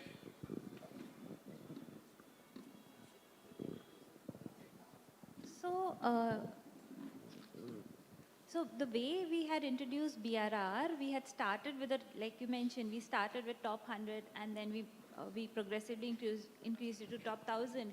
But the top 1,000 companies actually cover more than 99% of the market cap. So I believe the number is in fact around somewhere around 99.7, 99.8. So that in impact terms, if you see, a large number of the market is already captured. But you're absolutely right that it should not be only the listed companies who are making these disclosures, and there is a need to move beyond and even consider the unlisted set. So when this whole exercise was started, I believe a committee had been formed, MCA, SEBI, and even ICSI was a part of the committee. And the idea was that we start with BRSR and first for listed, and then we move to unlisted.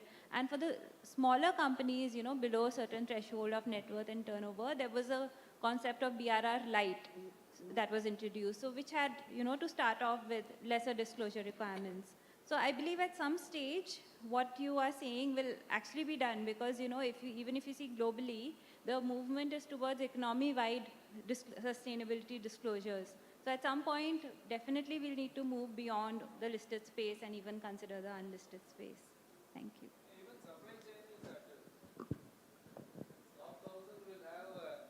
Correct, through correct, their supply correct. chain management. So if you actually see right now, the supply chain indicators, we have kept it under leadership because we understand that it will be more difficult for the value chain partners to start measuring and reporting.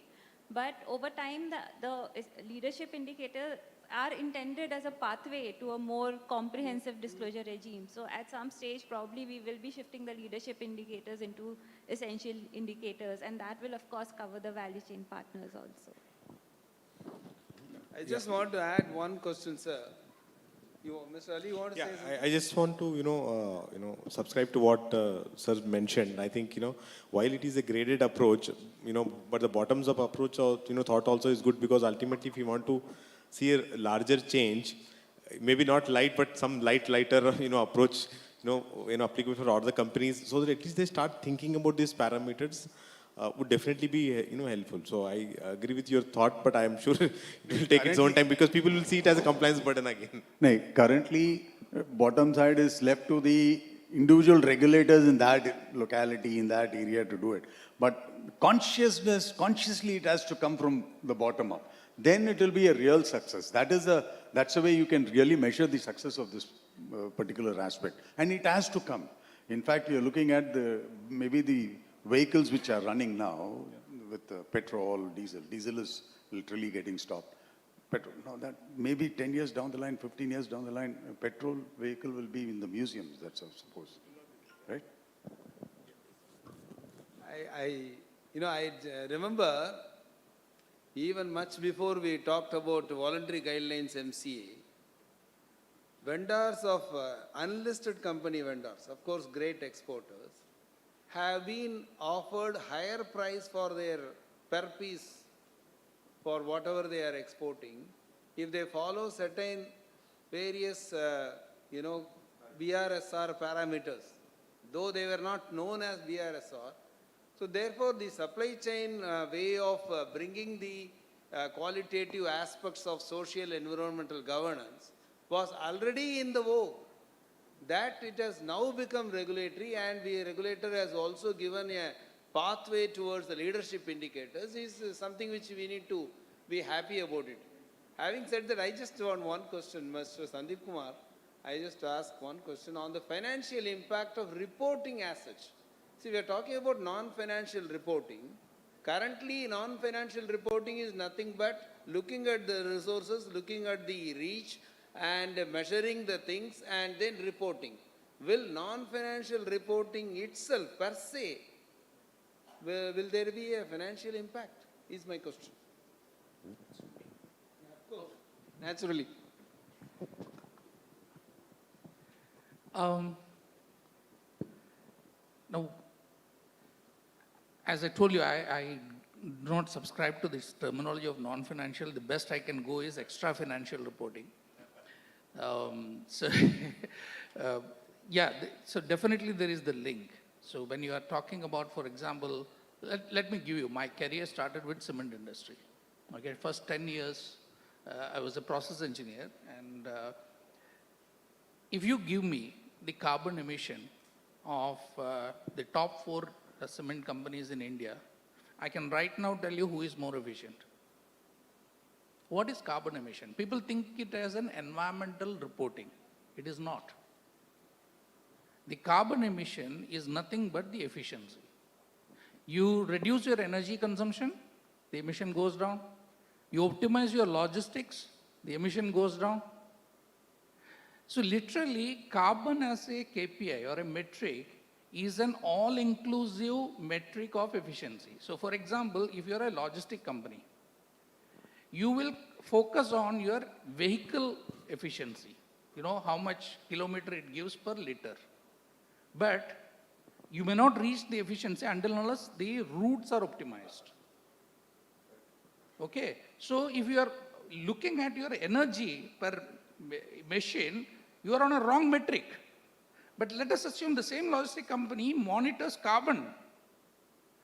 There already the logistics or the optimization of the route also comes in, the efficiency also comes in, the type of fuel you use also comes in, everything comes in single metric. So as an investor, if that is the metric that's going to give me efficiency, so you give me like 5 hotel chains, you give me the metric, carbon emission, I can tell you who is running more efficiently. So likewise, and as Ishita mentioned, it is about the risk, right? Who is more future ready now? So when I look into many of these reporting parameters, it gives as an investor for me to see that who is more future ready. Where should I put my money? So I think that's how we connect the financials with this reporting. Now, should we continue calling it non-financial or extra-financial? I leave it to you.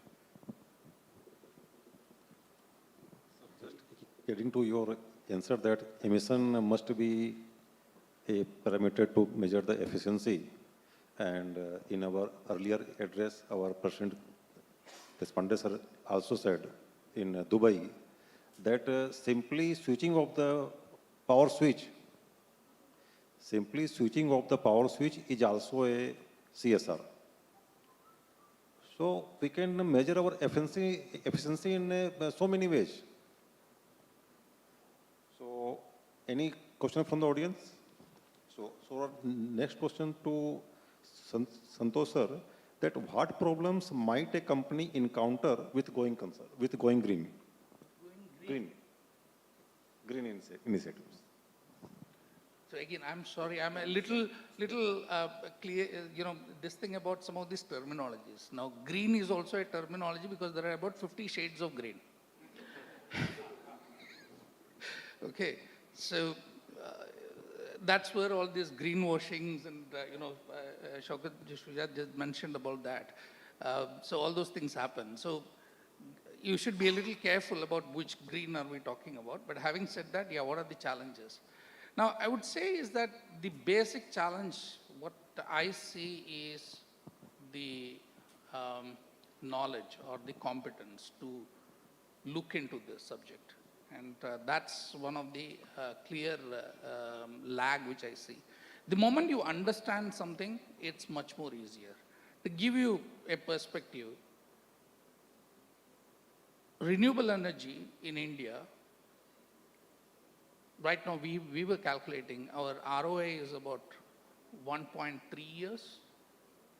Why wouldn't you go? But the challenge is how many people know about it. Or for example, in terms of circular economy, I mean, he is an expert or his company is the experts in that particular region. The knowledge and the understanding about some of these kind of things is the real laggard. Once you know about it, then it's much more easier. For example, a LEED or a platinum certified green building and a normal building. And there is a growing business. I know that there is one of the organizations which is thriving in the real estate segment who produces only green affordable housing.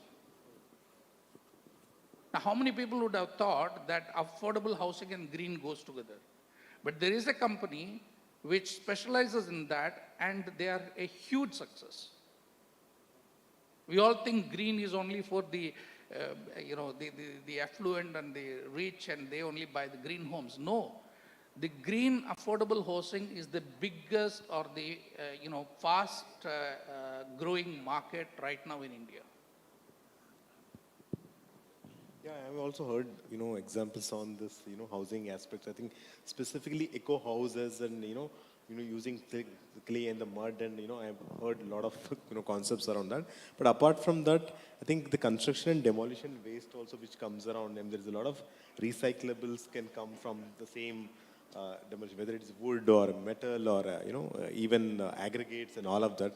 All of these things, become part of the sustainable materials, which will help with respect to sustainable, housing. Yeah. Of course, same, goes around in every aspect of manufacturing cycle. Since you mentioned about the circular economy, there's no such thing as waste. Everything is resource, and it is all part of the circular economy. Yeah. Yes, Ali, my next question to you also, that what is the role of auditors in the contemporary era to improve sustainability in financial reporting? I think, ensuring the organizations, follow the standards and, helping the governance frameworks, I think that's what they can play, a greater role. Yeah. Thank you. Now my next question is, what problems might a company encounter with going concern? What problems might a company encounter? Covered? Okay. Okay, thank you. Yeah, now my next question is, with the change in definition of business from being a profit minting machine to being understood as a responsible citizens of the community, what kinds of a change is foreseen on the front of beneficiaries from shareholders to stakeholders? Yeah. Sorry, I'm so sorry. Yeah. What kind of change in foreseen on the front of beneficiary from shareholders to stakeholders? Yeah, we did mention this point, of the stakeholders' perspective, right? So now everyone is not only seeing, the financial parameters, even these extra financial, parameters, everyone is really, seeing. I mean, you can see specifically, the ESG specific portfolio companies as well. I mean, now, specifically, I was just speaking to another youngster the other day. I mean, they were trying to, focus on, portfolio companies, which is actually creating, these kinds of ESG, funds. I mean, there are some impact funds and impactful investments. So, from a stakeholder standpoint, shareholder standpoint, they're actually, trying to be more focused around these aspects, as well. Of course, that's a, personal choice, but we are seeing this trend, from a shareholder standpoint. Yeah. Yes. Any question from the audience, please? No question? Thank you, all the three panelists. Over to you, madam. Once again, much obliged to all the learned panelists for this interesting session. With an open mind and open heart, we company secretaries shall brace ourselves to, meet the new development and contribute our part to the sustainable corporate governance and sustainability in a wider scope. Thanks once more. May I now invite CS Nikhil George Pinto, Secretary Kochi Chapter, to deliver the vote of thanks.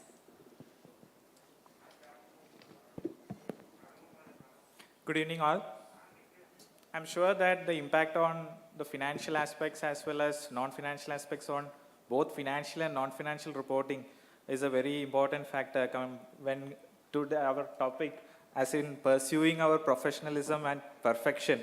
It's very important in nowadays in the present scenario.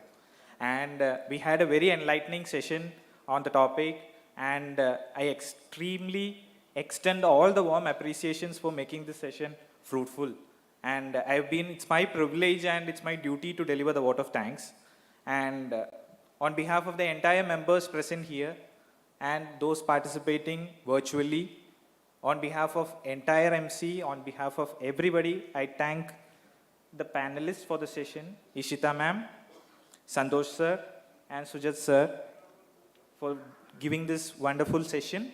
And I now invite, as a token of appreciation, to deliver Shahid Ki Beti certificate, I invite the past president, Atul Mehta sir. May I now invite CS Atul Mehta, past president ICSI, to give the Shahid Ki Beti certificate to our panelist, Ms. Ishita Sharma. For the benefit of the panelists, Shahid Ki Beti is an initiative by ICSI for providing financial support to the girl child of the martyrs for her higher education or for any other purpose. Under this scheme, ICSI will be presenting certificates to the dignitaries of its various programs in lieu of memento. And the total fund accumulated in this fund will be donated to the daughter of martyr as a financial support from ICSI to Shahid Ki Beti. May I now call upon CS Samir, Chairman, Calicut Chapter of ICSI, to present Shahid Ki Beti certificate to our panelist, Sri Santosh Jairam.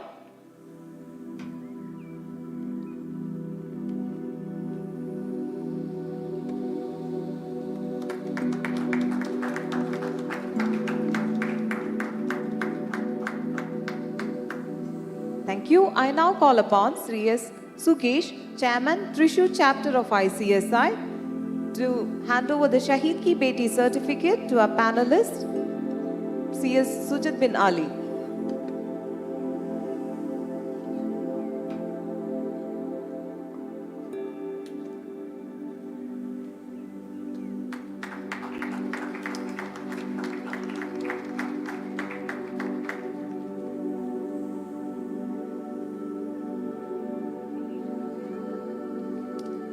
Thank you all for an interesting session.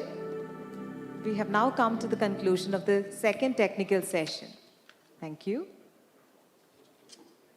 I request all the delegates who have registered for day one cruise to kindly move towards lobby. Buses have started plying. The last bus would be at 4:15 p.m. And those delegates who have not registered for day one cruise, there is a special announcement. There is a networking dinner organized at the venue. Please enjoy yourself. We also request all the physical participants to be present at the venue tomorrow at 10 a.m., where we will be starting off with the third technical session of day 2 of our third National Conference of Corporate Secretaries. Thank you all.